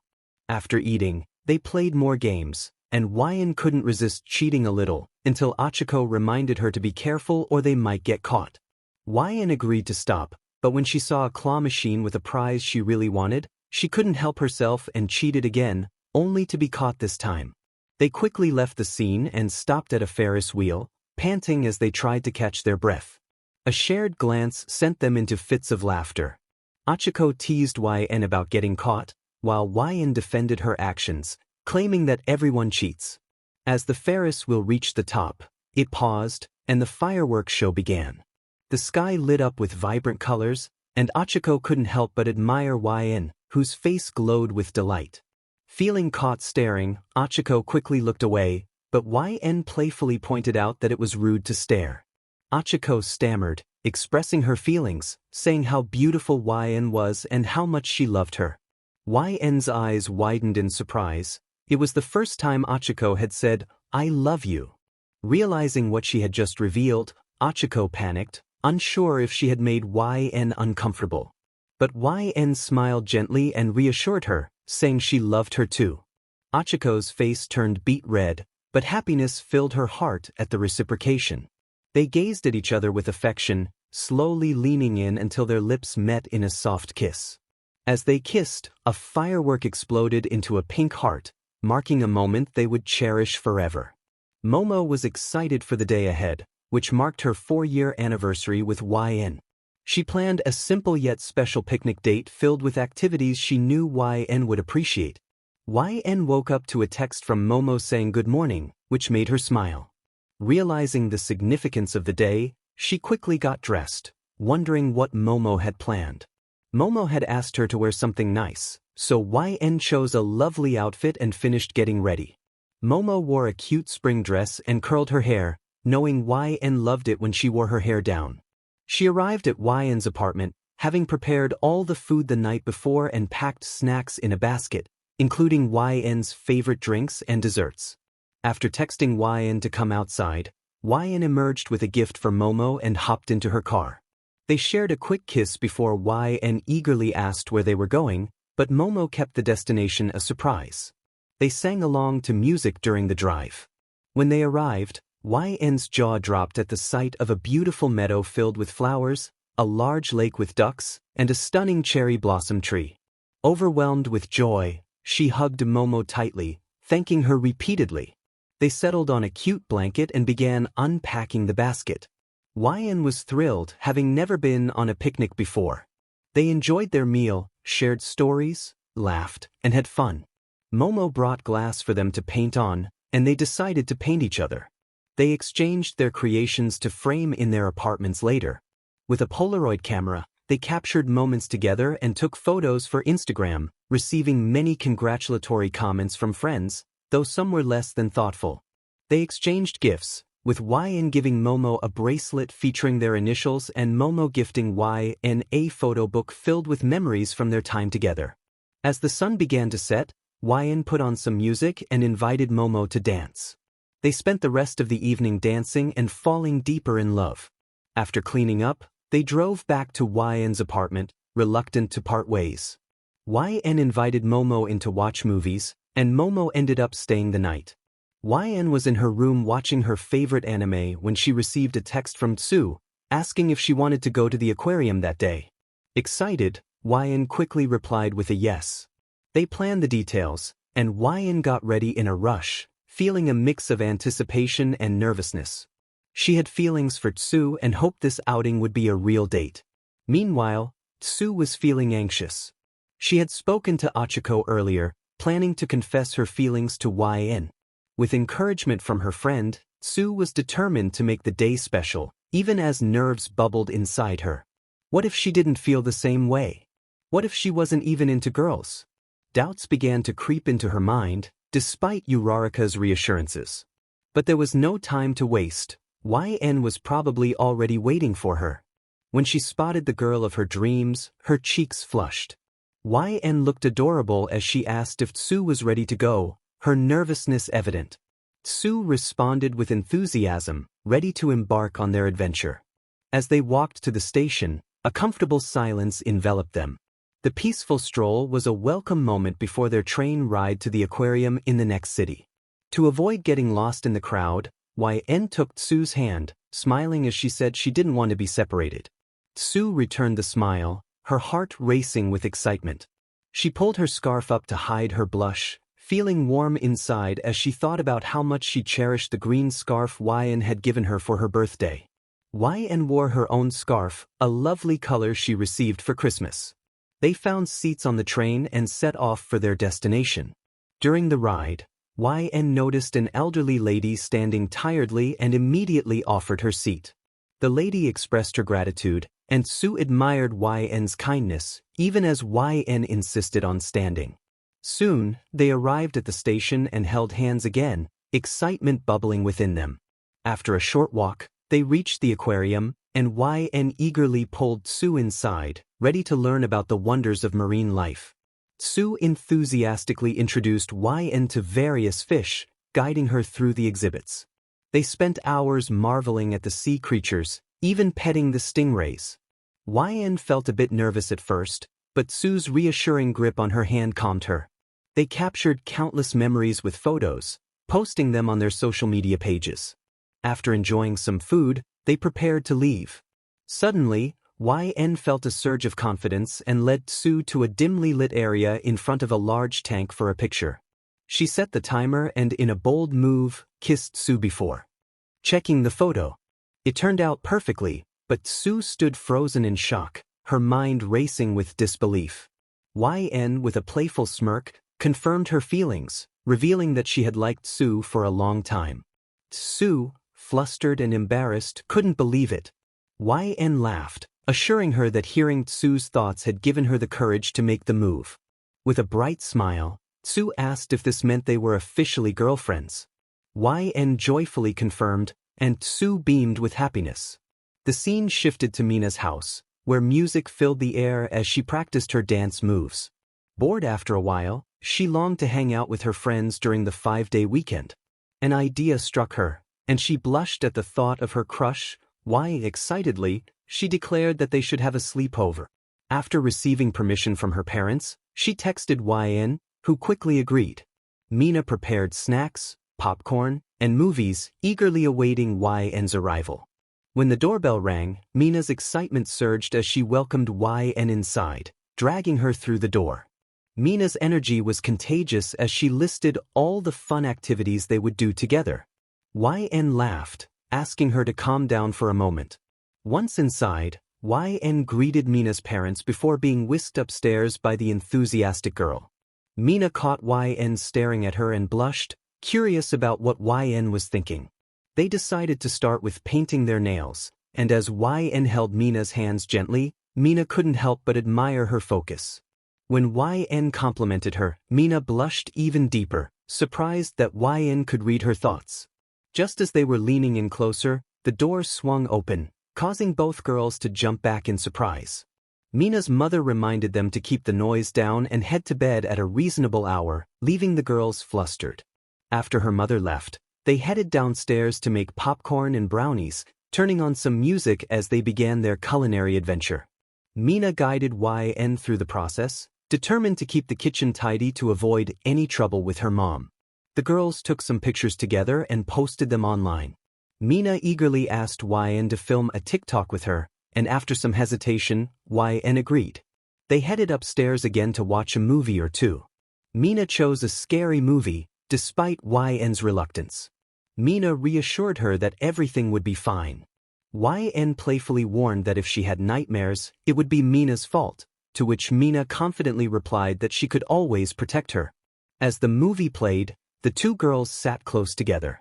YN flinched at a jump scare, instinctively grabbing Mina's hand, which made Mina blush even more. She held onto YN's hand for comfort. Toward the end of the movie, YN began to doze off. Mina took the opportunity to tidy up her room and gently placed YN on her bed. Not wanting to make YN uncomfortable, Mina decided to sleep on the floor. However, YN woke up before she could settle in. YN suggested that Mina could sleep up on the bed with her. Mina hesitated, asking if it was really okay. YN reassured her that it was her bed and playfully pointed out that Mina couldn't protect her from the floor. Mina dramatically exclaimed how silly she had been, causing YN to laugh. Mina climbed into bed and nestled under the covers. Both girls turned to face each other, sharing smiles. YN whispered a soft greeting, and Mina responded in kind. They exchanged glances and laughter, feeling a surge of energy that chased away their earlier fatigue. Before Mina could drift off, YN spoke again, expressing her desire to continue what they had started before being interrupted. Mina was curious but was cut off when YN leaned in to kiss her. Mina kissed back, holding YN's face gently. They pulled apart, smiling at each other. YN quickly turned away, wishing her good night, which prompted Mina to exclaim in surprise, feeling a rush of emotions. YN woke up to a phone call from her girlfriend, Kendo. She sat up and answered the phone, greeting Kendo, who asked if she had just woken up. YN sighed, wondering how Kendo always knew. Kendo laughed, explaining that she knew YN so well. Kendo revealed that she had a surprise planned and was taking YN out for lunch first. YN, curious, pressed for details, but Kendo playfully refused to spoil the surprise. Excited, YN agreed to get ready. Kendo promised to arrive soon, and they exchanged affectionate goodbyes before hanging up. YN quickly dressed, fixed her hair, brushed her teeth, and washed her face. Unsure of what the day would hold, she packed her tote bag with essentials, including her camera for memories. Kendo arrived and honked the horn, prompting YN to rush down the stairs, nearly tripping in her excitement. Aizawa, watching from the couch with Eri, reminded her to be careful. YN shouted a quick goodbye as she dashed out the door, leaving Aizawa to sigh at her antics while Eri giggled. Kendo took YN to a charming sandwich shop for lunch. The two girls entered hand in hand, ordered their food, and found a cozy table. They chatted about various topics, with YN playfully begging Kendo to reveal the surprise, but Kendo remained tight-lipped. After finishing their meal, they returned to Kendo's car, where Kendo announced that it was time for the surprise but insisted on blindfolding YN first. YN protested playfully, but Kendo gently placed the blindfold over her eyes and started the car. Kendo assured her that it wouldn't take long and turned on the playlist YN had made. They sang along to their favorite songs as they drove. Upon arriving at their destination, Kendo instructed YN to wait in the car while she helped her out. Kendo guided YN into the store and then told her to open her eyes. When YN did, she was met with the sight of an adorable little kitten. Overwhelmed with joy, she exclaimed in excitement, realizing the kitten was for her. Kendo explained that she had remembered YN's wish for a cat and had found the perfect one. She had already taken care of everything, leaving YN speechless with gratitude as she cradled the small kitten to her chest. YN mentioned that Aizawa would likely be surprised, but Kendo reassured her that she had already spoken to him, and he had agreed to the new addition. YN was thrilled to learn that Aizawa had been in on the surprise. Kendo then revealed that she had also prepared everything needed for the kitten, impressing YN with her thoughtfulness. When they arrived back at YN's house, they knocked on the door, which was opened almost immediately by a delighted Eri and a slightly more reserved Aizawa. YN announced their arrival with enthusiasm, and Aizawa sighed, inviting them inside. Eri was eager to see the kitten, and YN handed her over, watching as Eri's eyes sparkled with excitement. YN pondered a name for the kitten and suggested Cloud, inspired by its fluffy appearance. Aizawa agreed, and the kitten made its way over to him, settling at his feet. YN joked about Aizawa's apparent connection with cats, causing everyone to laugh, even as Aizawa tried to maintain his composure. Inside, he felt a swell of happiness at the new addition to their family. The cat has chosen him. A new addition to the family had arrived. Cloud. The excitement was palpable as everyone welcomed this furry friend. Kenkanitsu expressed affection, while Shinto playfully mentioned wanting to kidnap the cat. A 3000 chimed in, teasing that Sho must have been thrilled about the new arrival. And just like that, the chapter came to a close. The author reflected on the journey of writing this story, expressing gratitude for the support received. It had been a fun experience, despite moments of absence. They hinted at the possibility of new stories in the future, but for now, this was the end. In another announcement, the author shared the exciting news of publishing their first book on Amazon Kindle. It featured a collection of 14 short horror stories titled The Unidentified Stories. They encouraged readers who enjoyed short tales to check it out and thanked everyone for their continued support and engagement with their stories. And with that, the chapter concluded. Well, welcome to the classroom, YN, he smiled. Now that you are in our class, we can hang out more. Ashido said as she hugged YN from behind. YN nodded and smiled at her, feeling a fluttering sensation in their stomach. What was that? Are you excited to be in this class, YN Ribbit? Tsu asked, looking adorable. YN thought to themselves how cute she was. I am. I really want to be a hero just like Deku and Mirio. Since they saved Eri and me, I can save even more people like us. That way they will never suffer, YN replied. YN, you're so cute. Ashido squealed, pressing her cheek against YN's. YN felt that strange sensation again. Ashido, they exclaimed. How come you're hogging her, Ashido? Kaminari complained, and she simply stuck her tongue out at him. They continued chatting for a few more minutes until All Might entered the room. Hello everyone, he greeted with a smile. Hi All Might, they all shouted, which startled Zawa awake.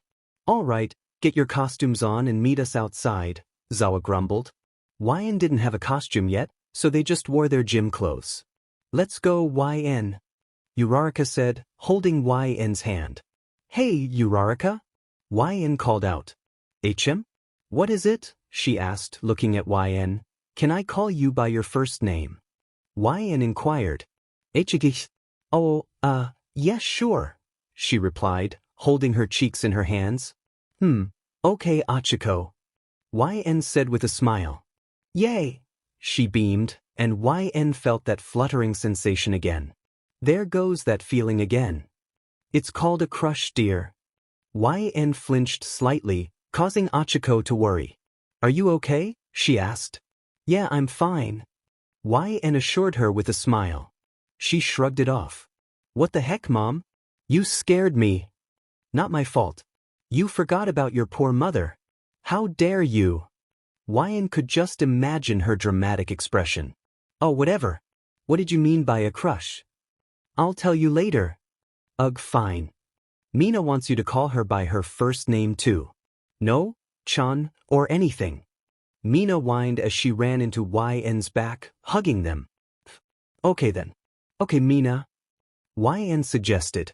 I like it, she shouted, prompting a few others to request their first names as well. All right, everyone, let's get started.